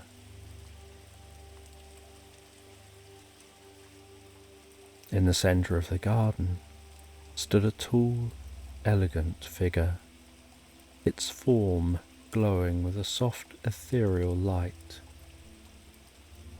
The figure radiated a sense of calm and wisdom, and as it approached, Misty and her date felt a deep sense of peace wash over them. "Welcome," the figure said, its voice a soothing melody that seemed to resonate within their very souls. "You've come far and have much yet to discover. This garden is a place of learning and transformation, a sanctuary for those who seek wisdom and understanding." The figure gestured towards a pair of stone benches that sat beneath a towering tree, its branches heavy with delicate silver blossoms.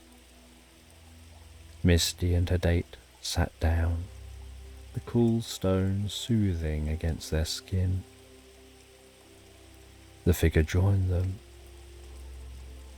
its presence comforting and serene. "For many, this place is a dream," the figure continued, but for those who are truly open to its magic, it's a gateway to infinite possibilities. Here, you can explore the depths of your own mind, uncover hidden truths, and find answers to the questions that lie deep within your soul. Misty listened intently, her heart filled with a sense of anticipation and curiosity. She could feel the magic of the garden seeping into her very being, opening her mind to new ideas and perspectives. Close your eyes, the figure instructed gently, and allow the garden to speak to you, to guide you on your journey. Misty closed her eyes, taking a deep breath and letting the sounds and scents of the garden envelop her. She felt herself sinking deeper and deeper into a state of relaxation, her mind becoming a blank canvas ready to be filled with the wisdom of the ages. And as she drifted deeper into this meditative state, she began to see images forming in her mind. At first, they were fleeting and indistinct, but gradually they became clearer and more defined. She saw herself standing in a beautiful forest, the sunlight filtering through the leaves in dappled patterns. The air was filled with the sound of birdsong and the gentle rustle of leaves, creating a symphony of nature that was both soothing and invigorating. In this forest, Misty felt a sense of freedom and possibility. She began to walk along a path that wound through the trees, her steps light and confident. As she walked, she noticed a series of doors set into the trunks of the trees, each one unique and inviting in its own way. With curiosity, she approached the first door. It was made of polished wood, with intricate carvings that depicted scenes of nature and harmony. She reached out to touch the door, and as she did, it swung open silently, revealing a hidden room filled with light and warmth. Inside, she found herself in a cozy log cabin, the walls lined with shelves filled with books and trinkets. A fire crackled in the hearth, casting a warm glow over the room. The scent of pine and cedar filled the air, mingling with the faint aroma of baking bread. It was a place of comfort and peace, a sanctuary from the outside world. She explored the cabin, her fingers trailing over the spines of the books and the smooth surfaces of the trinkets. Each item seemed to hold a story, a piece of history that was waiting to be discovered. She felt a sense of connection to the cabin, as if it were a part of her own story, a reflection of her own journey. After a while, she returned to the path, her mind filled with the warmth and tranquility of the cabin. She continued along the path, her steps guided by an inner sense of direction. The forest around her seemed to come alive, the trees and flowers shimmering with a gentle otherworldly light. and as she walked, she stumbled across another door, this one made of glass and adorned with delicate etchings of stars and constellations. She approached the door with a sense of wonder, her heart filled with anticipation. The door swung open at her touch, revealing a room that seemed to be made entirely of light.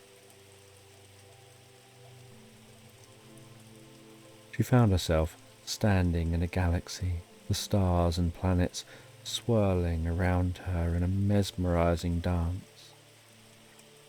She felt a sense of awe and wonder, the beauty of the cosmos filling her with a deep sense of calm.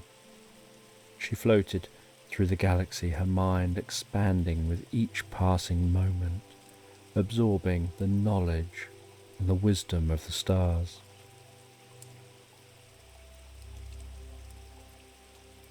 In this galaxy, she felt a deep connection to the universe, a sense of belonging that went beyond words. She was aware that she was part of something much larger, a piece of the cosmic puzzle that made up the fabric of existence. The experience was both humbling and exhilarating, filling her with a sense of purpose and increased wonder. And after what felt like an eternity, she returned to the path, her heart and mind filled with the magic of the galaxy.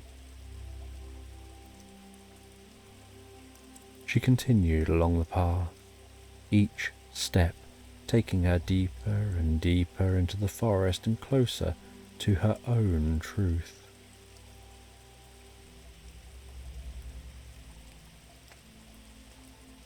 The path that she walked along gracefully wound through the forest, each step bringing a greater sense of peace and calm.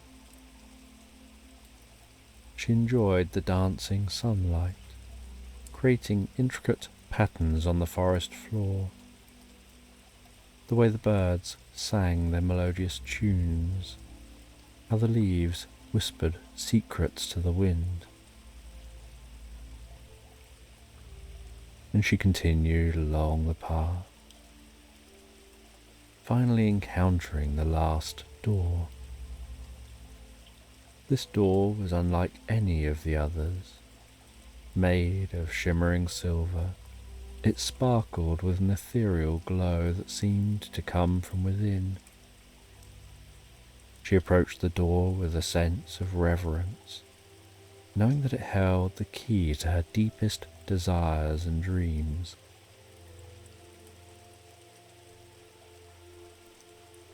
And with a gentle touch, the door swung open, revealing a room bathed in a soft golden light. Inside, she found herself in the beautiful garden once more, filled with vibrant flowers and lush greenery. A gentle stream flowing through the garden, its waters sparkling in the sunlight.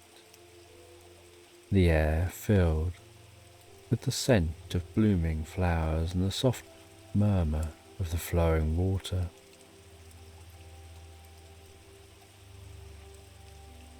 And in the centre of the garden stood the tall, elegant figure, still glowing with a soft, ethereal light.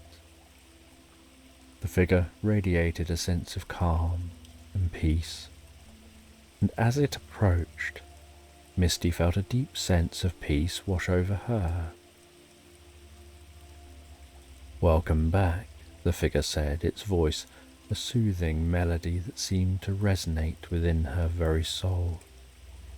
"You've come far on your journey, and now it's time to reflect on what you've discovered."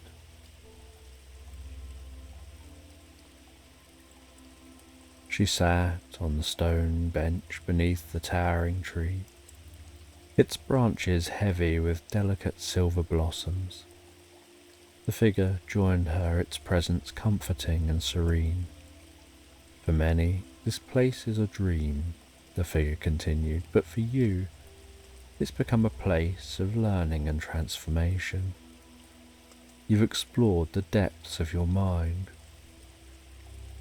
uncovered hidden truths, and found answers to the questions that lie deep within your soul. Misty closed her eyes, took a deep breath, and letting the sounds and scents of the garden envelop her, she felt herself sinking deeper and deeper into a state of relaxation, her mind becoming like a blank canvas ready to be filled with the wisdom of the ages. And as she drifted deeper into this meditative state, she began to reflect on her journey, remembering the log cabin with its cozy warmth and shelves filled with books and trinkets, recalling the galaxy with its swirling stars and planets, and the profound sense of connection she felt to the universe. She thought of the beautiful garden, its vibrant flowers and gentle stream, and the deep peace that it brought her. And she realized that each of these places represented a part of her own journey, a reflection of her own inner truth. And as she explored these thoughts, she opened her eyes, feeling a profound sense of clarity and understanding. She realized she had the power to create her own reality, to shape her own destiny.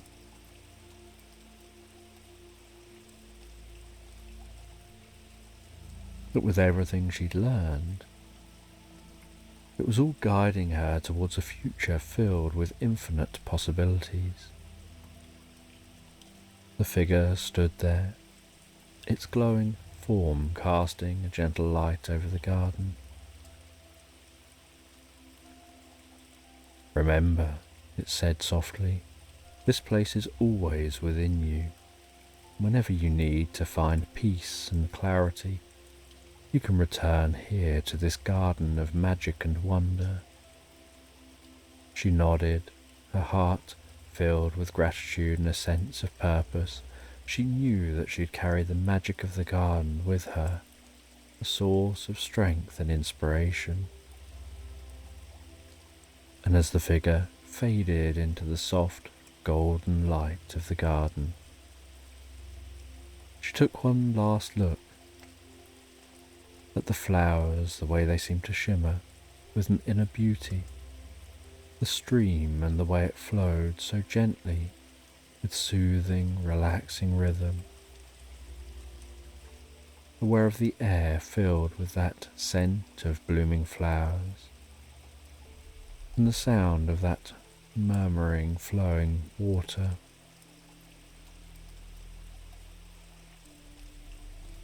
And with a deep breath, she stepped back through the silver door, feeling the warmth of the garden and the wisdom of her journey settle deep within her. She knew that she was ready to face the world with a new sense of purpose and clarity. As she walked back through the enchanted bookshop, feeling a sense of wonder and enchantment linger within her heart. The spectral librarian giving her a gentle nod, as if acknowledging the transformation that she'd undertaken. Stepping with her partner out into the cool night air, feeling a renewed sense of peace and contentment. The quiet streets, the lantern-lit park, the world around her seemed to sparkle with a new light, a reflection of the magic she now carried within her.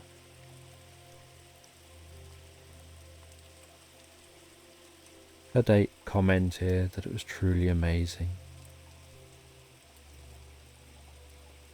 and Misty smiled, saying yes, it was, stating that she feels it's going to be the beginning of many more adventures to come.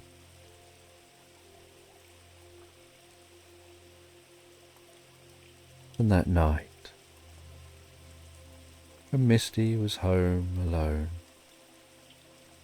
and settling down into bed and drifting off to sleep, she recalled the memories of the magical bookshop, the garden, passing through the doors, and the magic she'd gained, and with a deep sense of gratitude and love in her heart, and a spirit full of wonder, she drifted so peacefully, so comfortably asleep into slumberland. And in a peaceful little village, nestled gently between rolling hills and lush green meadows, there was a hidden treasure waiting to be discovered. And this treasure wasn't made of gold or jewels, but was made of memories and dreams. And it began in the strangest of ways, with an old motorbike, rusted with age, yet brimming with a sense of adventure. And attached to this motorbike was a sidecar painted a cheerful shade of red, its seat cushioned and so inviting. And one sunny afternoon, you find yourself in a quaint village, standing before this motorbike and its sidecar. The gentle hum of the breeze creeping its way through the leaves, the distant sound of birdsong filling the air.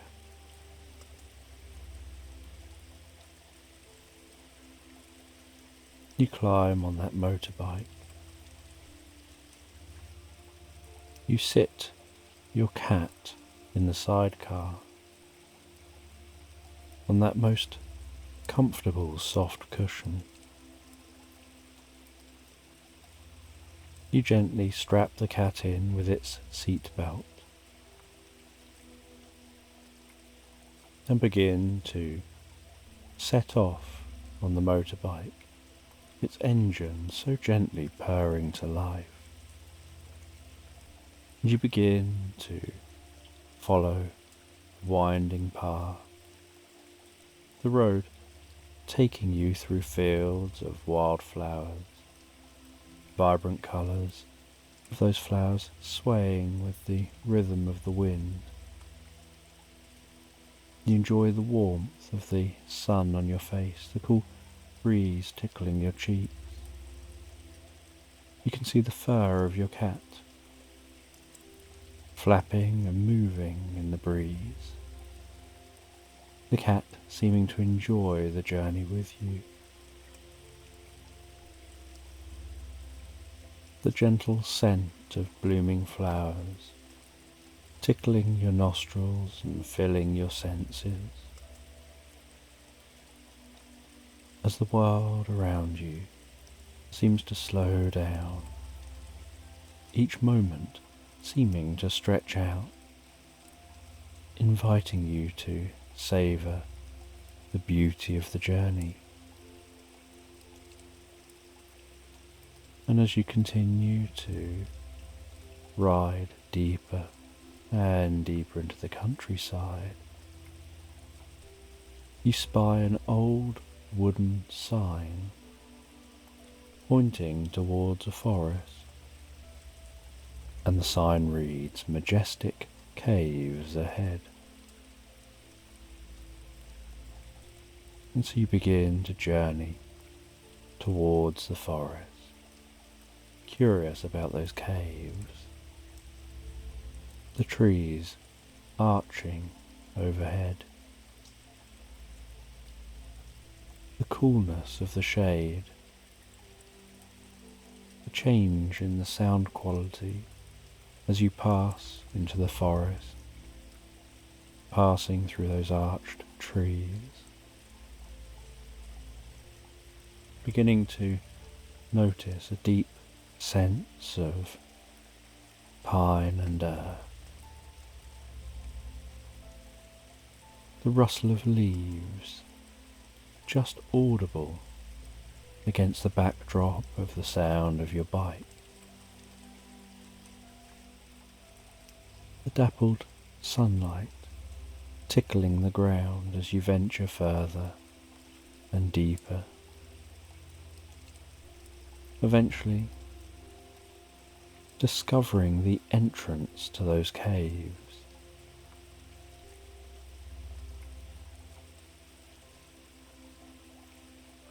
And you park up the bike near the caves. You lift your cat out of the sidecar, unbuckling its seat belt, placing it in a pouch on your stomach, its paws resting gently as it looks and enjoys the journey with you.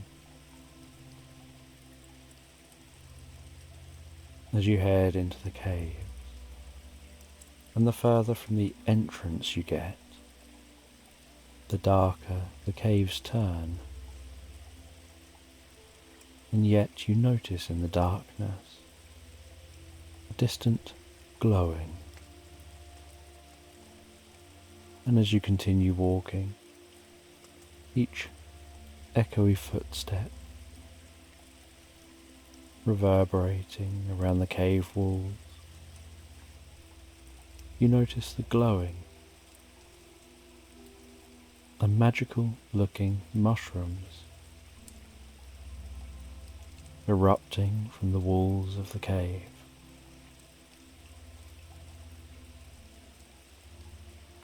You continue through the cool and still air of this cave. The occasional distant dripping sound of water, following the gentle luminescence of those mushrooms, letting them guide your way deeper and deeper into this cave.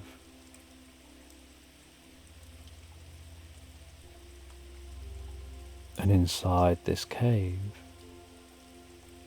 you're surprised to discover a hidden world of wonder. The walls glistening with crystals reflecting the mushroom's glow, creating a kaleidoscope of colours dancing around you.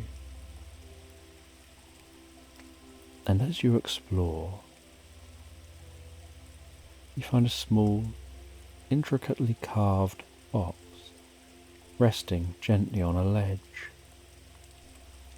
and you open that box to discover a pinhole camera,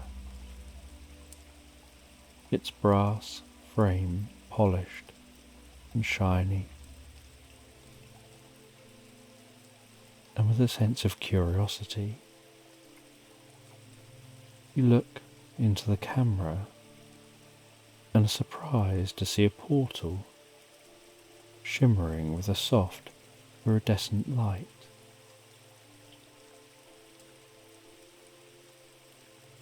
And you place the camera on the floor, and it seems to almost beam that portal before you.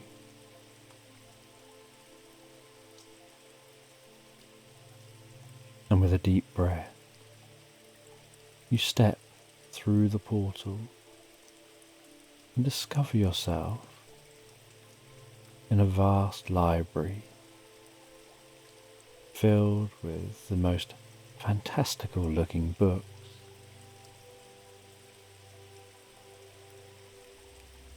And each book promises to hold the heart of adventure.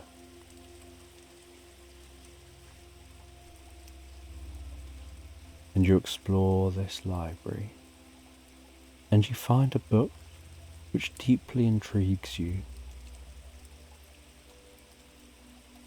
And so you open that book,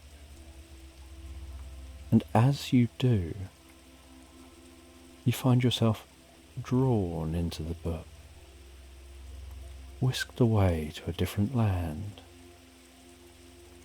where yourself and your cat are exploring lush forests, enchanted castles, and serene meadows.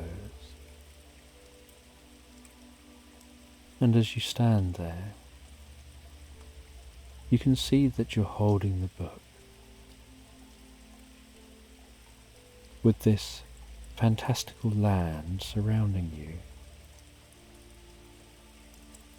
And as you close the book, so the land vanishes, and you find yourself stood in the library. And you continue exploring this library.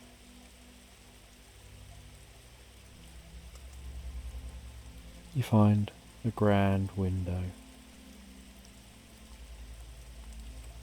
and you see the most incredible sight through that window. The moon gently, slowly, carefully drifting across the face of the sun, before creating a ring of fire, illuminating the sky.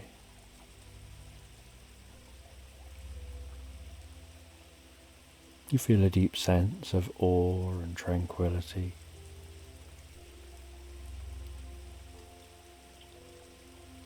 Aware of the beauty and the mystery of the universe. And as the eclipse passes, so you continue exploring this library, holding on to that deep sense of peace and contentment.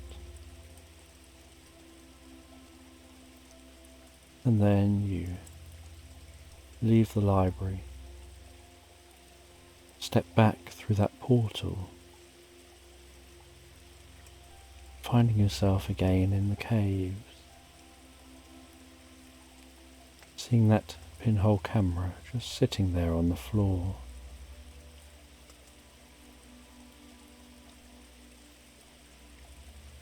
You pick up the camera, take that camera with you, head back to your motorbike, strap the cat back in its seat, and head back to the village.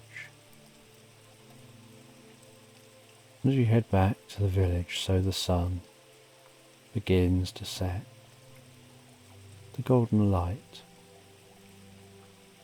adding a beautiful touch to the landscape, giving the landscape an ethereal feel. And back at the village, you wander through that village.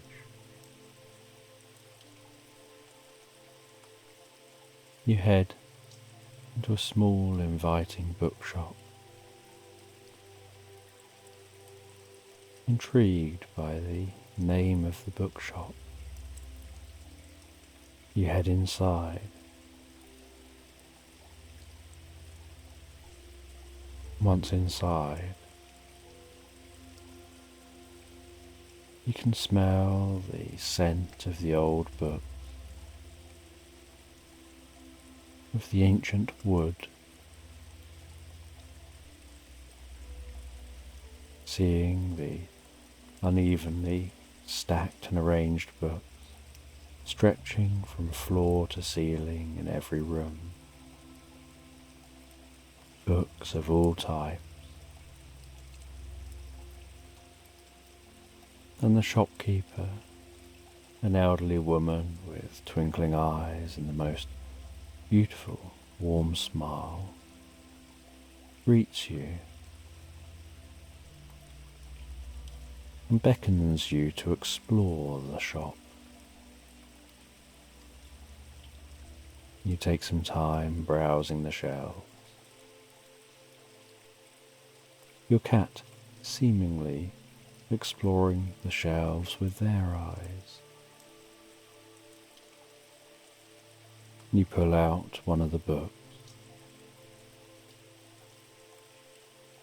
You open that book, and it seems to fall open on a page that's shimmering with a soft golden light. And this book you were drawn to seemed to be telling the tale of a hidden realm within the cave you just visited. A realm where time stands still and dreams come to life.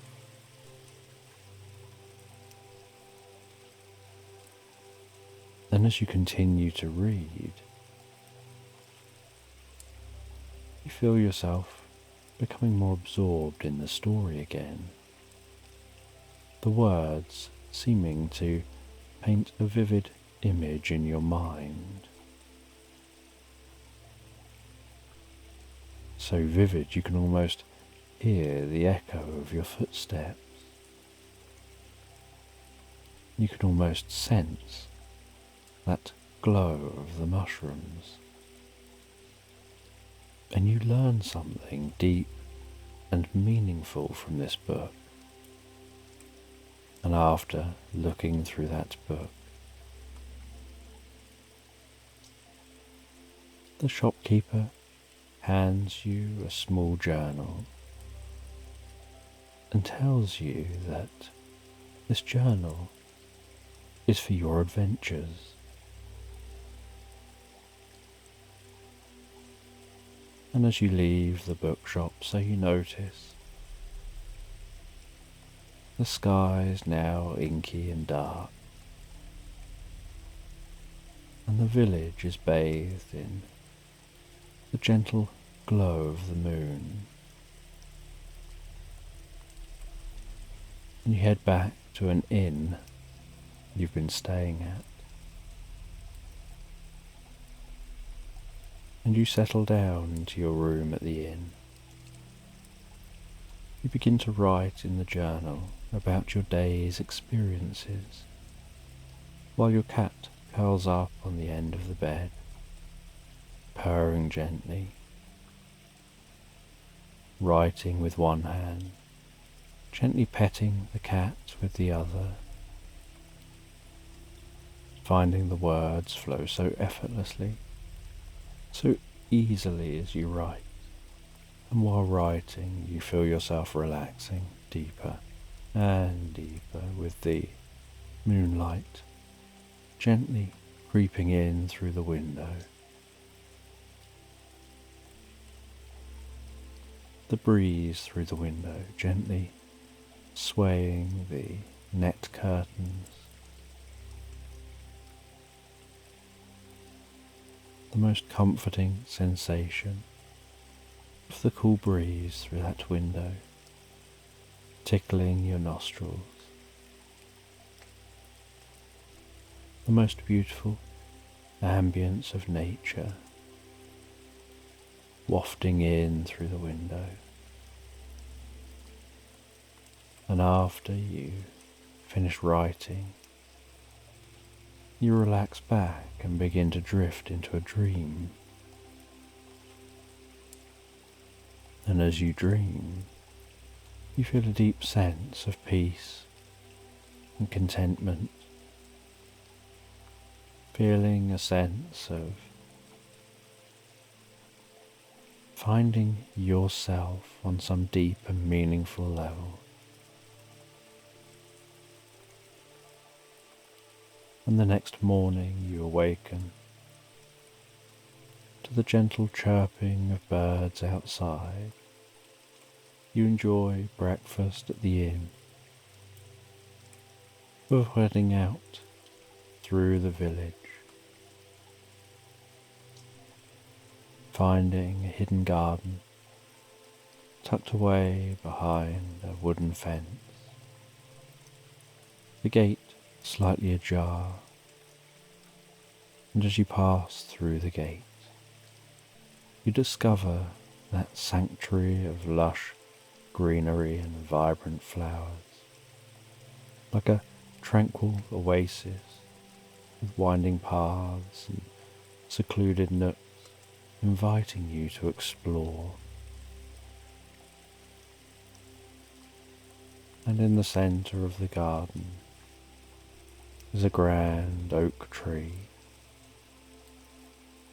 its branches stretching out in all directions, offering a natural canopy, a natural umbrella from the sun.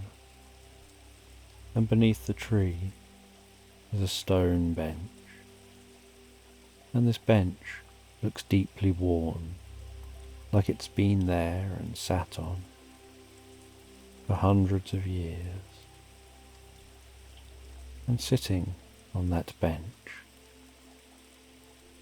you notice a young girl. She has a book resting in her lap.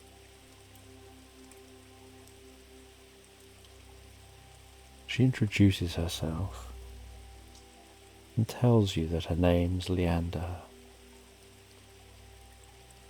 She shares stories of the garden, each tale filled with magic and mystery. You listen, captivated by her words. As she stands up and begins to walk, and you follow, and together wander through the garden, discovering hidden corners and secret paths. Your cat rolling around on the grass, wandering off at times on its own little missions, before returning and checking you're still there.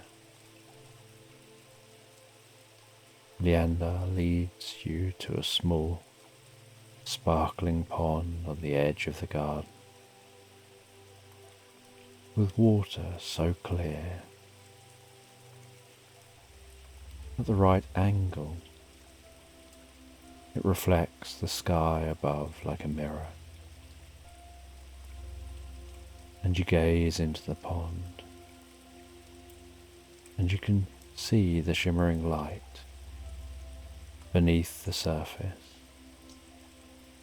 And Leander explains that it's a portal to another world. She asks if you'd like to see where it leads.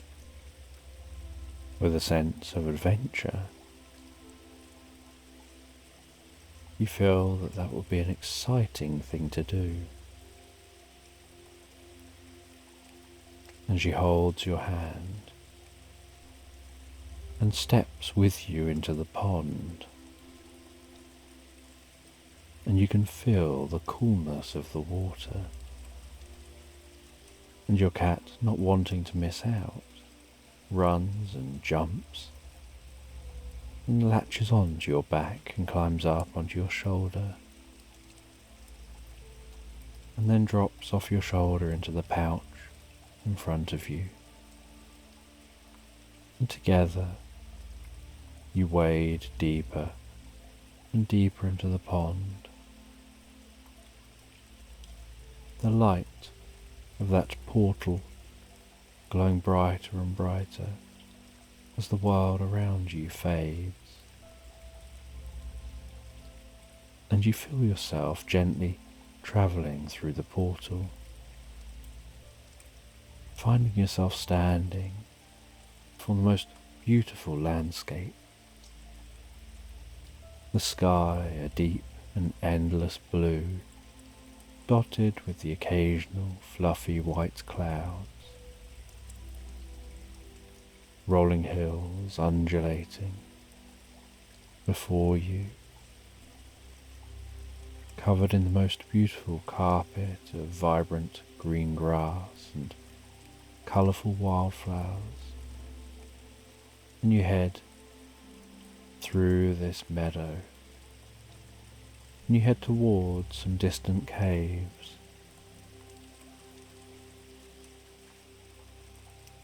And once reaching the caves, you head into them and have this sense like these caves resemble caves you've already been in. Like maybe there's a connection between them.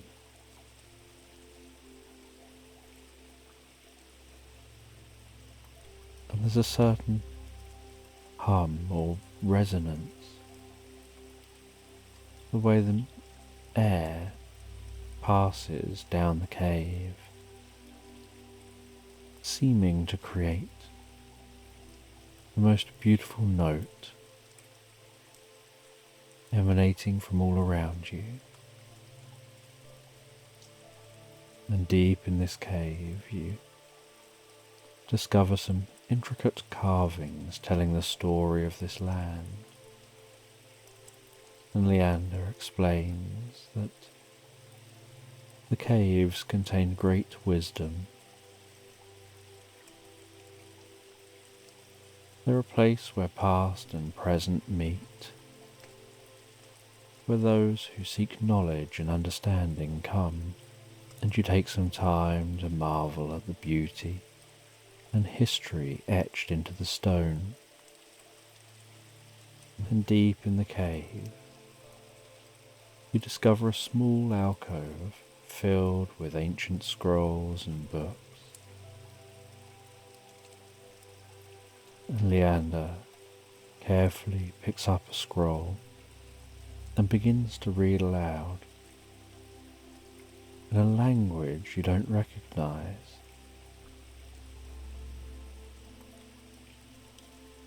And as she reads, you have this sense of mental images forming in your mind, as if the words are reverberating around the cave,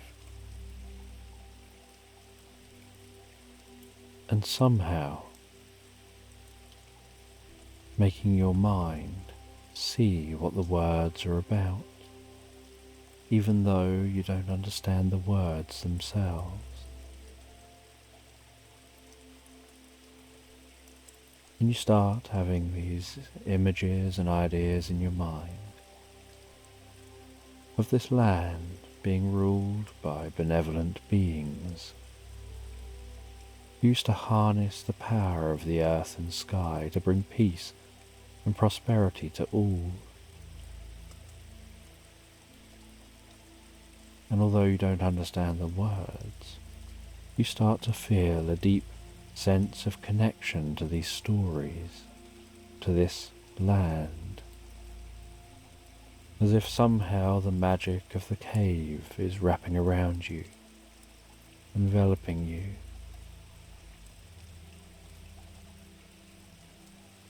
Filling you with a deep sense of wonder and tranquility.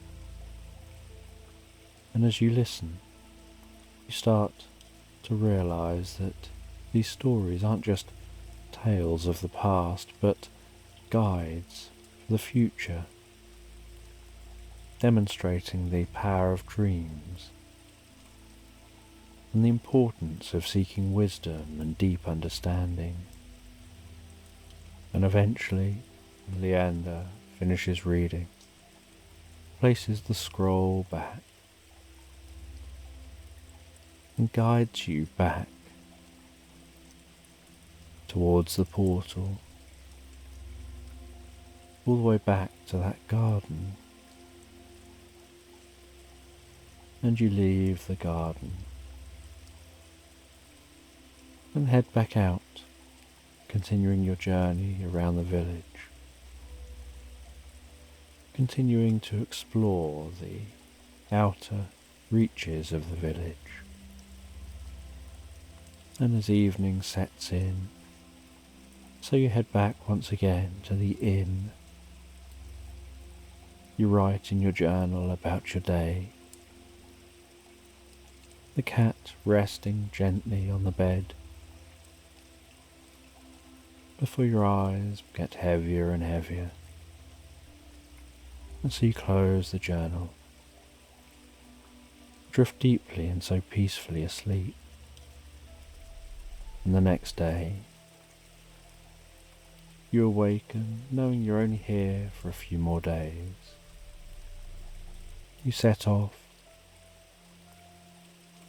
into the village outside at the first light of dawn. The soft golden glow wrapping its way around the landscape. The scent of morning dew. Curious what today will bring, what adventures you might go on. And you head back off again on that motorbike, making good ground away from the village, allowing you to explore further afield.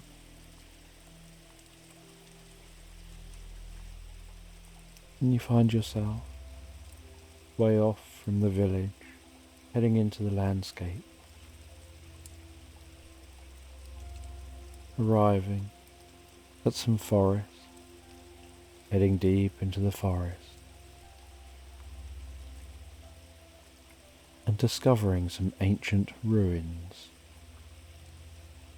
And you park up the bike, and you go and explore those ruins.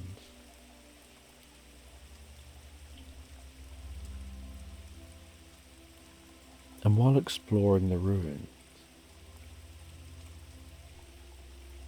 you hear a sound coming from in the forest around you, and a man walks out of the forest in your direction. A friendly, kind-hearted looking man with the most wonderful smile and deeply curious eyes. And he introduces himself as Dornan. He tells you that these ruins hold a deep secret. Deep under the ruins, if you can find the entrance, is a secret library. And he guides you through the ruins. He moves aside some ivy wrapped around and hanging down some of the stonework. He crouches down and squeezes through a small gap and beckons you to follow. And so you follow through that gap, and he lights a flame, touches that flame to something on the wall, and suddenly the flame seems to shoot around this area, lighting up torches which are lining the walls here, revealing the beauty of this secret library. And together you head around this library. You see the most incredible books and find in the centre of the library is a pedestal, and on that pedestal is one large book. And he tells you to rest your hand on the book. And as you do, you begin to feel a pulsing, and you hear a deep, guttural chanting. and the library seems to almost vibrate and pulse around you, almost as if it's your vision pulsing. And then the library disappears, and just that book on the pedestal remains in the middle of a vast meadow. You remove your hand from the book and begin to explore this meadow. And as you explore the meadow, you notice the sky here looks different to what you're used to. The stars don't match up with the stars in the sky you normally see.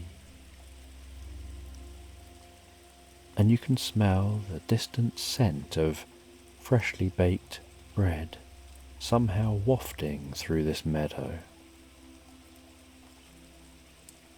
And you find yourself driven by your nose, exploring the meadow deeper and deeper. There are the scent of flowers, the sounds of wildlife, the twinkling of stars, and the scent of freshly baked bread. And as you walk and explore, you find over a small hill a man resting there, seeming so jolly, baking bread over an open fire.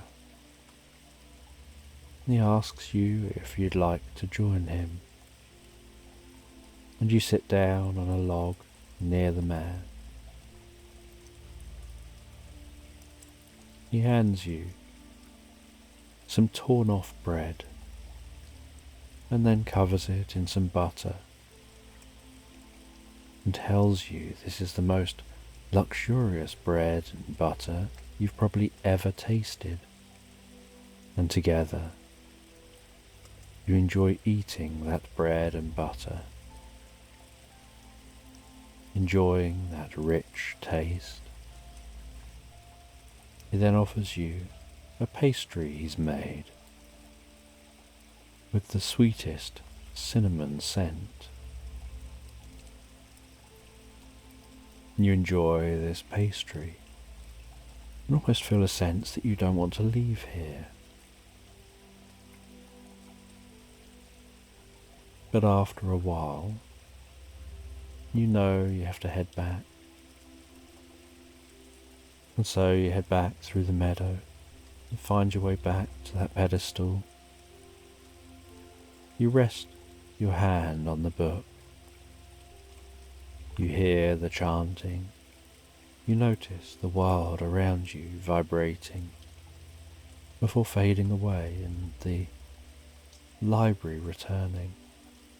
And you find yourself stood there with Dornan just watching you. And Dornan asks if you're okay, says that you seem to zone out for just a moment, but that just a moment, from his perspective, was a long period of time of enjoying eating some bread and butter from your perspective. He guides you over to a book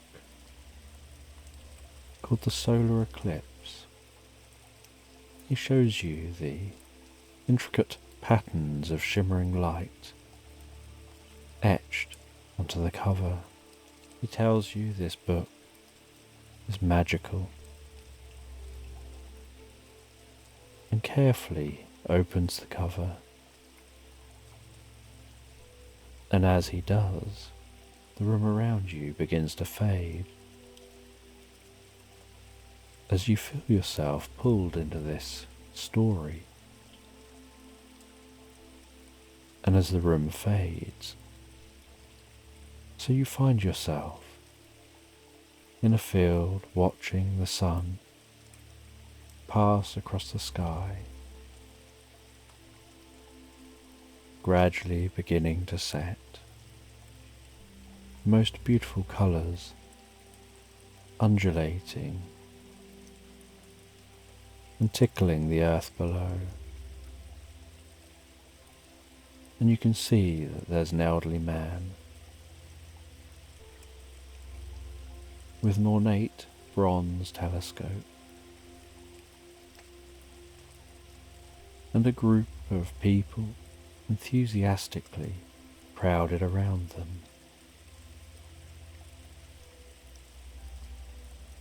And each person in the group takes turns to look through that telescope.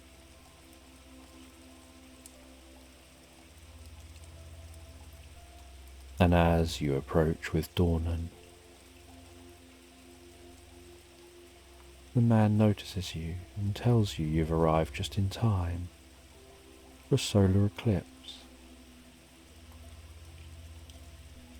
The telescope is set up especially for being able to see solar eclipses safely. They ask if you'd like to see the solar eclipse in a way you've perhaps never seen one before. You share your excitement at this opportunity, and as you look through the telescope, so you see how incredible it looks up close, the shadow of the moon slowly eating away at the sun. The surface of the sun violently undulating and pulsing.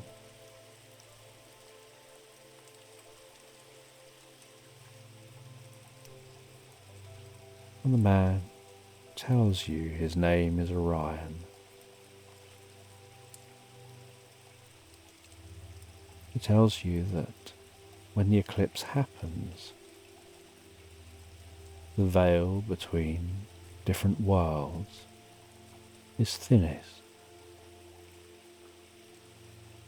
and so you can see this eclipse in the different worlds. Do you remember being in the other library and the eclipse seeming to happen through the window, and wonder whether they're all linked?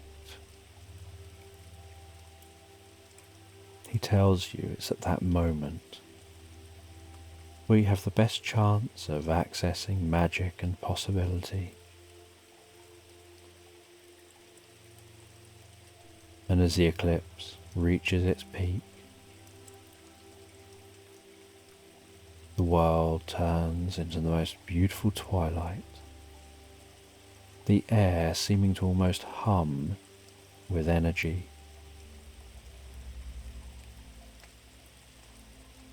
You start to feel such a deep sense of connection to the universe, a deep sense of infinite possibilities. Orion starts to tell you about stories of ancient trees and spirits that dwell within them. He gestures over to a majestic-looking old oak tree. Its arms seem to almost stretch out, encouraging and welcoming some kind of connection. He explains that this tree is a guardian of the portals, their gateways to other realms and other dimensions. He tells you that you've come here through a portal, and that through time books have been made with wood from this tree, each book containing the portal through the form of a story, through the words written within the pages of these magical books.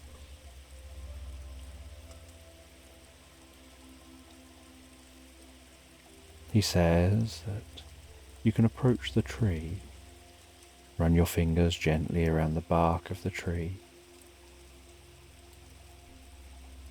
and a portal can open up for you.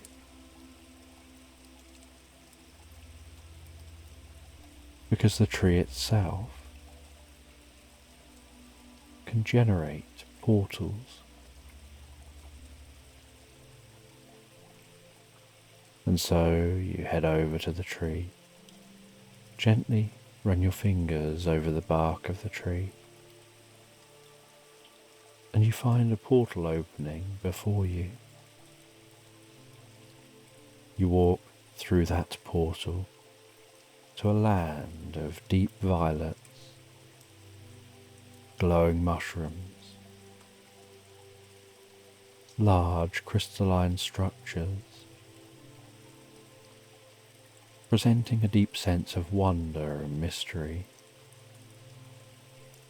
Your cat perched up in front of you, looking on with deep curiosity. And you find glowing runes. And you pick up some of those runes, seeing the symbols contained on them, sharing a sense of peace and tranquility. The land around you seeming to almost hum with magic.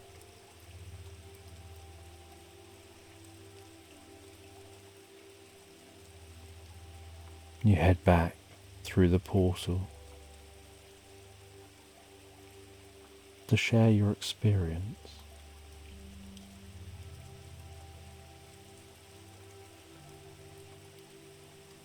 And Orion says that every time you pass through a portal, if there are no instructions, it could lead anywhere.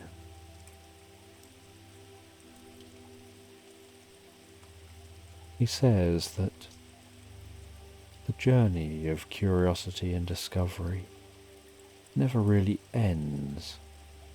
There's always a new realm to explore. There's always new stories to uncover. And so you head back with Dornan.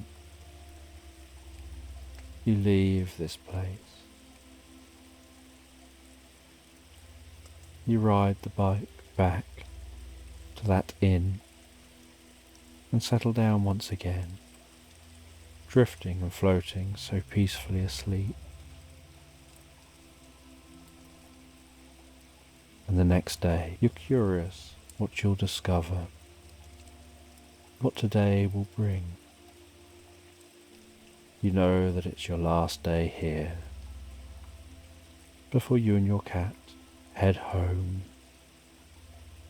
and each day has brought curious discoveries, and you explore the village, finding an old antique store containing magical items and artifacts, shelves full of glass jars with different powders in them, paintings on the walls, trinkets and knickknacks in drawers and on shelves, objects hanging from the ceiling, casting enchanting shadows on the walls as they sway and gently move. And as you look around,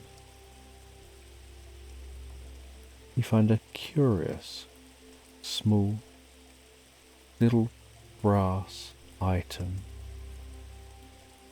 that really catches your attention.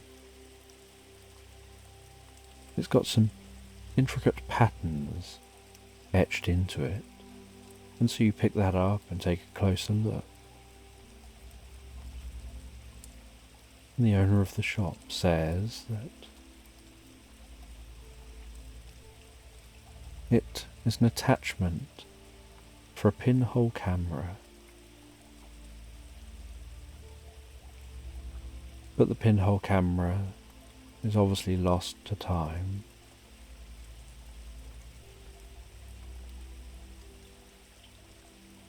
And you wonder with curiosity as you take the camera you picked up a few days earlier out of your bag, and you ask where the attachment would go. And the shopkeeper takes the pinhole camera and the attachment, and almost like putting together some Lego, or perfectly fitting some Tetris blocks in place, they attach the attachment.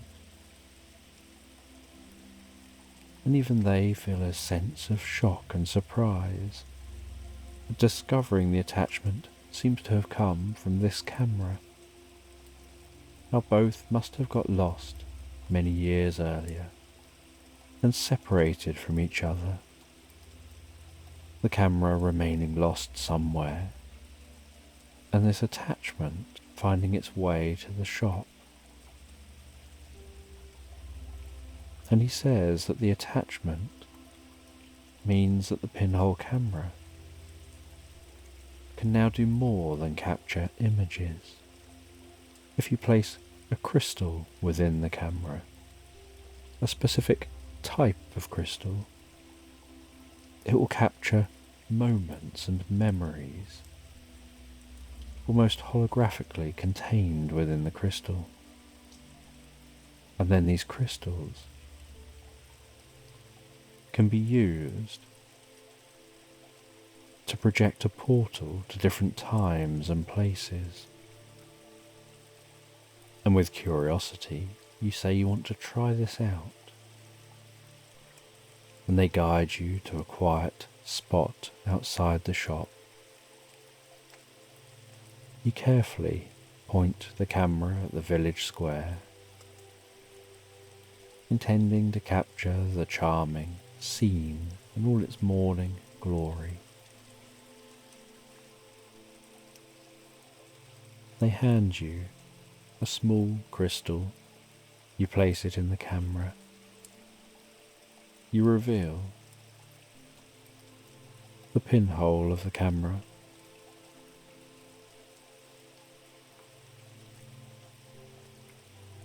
And after a little while, you cover it over again.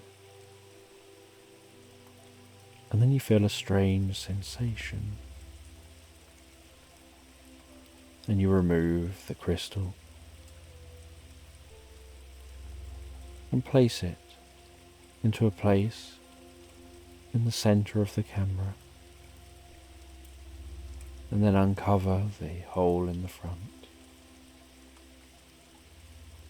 Then the world around you begins to shift and blur again, and you find that you're standing in the village square, except now the light is different, softer, the colours more vibrant. There's a strange sense of magic in the air. You find that the land around you has changed. Somehow this is like the village that always was, only it seems different. It's like a moment in time that you can wander around and explore, that seems to loop just a very short moment, about the time it takes for a bird to be flapping its wings, and so the birds seem to be flying on the spot. And you walk around and explore the village like this. And it's like exploring the village, except that everything is looped and exactly the same moment in time is happening over and over again, and everything in the village seems as real life. Except this is just a hologram, and you can walk around, and you can even interact with what's in this image.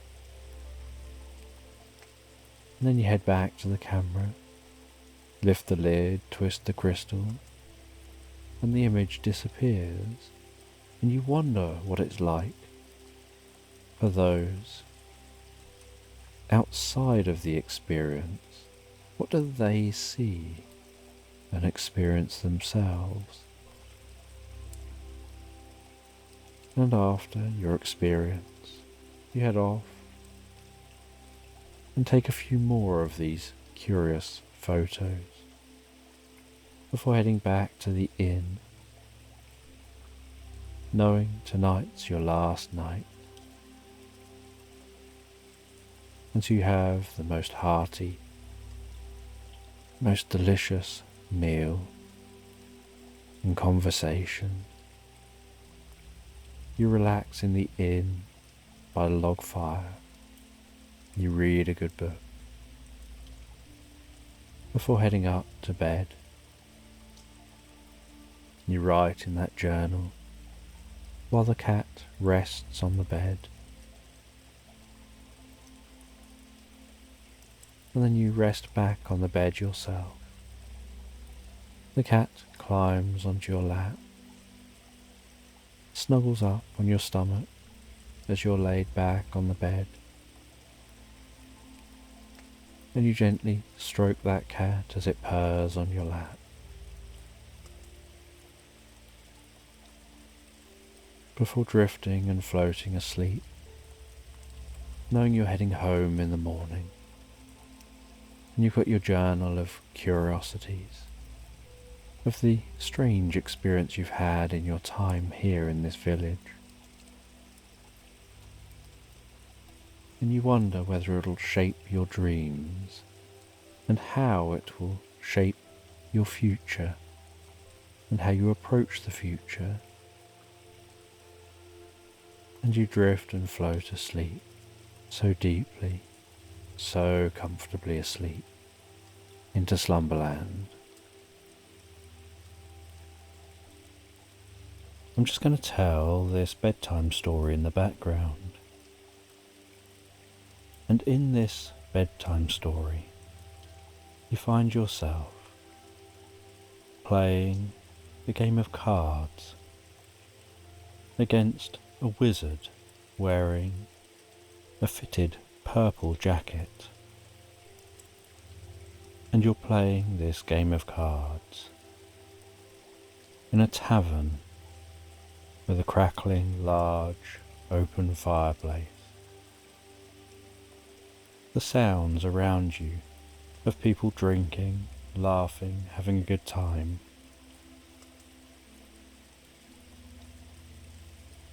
And yet you're all absorbed in this game against this wizard. And as you continue playing this game of cards against the wizard in the purple jacket, you feel you're approaching being likely to win. But just before the game can end, a fairy flies in the window from outside, flying in through a tiny crack opening in that window, and comes straight over to you and the wizard. And this fairy hovers near you, its wings twinkling, sparkling, like a sparkler emanating from its back, a humming sound from those rapidly vibrating wings, bobbing slightly up and down in the air. And this fairy says that your help is needed, that a legendary dragon has awoken in the land, and everyone is becoming scared. No one has seen or faced a dragon for centuries. And so the wizard looks up and smiles and says you'll have to finish this game some other time. They hand you their purple jacket and tell you this'll give you some magical protection and abilities. Just look after it so you can return it when you come back to finish your card game. You thank them and you follow the fairy, who now heads to the door with you from the tavern. You leave the door of the tavern, heading out to the cobbled streets, leaving the sounds of those people in the tavern behind, heading out into the night time of this fantasy land, in this fantasy town.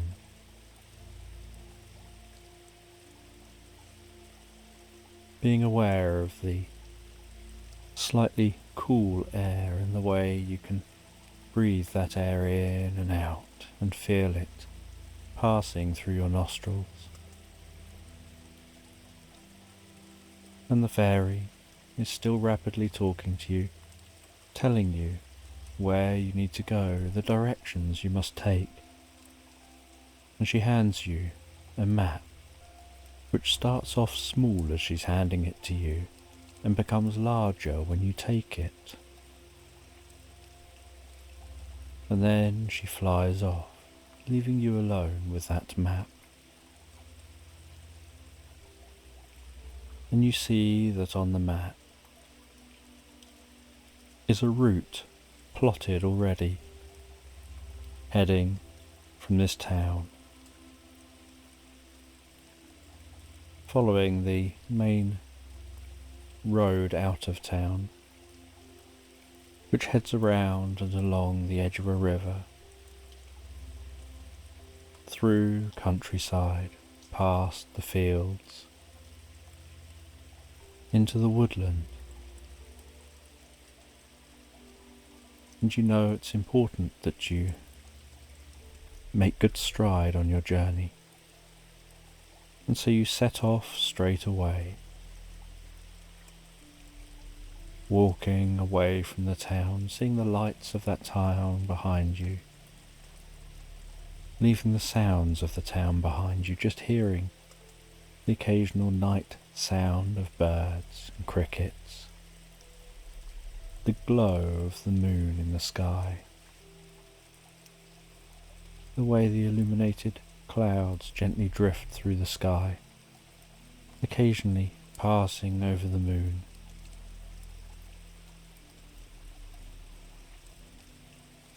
The silence which seems to set into the world around you, just the sounds of your footsteps as you move from cobbles to a stony, more gravelly path. And then from there, the further you get from the town,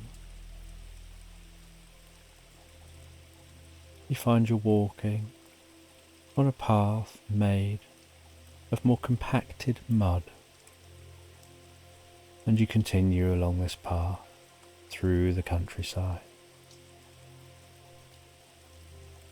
And with night time continuing on, the moon continuing passing across the sky, you can smell the scent of lavender fields, the scent of other flowers as you go.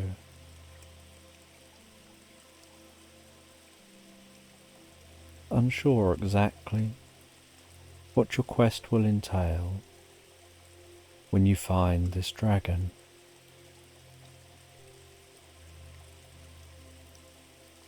But you obviously are trusted to just know what to do. And so you continue on, reaching the edge of the wood, and passing into the wood where the darkness deepens. The occasional silvery shard of light breaking through the canopy overhead, dancing before you in the gentle breeze. an increase in silence and stillness, with just that faint rustling of the leaves.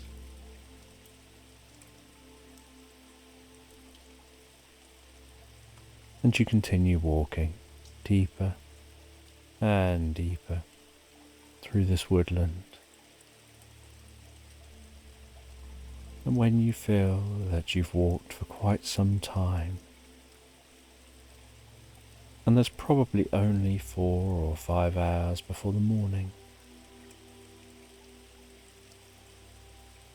you settle down briefly to have a rest. You make a small camp and drift peacefully asleep.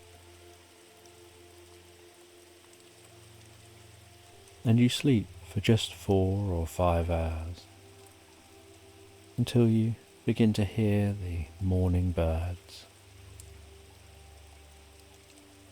and notice the glow of daylight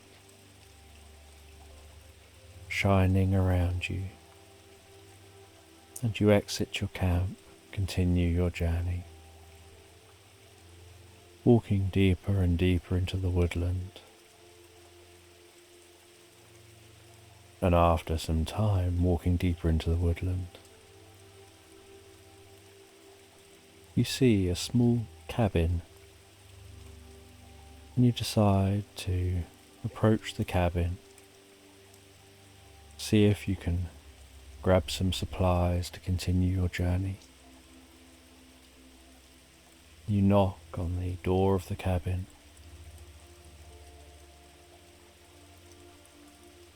and a fox-like creature answers the door.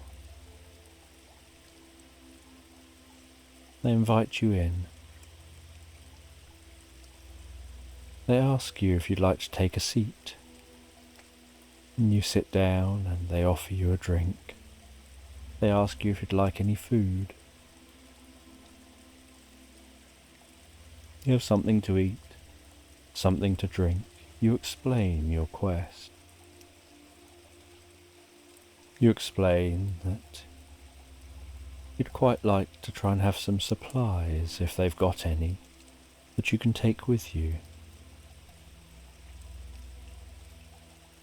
And so they hand you some drink to take with you, some food they prepare to take with you. You talk with them about how you've never seen them around these parts before, and they explain that they're a multi-dimensional being. They take on many forms, and ordinarily they travel around. But they've stopped for a little while in this area. They felt that there was a reason for doing so. They never really know what the reasons are. They just suddenly get this feeling they need to stop and stay in one place for a little while. And so they do. And then when they feel it's time to move on, they move on. And so they stopped here. And then you came along, and they know why they stayed. And when they stopped here, the cabin was just a derelict cabin, used long ago. And so while here, they did the cabin up, made it all nice. Somewhere nice and pleasant to stay for a while.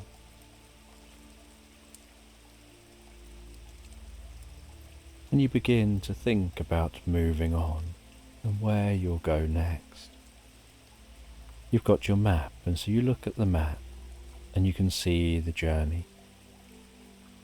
And you can see how far you've come, and you see you've got so far to go. And this multi-dimensional being tells you that it can be a long journey there, but they can give you something that can make the journey back much quicker.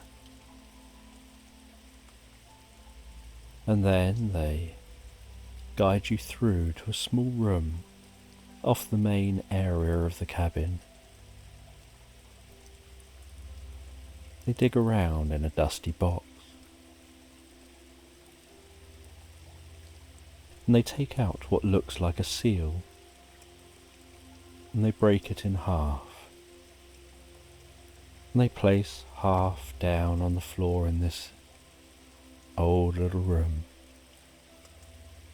and they twist it, and then slap it, and then hand you the other half. And they tell you, this is like a portable portal. If you place this down when you're ready to return, you can put it on the ground, twist it, slap it like I did then, and it will create a connection with this half placed here, almost like a wormhole between the two spots, and a portal will open, and you can step through the portal and you'll find yourself right back here in an instant. And so you'll only have to journey back from here to your town. And so you place the seal in your bag. You place the supplies you've been given into your bag. You thank them for their kindness and help before leaving the cabin and setting off, continuing your journey. And as you continue your journey, so you walk through the woods, before passing out the other side of the woods and finding yourself back into rolling hills and open countryside. You roam over those rolling hills, admiring the sky above, the way the clouds move so gently, birds circling up high. And so you continue walking through this countryside, enjoying the scents of the world around you, occasionally getting the map out, double checking you're still on track, following what's barely a path now over the rolling hills, heading far, far away from where you started. As the next night sets in, and you're still out in open countryside, and you can notice as the light dims, fireflies hovering and darting above the flowers and grasses. You set up a camp and a small campfire, and listening to the gently crackling campfire, and admiring the stars overhead, the way they twinkle and blanket the sky like a million diamonds just hanging above you. You lie back, watching the sky, feeling the cool breeze, and begin to drift and float, so peacefully, so relaxed asleep. And as you drift peacefully asleep, begin to hear the sound of a drum being beat. And as that beating drum continues, you start to see something in your mind's eye, a world forming around you, as if you're lying down in tall grass and hearing the beating drums get louder. You sit up in the tall grass and look around you and find that you're in the middle of the ruins of what seems like a sanctuary. some ancient place, and sitting on an ancient rock in the middle of this space, surrounded by flowing water, appears to be the most peaceful person you've ever seen. And so you stand up and gently walk over towards them. And as you approach, they gently gaze up in your direction. They tell you that they're your guardian angel, that they're taking on this physical form in your dream to introduce themselves, to make you aware you've got a guardian angel who watches over you. And they tell you that you're unsure of exactly what the mission is you're on. You're unsure whether it's safe or dangerous, just that you seem to have been chosen. And you have magic with that purple jacket. But the only real magic you'll need is the magic of peace and calm. That they're there to let you know your journey will be safe. And when you reach your destination and you encounter the dragon, you'll know what to do. And all will be well.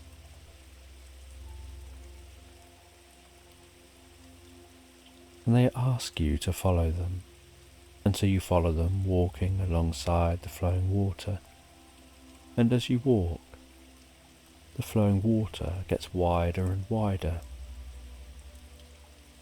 until you arrive at a lake where the water is so wide it's gone still. And you can see the sky reflected in the water so perfectly.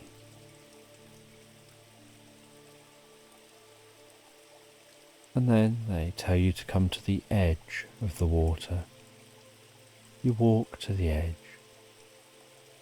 They tell you to take one step towards the water.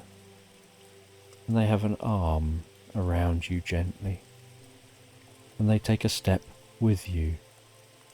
And you feel like they're pushing you as if to fall in the water. But as you both step forward, you rotate. You pass through the water without getting wet, while taking one step, and find yourself stood with the surface of the water behind your back, as if it's an upright mirror.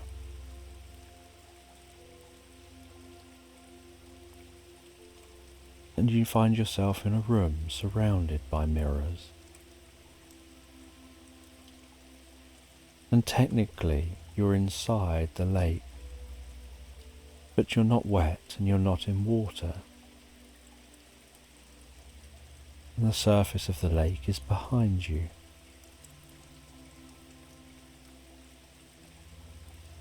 And they say that this is a mirror room. As you look around at the mirrors, seeing your image reflected in all the mirrors, they tell you this room is a place where it's hard to escape yourself. It's the kind of room where you can come to find yourself, where you're confronted with yourself until you understand your true self and what's within.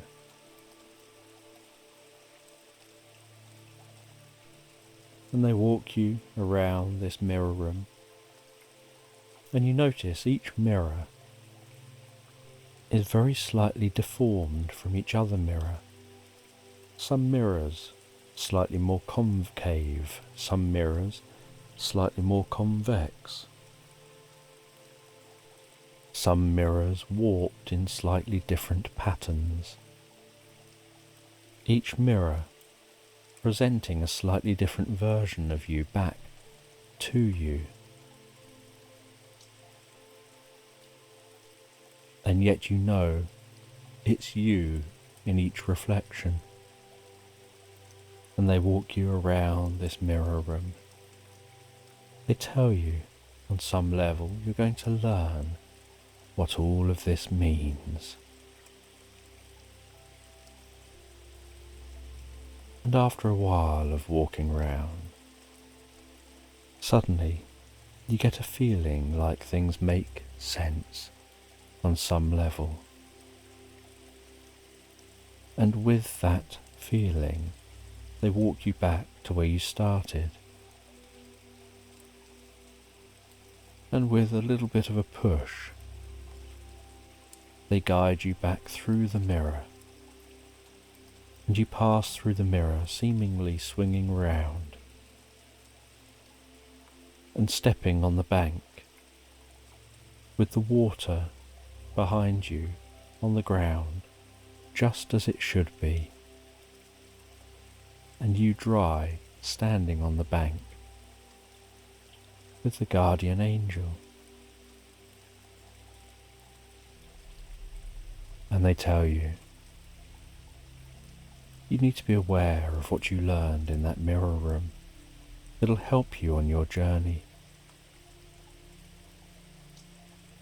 And with that, they guide you off, and you head off away from them, finding that as you walk away and the drums begin to play, so you begin to drift deeper and deeper asleep. And after a while of sleeping, you awaken to the morning, to the sounds of the morning, the warmth of the morning in this meadow, and you continue your journey, filled with a sense of peace and hope and curiosity about what you'll discover and what this dragon's like.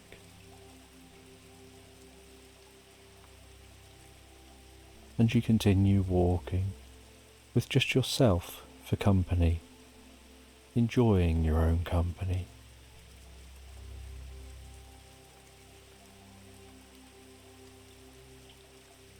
And after a while, the landscape begins to change again. The gently undulating hills now give way to a vast valley, the sides of the hills growing steeper and steeper as you walk. And so you continue into this valley, the sounds taking on a slightly echoey sound. And you walk through the valley, looking at the map from time to time to see where you are and how far you've got to go. And you can see on the map where this valley is. And having a map helps you relax, because it means you always know where you are in relation to other areas and how far you've got to go. So even when your own senses tell you that you don't know how far you've come, how far you've got to go, or exactly where you are, you can just look at the map and feel comfortable.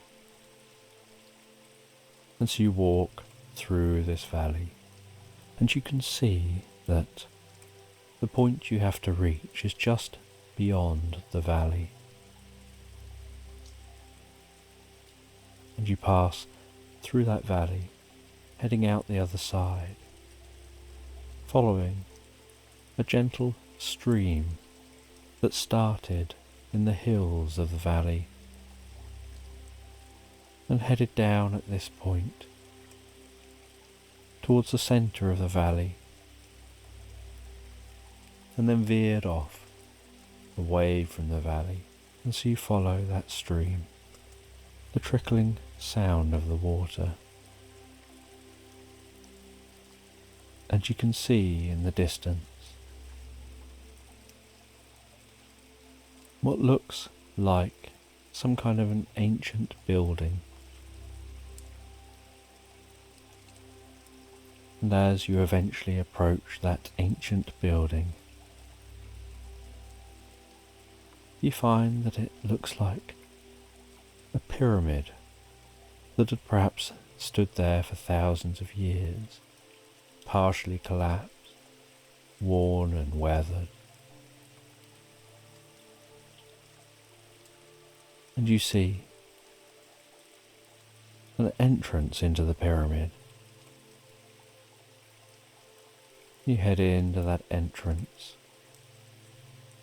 feeling the atmosphere change, a stillness set in, and inside the pyramid, strangely, it seems like an unusual, different land, almost like the pyramid is a world of its own, and the inside doesn't look like a pyramid. It looks like it could be any other land. And you hear a deep rumbling growl coming from somewhere overhead, and then see the most beautiful, ethereal looking dragon fly past, with wings that seem to almost be like loose feathers flying in the sky. And shimmering is coming from those feathers, with iridescent hues coating the dragon seeming to change colour as it flies, as the light catches the surface of the dragon. And the dragon, spying you, heads down, and with a massive thud and a rumble of the ground, it lands in front of you, and with a deep, growling voice, it asks who you are, what you're doing here, and where they came from. The last they remember, they were drifting asleep, and now they're awake again. And you explain you don't know where they came from, but people are scared at their return. People haven't encountered dragons for hundreds and hundreds of years. And they explain there's nothing to be scared of, but they're also trapped in this pyramid. They're trapped in this land, and they can't fit through the doorway you took to get in here, so they can't escape. And you don't know exactly what your role was. You ask if they know anything about their history, where they're supposed to be, and they explain that they come from a land of dragons,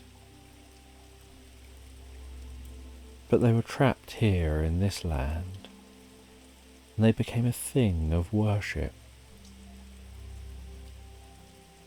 And then they were put to sleep, the idea being that once it was figured out how to return them, they would be awoken so that they could be sent back to their own land. They're now awoken, and no one is here to return them to their own time, to their own place. And you say you're wearing a wizard's jacket, and perhaps you can perform some kind of magic, and you learn a bit more about them. And you're curious, because if they were supposed to sleep until they could be returned, perhaps the fact that no one's here to return them is because you have arrived here, and maybe you can return them.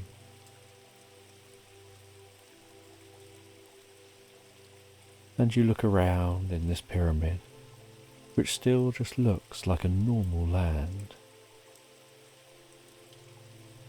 except that they definitely feel trapped in this exact location. And you see a potter's wheel that's rickety and weathered and old.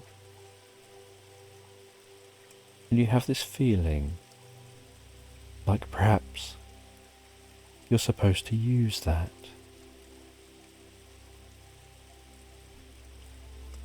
You see some crystals on the ground.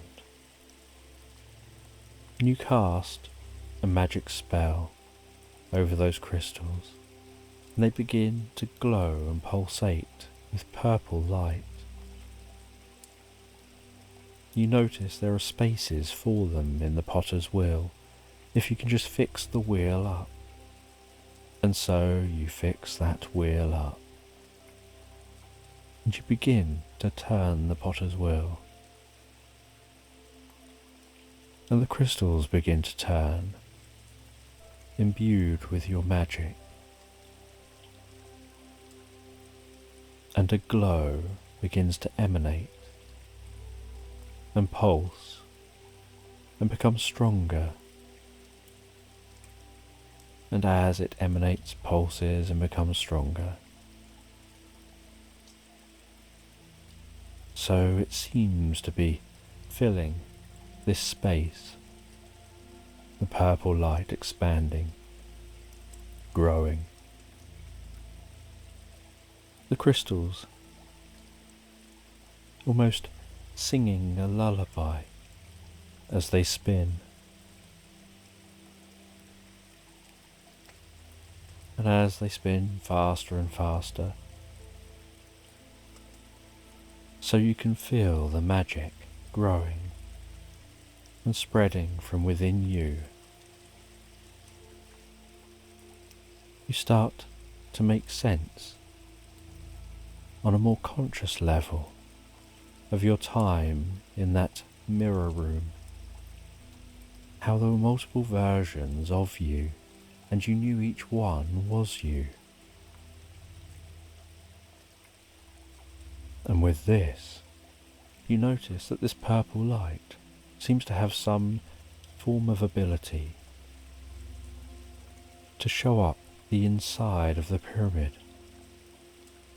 And on each panel of the pyramid seems to be a different image of the dragon. As the dragon flies around, its image reflected in all the mirrors. And just like in that mirror room, each image is slightly different. And you realize they need to just fly through the correct one.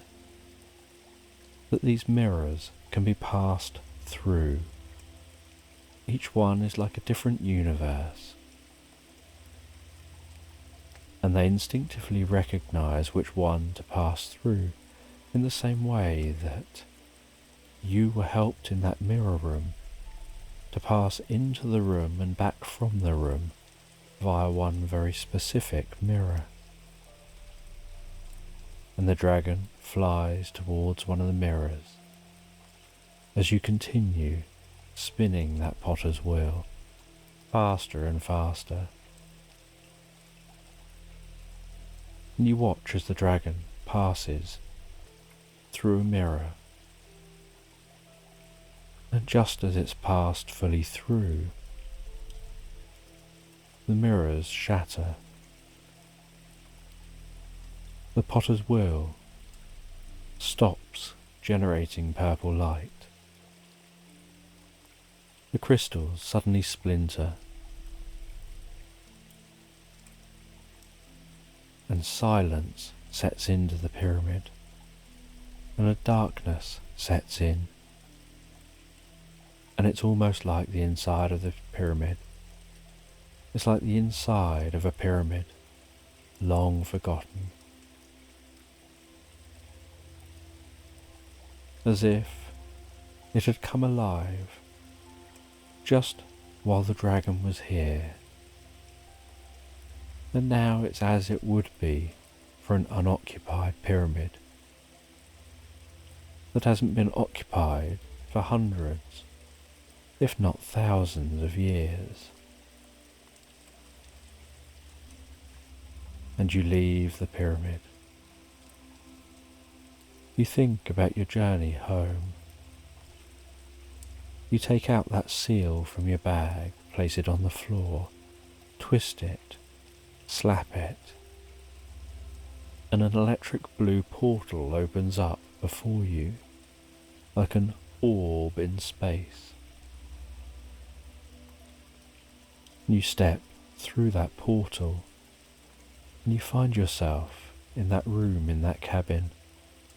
And you walk out of the room and notice the cabin is derelict. It looks like no one's lived there for years. The portal closes behind you. You walk through the derelict cabin. You begin finding your journey home from that cabin, curious why it's derelict, when someone was there not that long ago. And as you walk back towards the village, back towards the town you came from, you encounter that fairy, and you've still got the map, and you hand them back the map, and they greet you and clearly know you and recognize you, and they thank you for what you've achieved, and you say that you've had a few strange experiences. You explain about the cabin that looked occupied and now looks derelict, and they tell you you met who you needed to meet, and the world around you was created for you as you needed to see it, for you to understand what you needed to do, and for you to understand how to make it there and back again. And for now, you can let go of the experience. You freed the dragon, sent it back to its own land.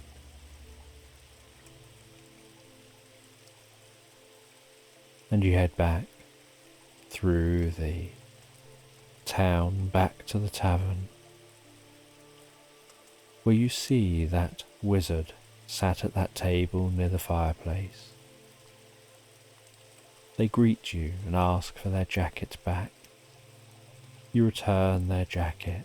They ask you to continue playing the game, and so you continue playing the card game, and they get you a drink, and you enjoy that card game for a while. Sometimes you winning, sometimes they win. And then at the end of the night, when it's very, very late, they bid you good night. You head back home, and you look forward to settling down in bed, and you're greeted at home by your cat, who weaves their way around your legs. And they come to bed with you. They relax on the end of the bed, as you settle down and drift so peacefully, so comfortably asleep into slumberland, thinking about the journey you've just been on and what it could all mean, drifting and floating so peacefully, so relaxed, asleep.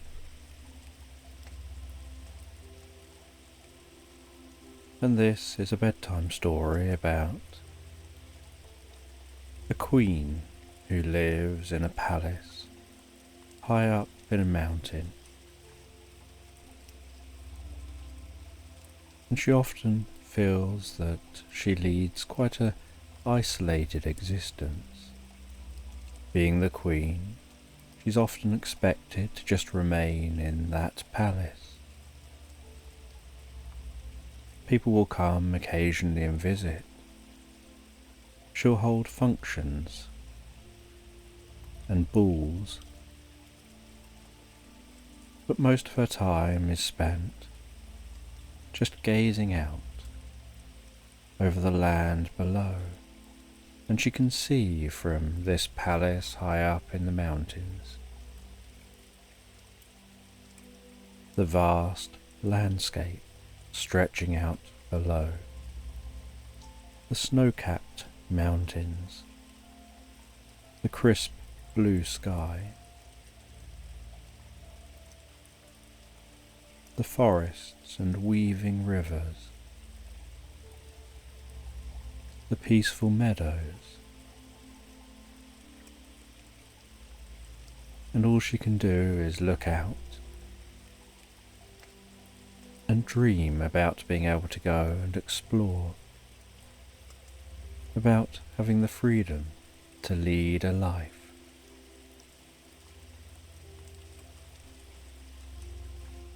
And one day, she wakes during the night when she hears a sound coming from somewhere else in the palace. She leaves her bedroom,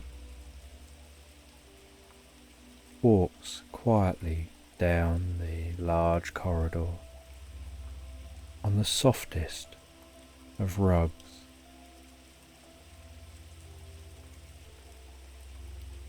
almost feeling like the eyes in the paintings are following her, but at the same time feeling a deep sense of comfort and connection to her history as she walks. She continues down that corridor and can still hear that noise.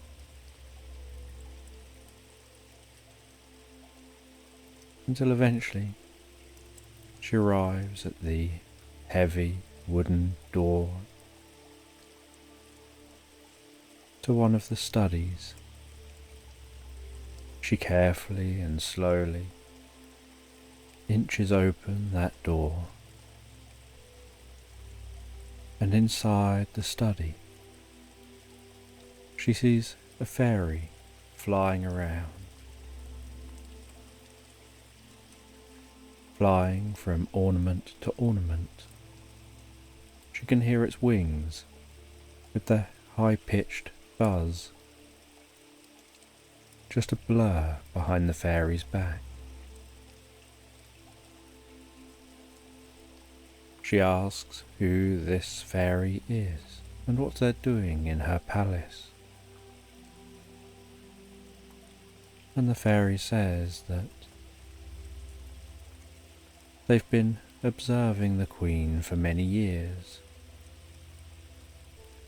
that the Queen's parents had tasked them with that role, to look after her, keep an eye on her, and so that is what they've been doing. But over recent years, they've felt that the Queen was seeking something, was often lost in thought, and they had no way of being able to find out what was going on for the Queen without revealing themselves. And they were wondering now whether to do so, and they were searching this study to try to find any books that might contain ancient knowledge that would reveal whether there's any circumstances where they're allowed to reveal themselves to the person they've been tasked to watch over. And the Queen comments that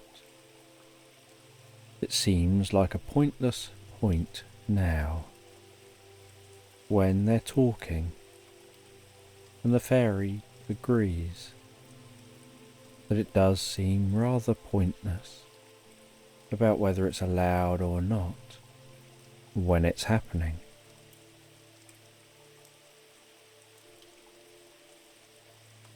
And so the Queen heads deeper into the study. She lights the fire in the fireplace, pours herself a drink. It's just the early hours of the morning. The sun hasn't even risen yet.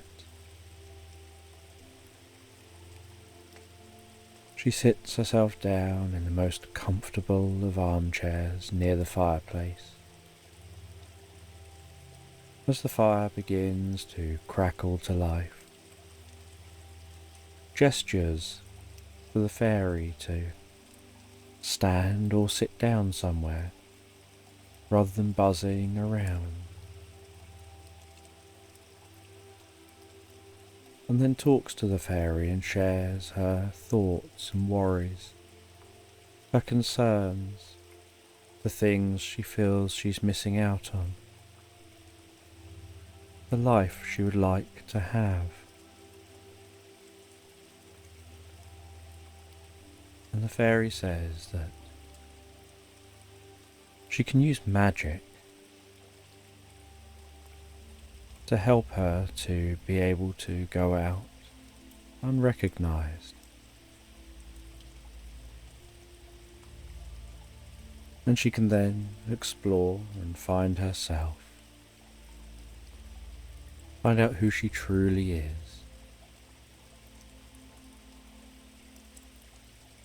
and find out what it's like to not be a queen.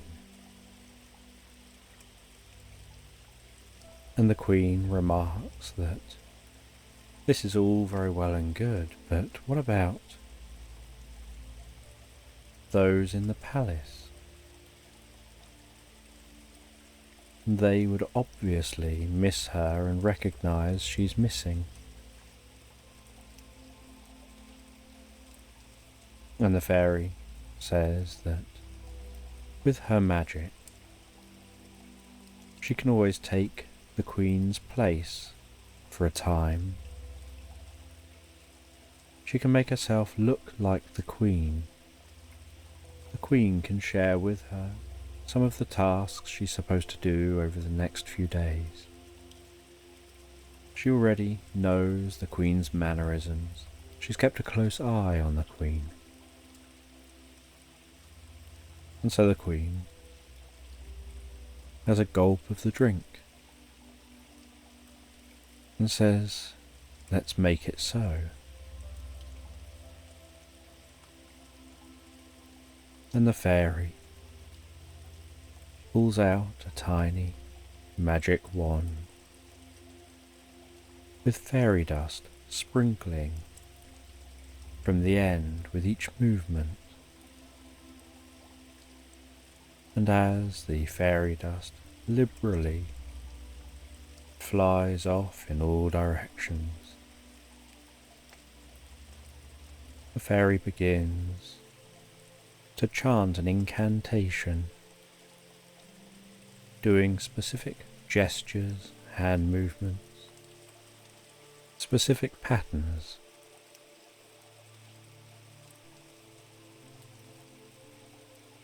A focus seeming to increase. The room filling with more sparkling fairy dust. As the furniture springs to life, begins to dance and sing. As the fire begins to dance in tune in the fireplace,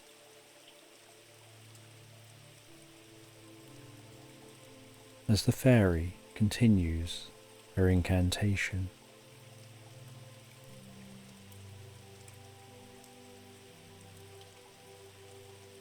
and the queen watches with intrigue and notices her cold drink seems to be beginning to bubble and turn hot. So the fairy continues her incantation. The queen puts down the drink as the glass warms up. And then, with a movement of the hands like the end of a conductor conducting music, with stillness striking the room, furniture becoming still, the fire seeming to become still in the fireplace, the fairy dust settling to the ground and vanishing, silence setting over the room. The fairy says, "Drink that warm drink." And the queen drinks the drink.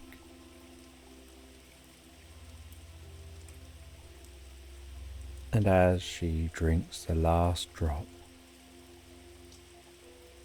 the swirl of light starting from around her feet spirals up around her legs, around her midriff, around her chest, her arms, her head, getting brighter and brighter. She feels a tingling throughout her whole body. And then, as the light fades, she feels no different. She asks what has changed, and the fairy gestures to the window, and the queen heads over to the window, opens the thick curtains, and can see her reflection in the window against the darkness outside. She notices that she has long blonde hair, freckles on her face, blue eyes, almost the exact opposite of her normal look, of brown hair, brown eyes, and clear skin. She notices the changes to her cheekbones, to the structure of her face, notices she's wearing a pretty sunflower dress, and she looks very different to how she ordinarily looks. And the fairy says that even your voice has changed.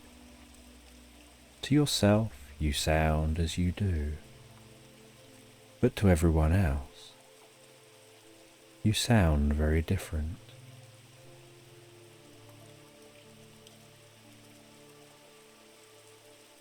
And the queen looks at her arms, at her hands, at her footwear, and the fairy says, "You will have just one day through until midnight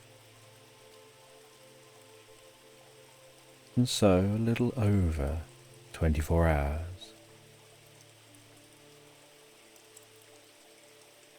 Before this wears off, and in a flash of light you'll turn back to looking like the queen that you are. And so the fairy says that you should go now before anyone wakes up. There's a number of hours before morning, but go now. Leave the palace, and I'll turn into you. And with that, the fairy waves her wand over her own head, and in a flash of light, just as she's finishing saying those words, the words are finished in the Queen's voice. As the Queen sees herself standing there, and she says, "I suppose it's back to bed," and finds her way through to the Queen's bedroom. As the Queen heads through the corridors quietly, softly, and finds her way out of the building, begins to descend the mountain, descending down towards the forest below, following the track that so many people travel up to see her along. She can hear the first hint of early morning birds coming from that forest below. She can feel the fresh, cool air. She breathes that in while descending.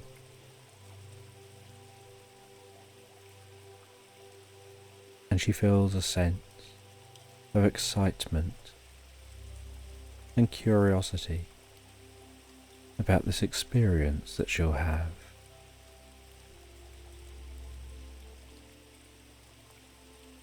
And she's got the whole of today, overnight and through to midnight tomorrow. And so she explores that forest, touching the bark of trees, the tender, waxy leaves in her fingertips, softly moving branches out the way as she passes, hearing the sounds of different animals, birds, noticing faintest hints of the light edging its way down through the canopy overhead. Occasional beams of light tickling the undergrowth as the wind blows a gentle breeze through the tops of the trees. Curious if she'll see anyone and what she'll discover and explore.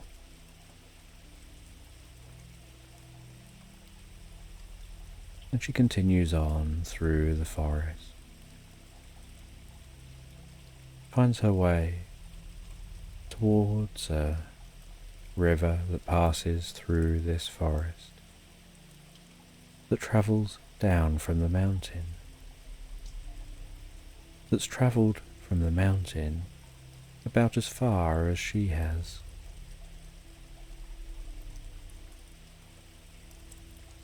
And while following that river, smelling the fresh coolness of the air alongside the water,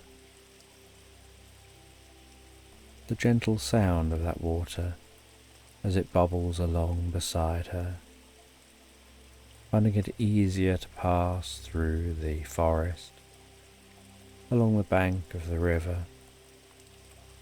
than pushing through the trees, and knowing that as long as she can find this river, she can definitely, easily find her way back up to the mountain. And while continuing, she hears a noise and quietly walks towards that noise, where she sees some children playing on the edge of the water, their trousers rolled up, splashing barefoot in the water, laughing so carefree. And she stops for a moment to observe before quietly approaching and engaging in conversation with them, asking them where they live, what this place is like, what they enjoy doing, learning something about these people, these children, before saying goodbye, continuing on, crossing the most beautiful stone bridge and heading down through the meadows and farmland towards the local village.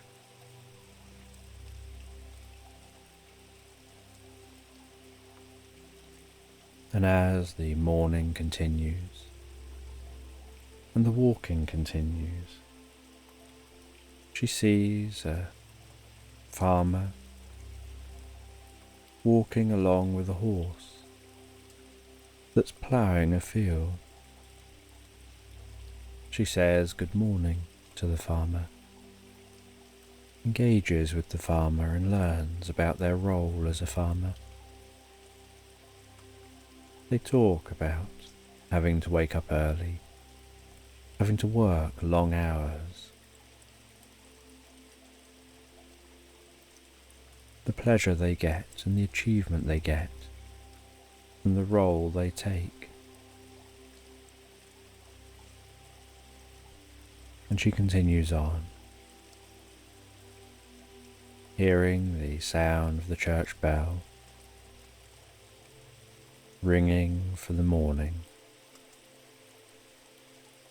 heading into the village, heading towards the church, admiring the simple stained glass windows and the basic stone structure of that church.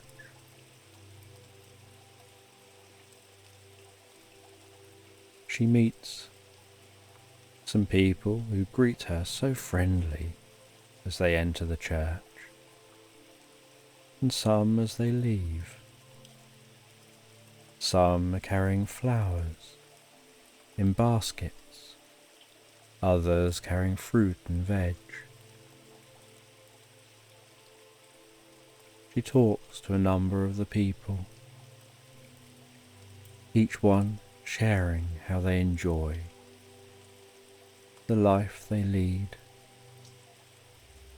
the things they choose to do, feeling a sense of purpose, engaging with the community, engaging with each other, all having their own different skills. And she says goodbye to them and continues her journey, finding her way to the marketplace, feeling a little overwhelmed in the market, with so many people pushing here and there, so crowded, so much noise, so much confusion, an assault to her senses she's not used to. As queen, she's aware of crowds, but the crowds are always kept a little distant from her. Here she's weaving in and out of people, having people trying to sell her things. And so she walks through smelling the different scents of different foods, seeing different materials, different items of clothing being sold, being offered bits of free food and free drinks.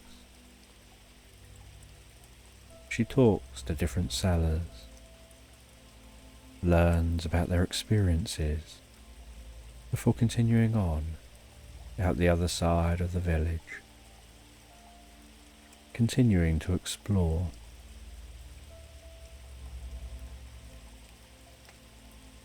Enjoying the peace out the other side of the village,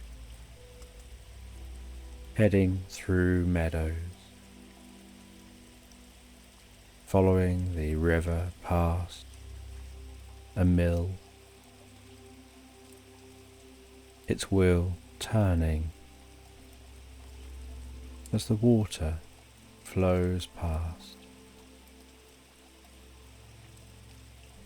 following along past lavender, the scent of that lavender, the colour and the feel of the lavender, enjoying that touch of the lavender, getting that scent on her hands, usually being unable to enjoy touching wildflowers, because what she gets is normally picked and delivered. And up in the mountains, flowers don't really grow like this. And she continues through the meadow until she sees in the middle of the meadow, some way away, a small cabin with a wisp of smoke rising from the chimney. She heads over to that cabin, knocks gently on the cabin door,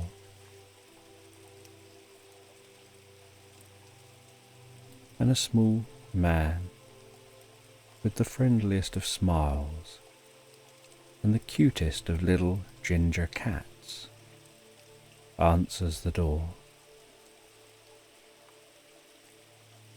She asks if she can come in for a cup of tea, explains she's exploring and just getting to meet the people around here and to learn from them.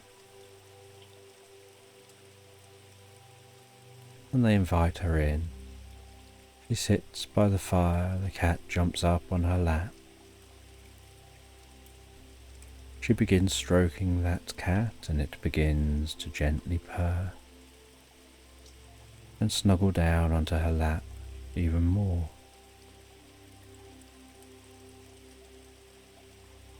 She's presented with a warm cup of tea,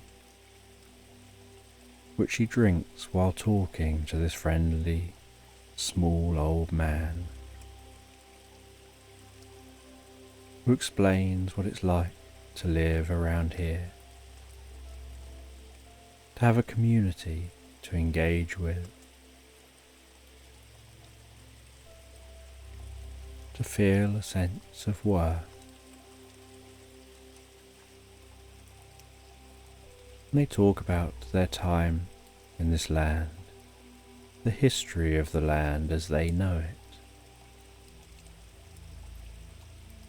She listens with intrigue, absorbed in the stories being told, to the point she finishes her drink. And it's beginning to get dark outside. She says that she should leave because it's getting late, and she says goodbye says goodbye to the cat before heading back towards the town. And back in the town,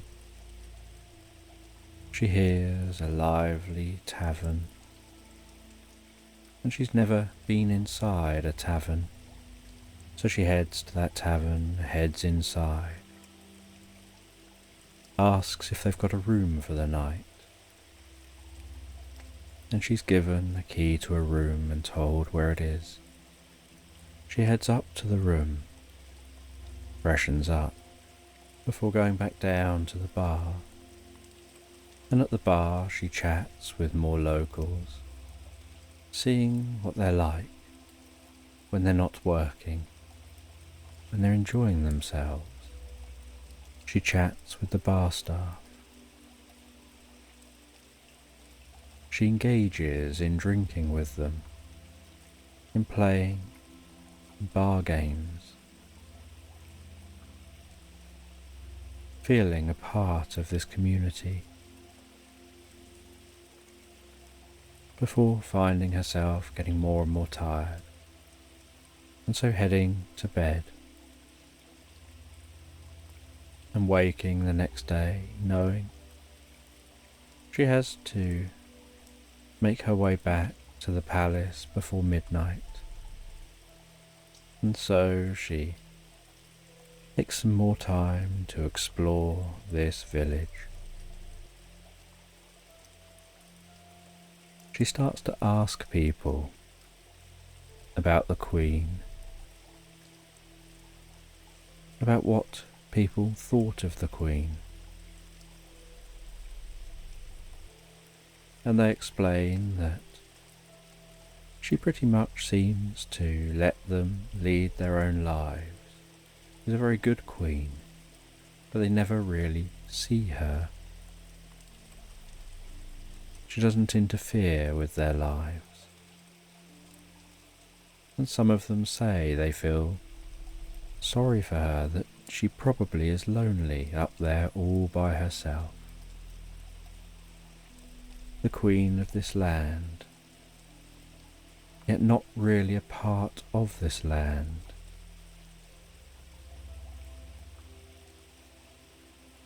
And she talks with them some more about how things could change, what they would like to see, before developing some ideas. As the day continues on towards evening, and so she starts making her journey away from that village, following the river, heading back through the forest.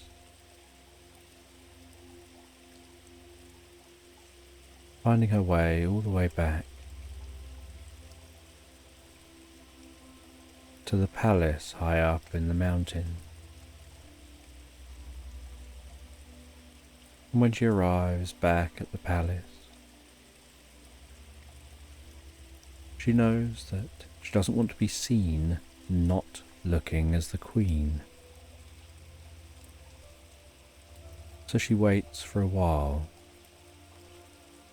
sitting in the garden, and it's dark and the moon's out and the stars are twinkling overhead, and as her eyes adjust to the dark, she can see the faint sign of the aurora, like curtains waving gently in a breeze.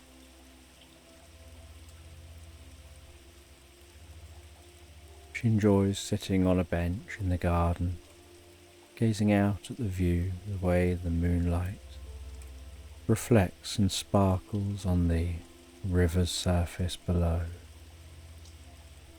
She reflects on her journey, on her experience.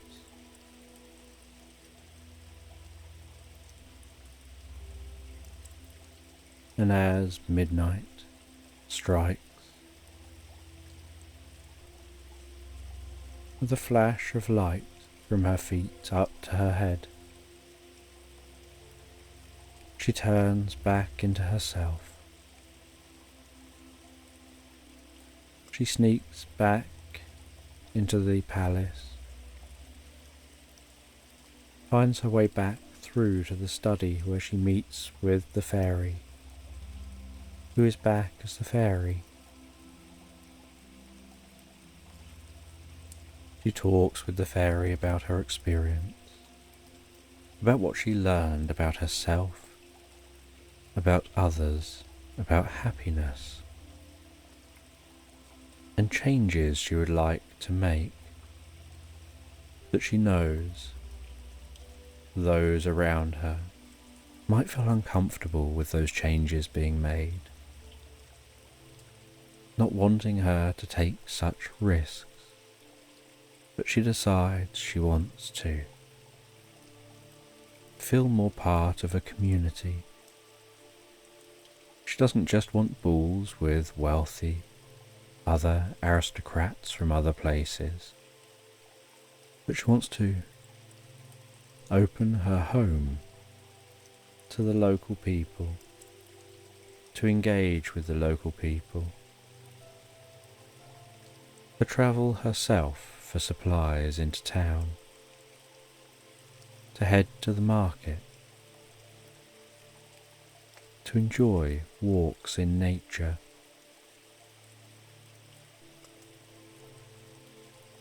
to feel like she belongs. And she explores all this and explains it all with the fairy.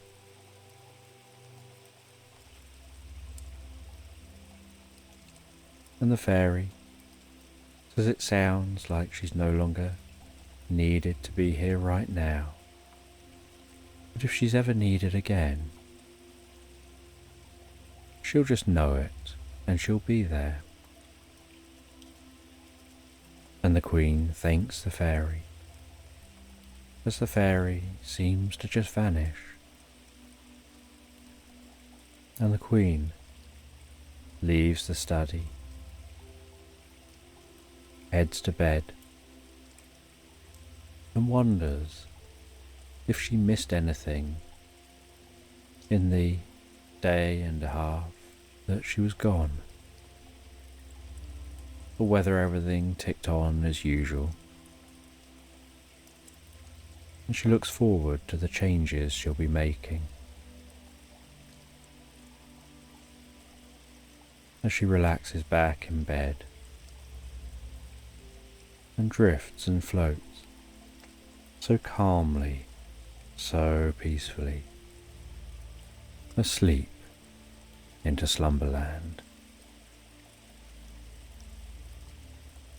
I'm just going to tell this story about a woman who is resting at home one day, and she notices out of the window, while it's raining, as she's listening to the gentle pitter-patter of the raindrops on the window, that the sky has an unusual hue to it. There are areas of sunlight and areas of cloud, and while gazing out of the window, admiring the curious atmosphere, admiring the textures of the clouds, and the contrast between the dark sky and the sunlight, she notices the most incredible, vivid rainbow forming in the sky. And she watches for a while and realizes the rainbow doesn't seem to be fading. Minutes turn into hours, and that rainbow still seems to just be hanging there in the sky. And so she gets wrapped up and dressed up, ready to go out in the rain. She she heads out into the rain, raising the hood on her raincoat. The sound of that rain reverberating around her ears as it strikes the coat and the hood of the coat. The sensation of each raindrop hitting the coat.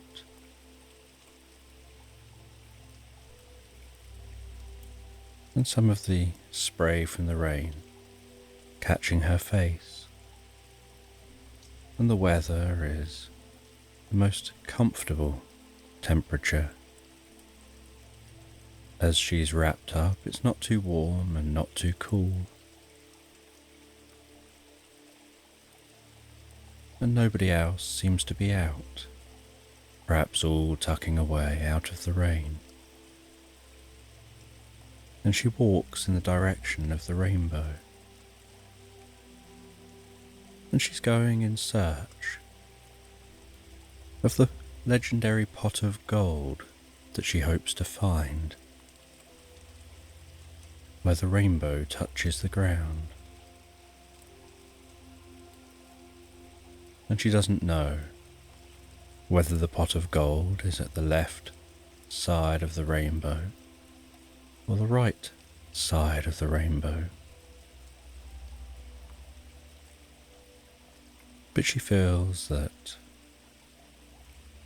the right side is probably correct because it's right. And that's where she decides to check. And so she heads in the direction of the right side of the rainbow, keeping an eye on that giant, vivid arch of colour stretching overhead. Curious at how that rainbow is lasting so long as she walks.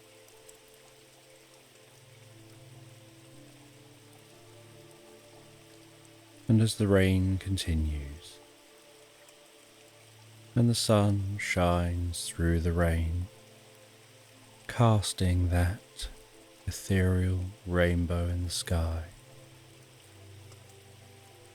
she continues journeying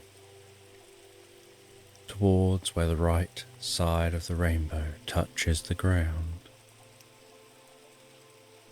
And she heads through a town, heads out into countryside,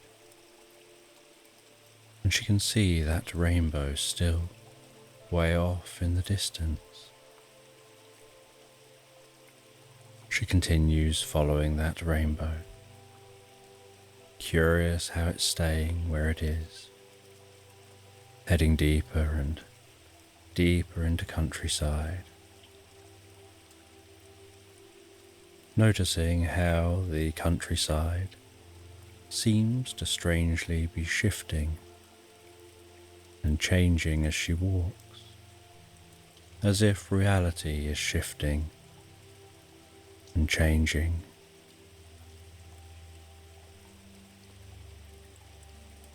And yet, the one constant is that rainbow. She occasionally hears the sounds of birds, singing in bushes and trees, but is surprised at the stillness of the environment with just the sound of the rain, only occasionally being punctuated by other sounds.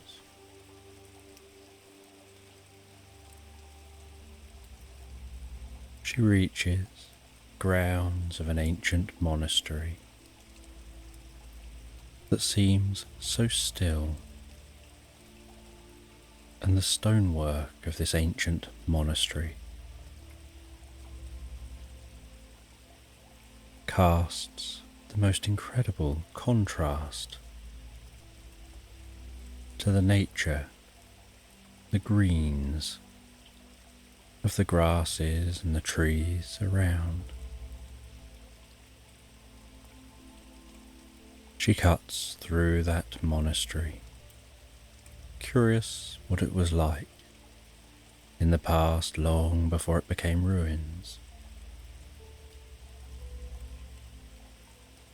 She heads out the other side of the monastery,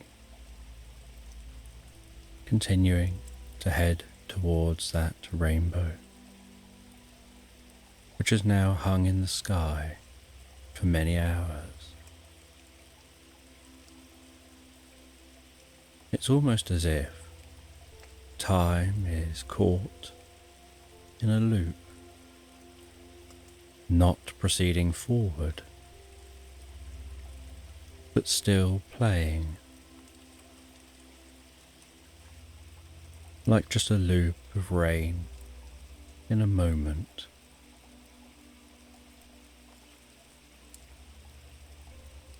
And she continues on through the countryside.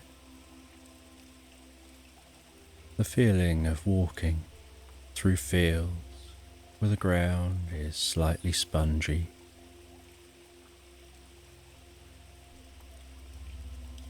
The smell of the air in the countryside, cleaned by the rain. A certain freshness to that air. As the landscape continues to subtly change as she walks, in a way that's barely noticeable, and just retrospectively she realizes how different the landscape is becoming. She finds herself walking into long grass, taller than she is, with wide shards of grass, almost rattling in the breeze. As she walks through that grass, keeping an eye on the sky, on that rainbow as she walks.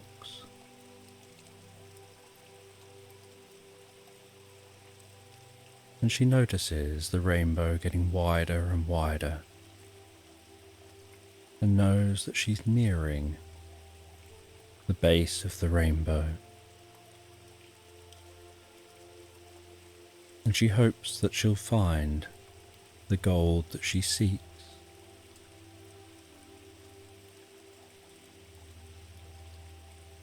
And eventually she reaches the foot of the rainbow. She can see it arching high overhead. Its colours so vivid against the darkness of the rain clouds.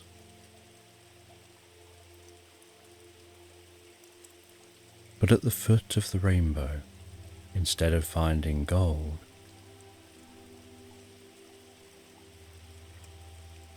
she notices that there's what looks almost like a blue portal with a slight whirring sound, as if this rainbow is beaming out of that portal. She wonders whether there is the same at the other side of the rainbow.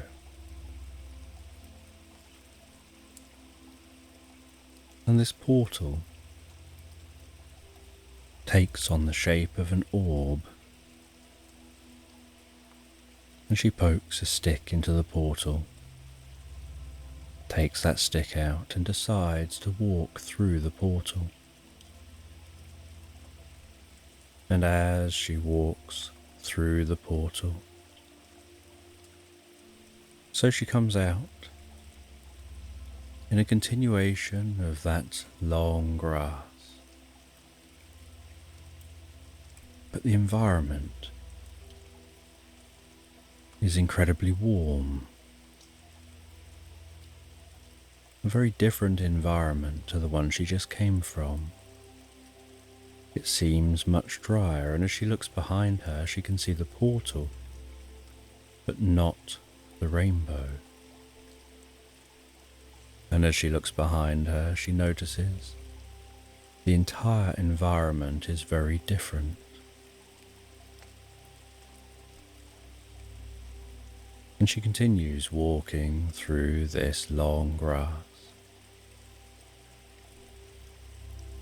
curious where she is.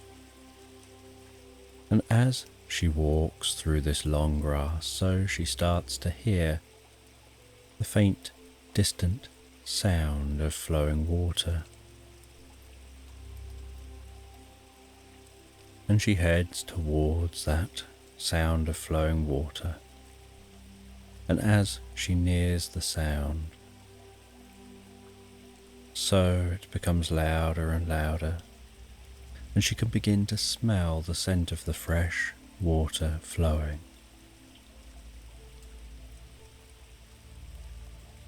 And as she gets closer and closer to the water, so the grass thins out, and she finds herself on the bank of a wide river. And she carefully follows that wide river, curious where it'll take her. And along the riverbank, she sees a very unusual sight. Something large seems to be in a deck chair with a parasol above their head. And she gets closer and closer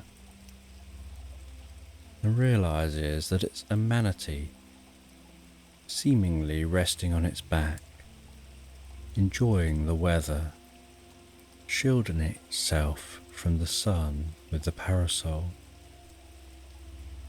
And as she approaches, she slows down and engages in conversation with this manatee. And while talking with the manatee, she can hear the water trickling alongside, the sound of the rustling grass, the sight of the occasional butterfly flitting in and out of that grass.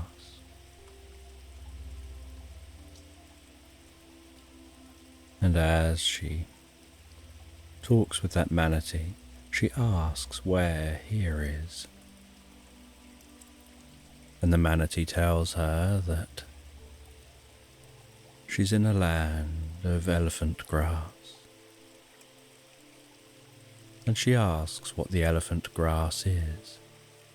And the manatee says that elephant grass is all that tall grass that surrounds us, that's as far as the eye can see. And it's called elephant grass because if it ever rains heavily for 40 days and 40 nights, the grass flowers. And then following the flowering, an elephant is born at the base of the bits of grass, and the land becomes overrun by elephants, and the grass seems to disappear, and the landscape for a time is barren. And then the elephants disperse in search of food, travelling off in different directions to different lands, eating the remains of the grass before they go.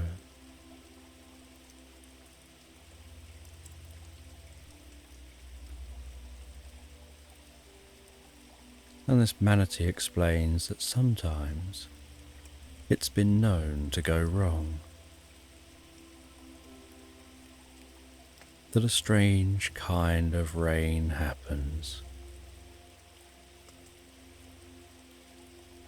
and something very different occurs. That there was one year where It was raining incredibly heavy, but it was also very windy.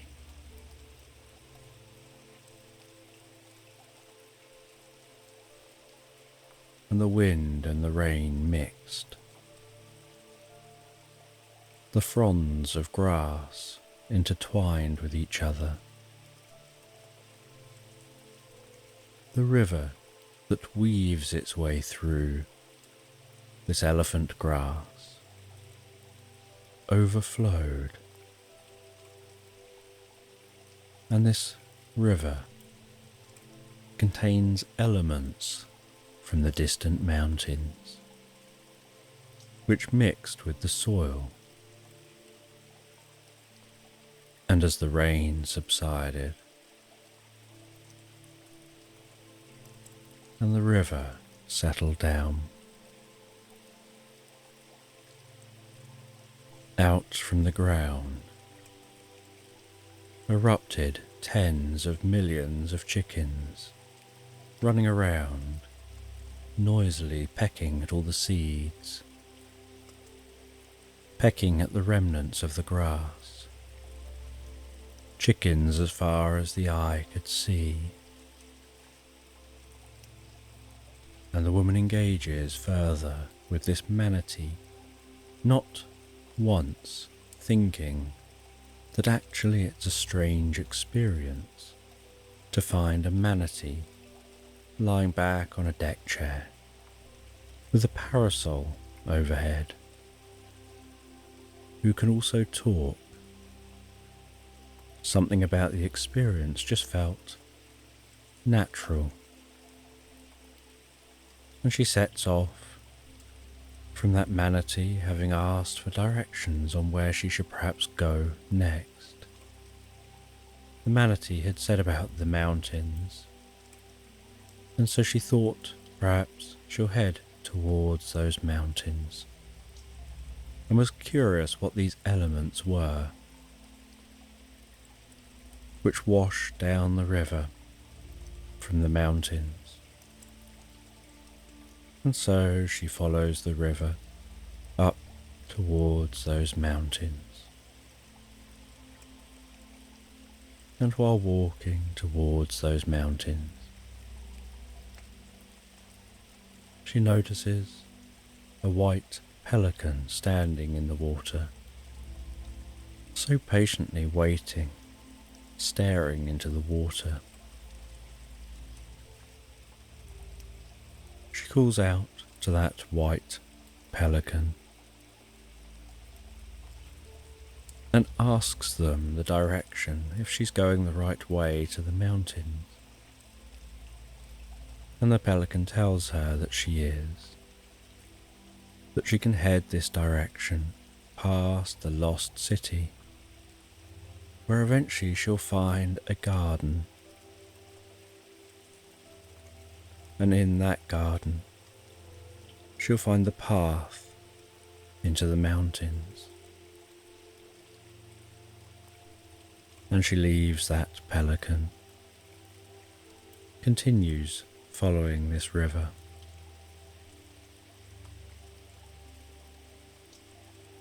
Until she thinks she can see the faintest hint of the peaks of the mountains on the horizon, and she continues to walk, and the elephant grass gives way, first to shrubs, and then to small trees, and then to woodland. And she heads into that woodland, and while walking through the woodland, she decides to stop, to take a break, to rest for a little while. And as she rests, so a little fairy seems to fly from the water's edge, curiously investigating her, asking her about who she is, where she's from, where she's going. And she explains And the fairy says that the journey is going to get very difficult as you begin to ascend the mountain.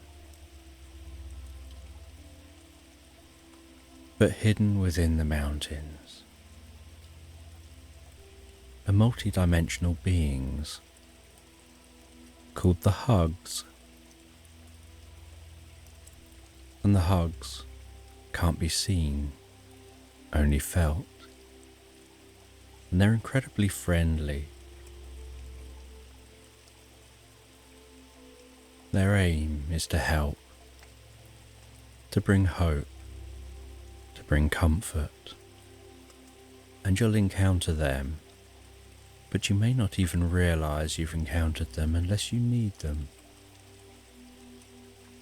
The fairy said there are little Hugs that are very small, would probably only come up to your knee. And then there are big Hugs that are about twice your size. And the fairy explained that you can't see the Hugs, these multi-dimensional beings. But if you could, you'd notice that they're almost like just balls of fur and fluff, with the friendliest of eyes and faces, and the warmest of cuddles. And they communicate through touch. And so they come up, and they give you a hug to help motivate, to help you feel safe and secure, to help you feel supported, to help you better continue your journey. And whenever you need a hug, they will be there. Sometimes you might need a little hug. Other times you might need a big hug. But they'll be there when you need them. And then the fairy flits off and seems to rest down on a lily pad in the middle of the river, before jumping in the air, landing in the middle of that lily pad and seeming to disappear. And the woman rests for a little while before continuing on her journey, and she encounters the lost city, so she knows she's heading in the right direction.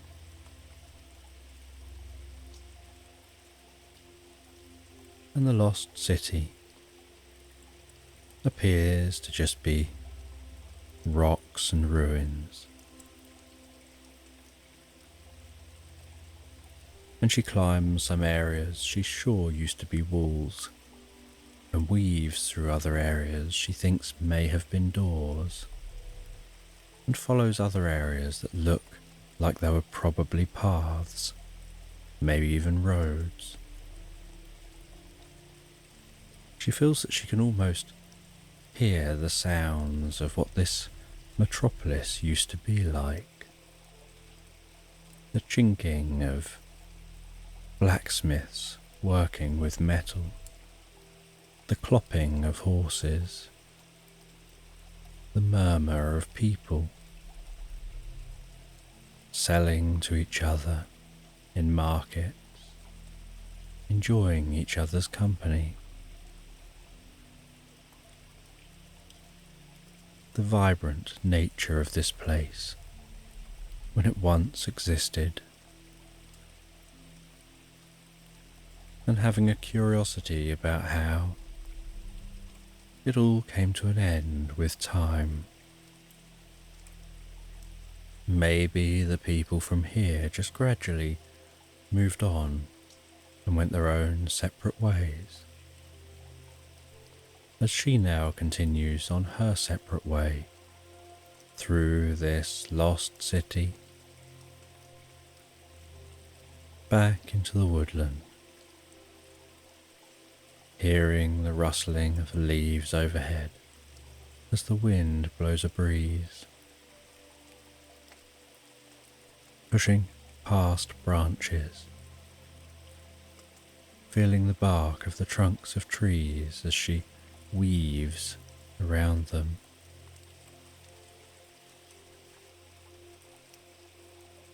Watching the shards of light breaking through the canopy and dancing ahead.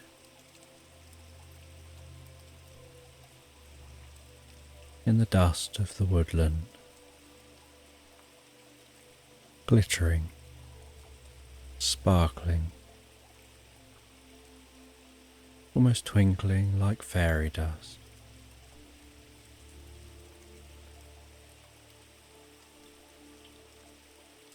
And gradually working towards a clearing the other side of the woodland, where she finds an unusual sight, a traditional well-kept garden, seemingly at the base of the mountains.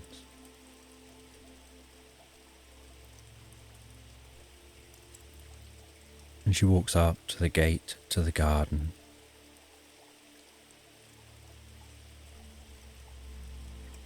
Peers over the gate to see who may or may not be in this garden, trying to work out who this garden belongs to.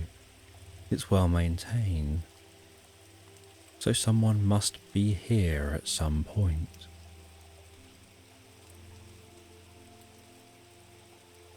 And then carefully unbolting the gate, walking through the gate, with a creak and a click closing the gate behind her, smelling the most beautiful scent of the flowers, feeling the warmth of the sun on her face,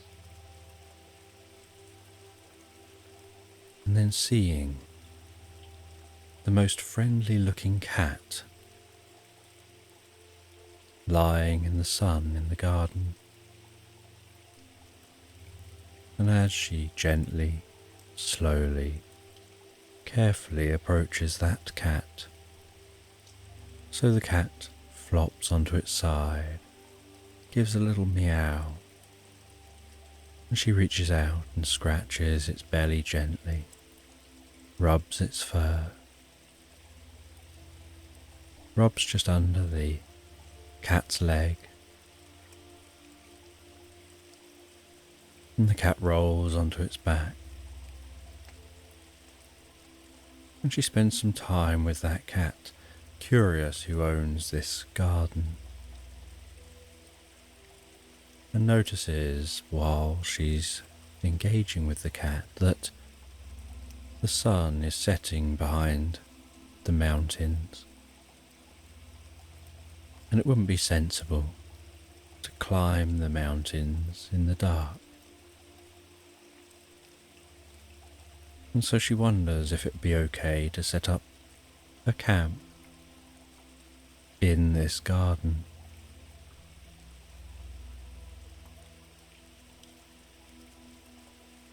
And so she makes a makeshift camp in the garden from bits she's acquired on her journey. The cat comes and sits down near her, and as the garden begins to darken, as that sun continues to set, she notices fireflies flying around in the garden, most beautiful dots of light, flitting from place to place, sometimes hovering in a location. And then she notices in the darkness somebody approaching holding a light. And as they carry that light, its flame gently flickering so calmly and beautifully. She's curious who this is, and they're a short, elven creature with smooth skin, gently pointed ears, the softest hair, and the kindest eyes. And they engage with the woman about how she's found this garden. She's met their cat. She's obviously demonstrated she's kind and friendly. And so in the morning, they'll show her the route up the mountain, because it isn't what she would expect, and says for now settle down and sleep. And then they turn and walk away, and the woman settles down. She watches the night's sky, the stars in the sky, the colours of the sky, and drifts peacefully asleep.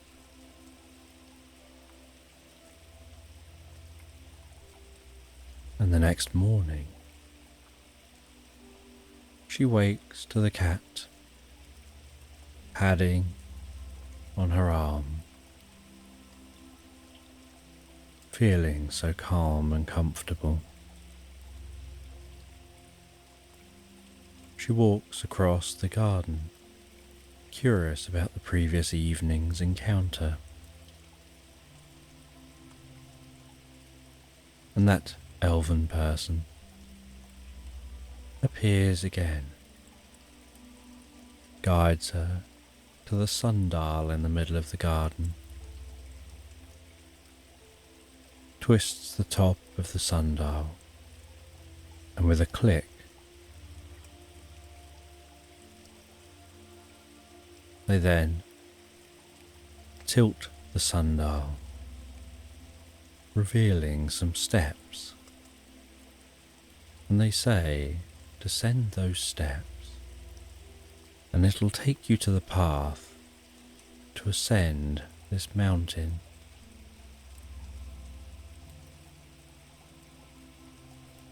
And so they descend the steps. They light a torch as they go. You can hear the occasional drip of water down here. And they walk along a tunnel under this garden, and then find some steps before them. They begin to ascend these steps, and the steps get wider and wider, and the roof above the steps gets higher and higher, until the roof is so high the light from the torch no longer reaches it.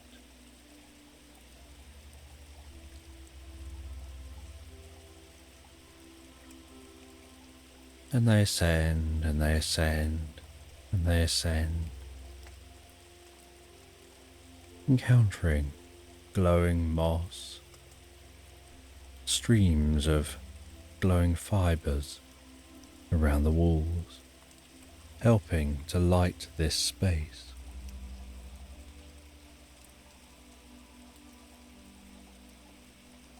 They reach a point where they begin to struggle with the constant ascent,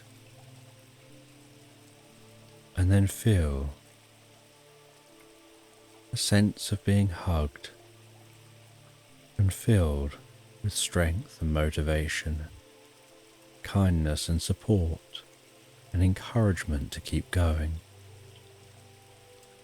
And they continue a while longer before stopping to take a break, and then continuing again some more. And after they feel like they've been ascending for hours, they start to think to themselves they can't go on, they can't keep pushing themselves like this. They don't know how much further they have to go. And then they feel a big hug.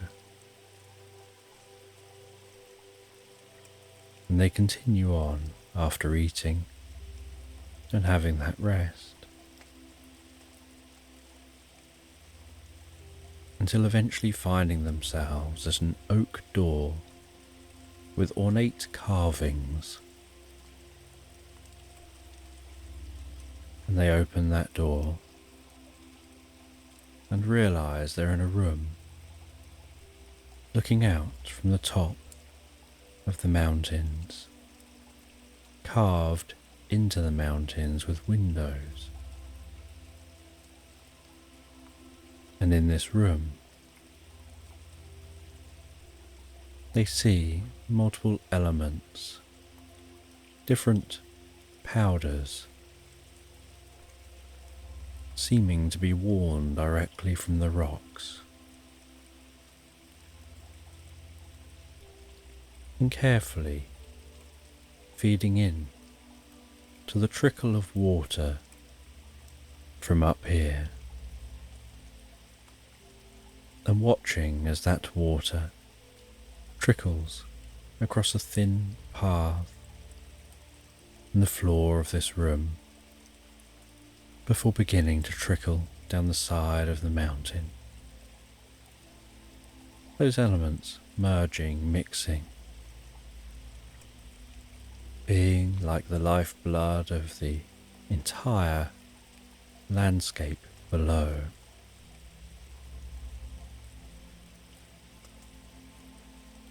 And from here they can hear the blustery wind outside. They can see way off into the distance, way off back to where they started.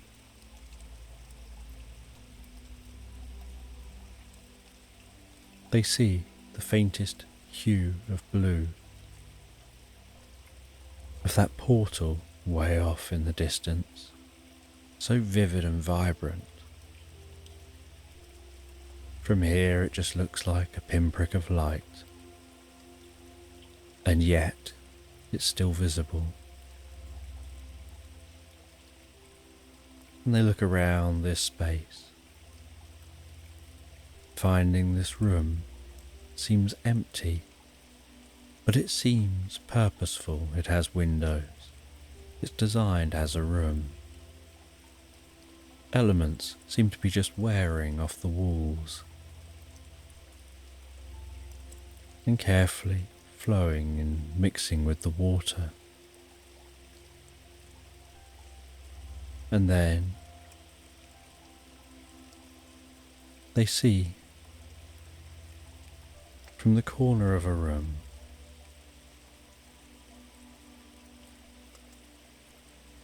a small owl hopping along the ground and then walking towards them, greeting them, introducing themselves, explaining that they're the wise one of this land. Everything works here like clockwork. Everything has a purpose. The mountain grows. The elements wear down. Those worn elements pass into the water. The water flows down the mountain and feeds the valley below. And life forms all round. And as that water evaporates in the distance,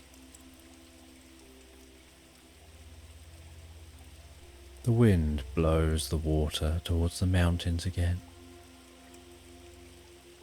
where it rains down on the growing mountains evaporates more of the elements, and the cycle continues. And as the wise one, they're responsible for making sure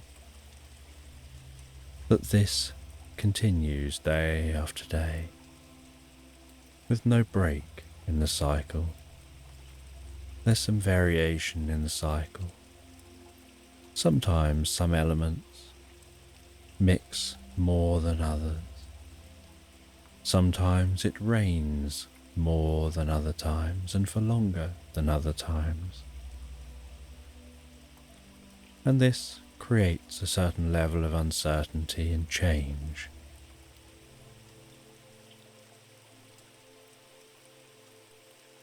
And they ask the woman what led her to be here, and she explains she came in search of gold, but found this place instead,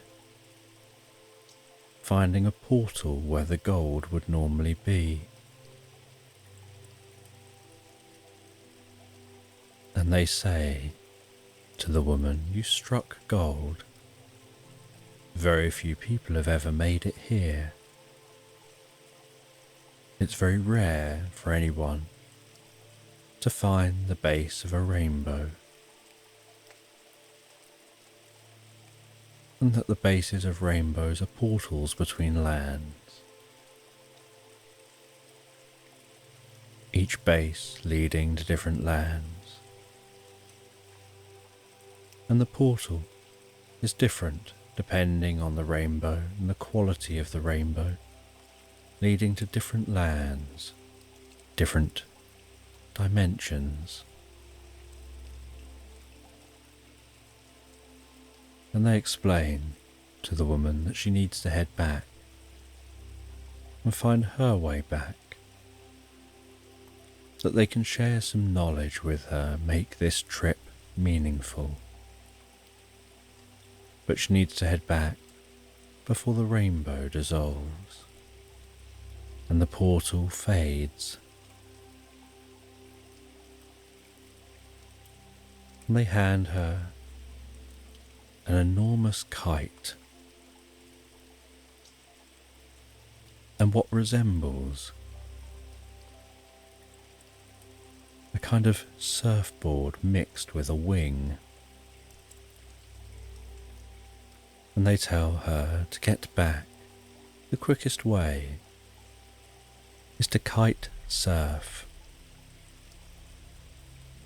The wind, the updrafts of warm air, following the descending cold air, recognizing patterns in the sky to navigate your way back. They tell her to hold on to the kite, holding on to two separate strings that will allow her to direct the kite left, right, help her to raise up, lower down, and to be on that windsurfing board.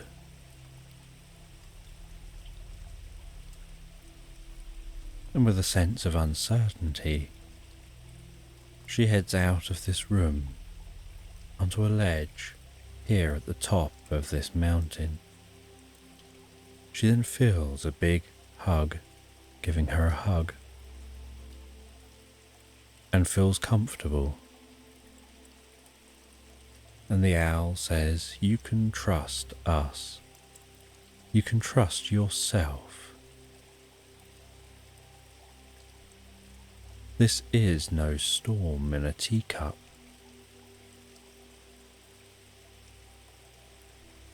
You can ride this back to where you came." And she pulls on the cords, lurching the kite forward, which launches in the air, jumps onto the board, locking one foot on the front, and sets off, waved off by the owl, and begins surfing the wind back to where she came, surfing above the mountain,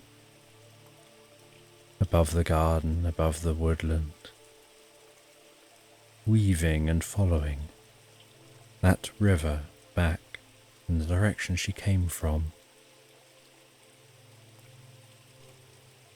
Sky surfing all the way back, noticing way down there that manatee still choosing to rest on a deck chair under a parasol, and lowering herself down and weaving, landing among the elephant grass, skidding along near to the portal that she's aiming for. And she passes through that portal, finding herself back where she started, in a more familiar land. The tall elephant grass here fading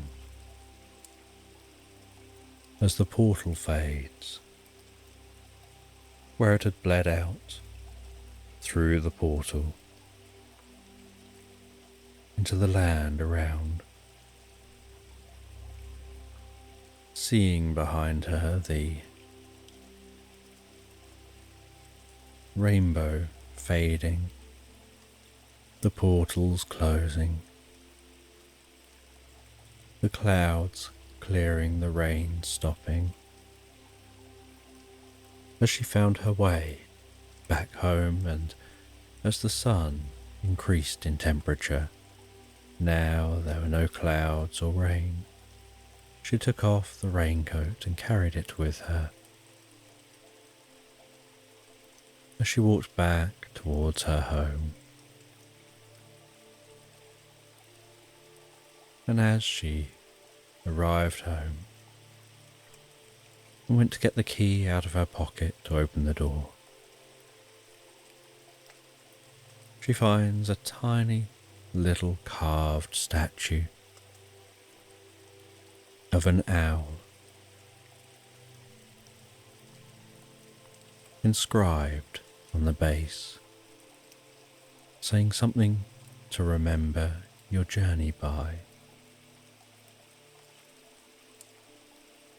She opens the door and goes in to her house. She makes herself a drink and settles down for a while, reflecting on the journey she's had. And as night falls, she heads to bed, still in her mind, running over the experience, curious how the portals form, why others haven't discovered them before, why she's never heard of them before, wondering whether she'll ever get to leave this land and maybe visit other lands in the future, knowing if there's another rainbow, she's definitely going to go searching for the end of the rainbow. And she settles down and begins to drift and float so peacefully, so comfortably asleep into slumberland.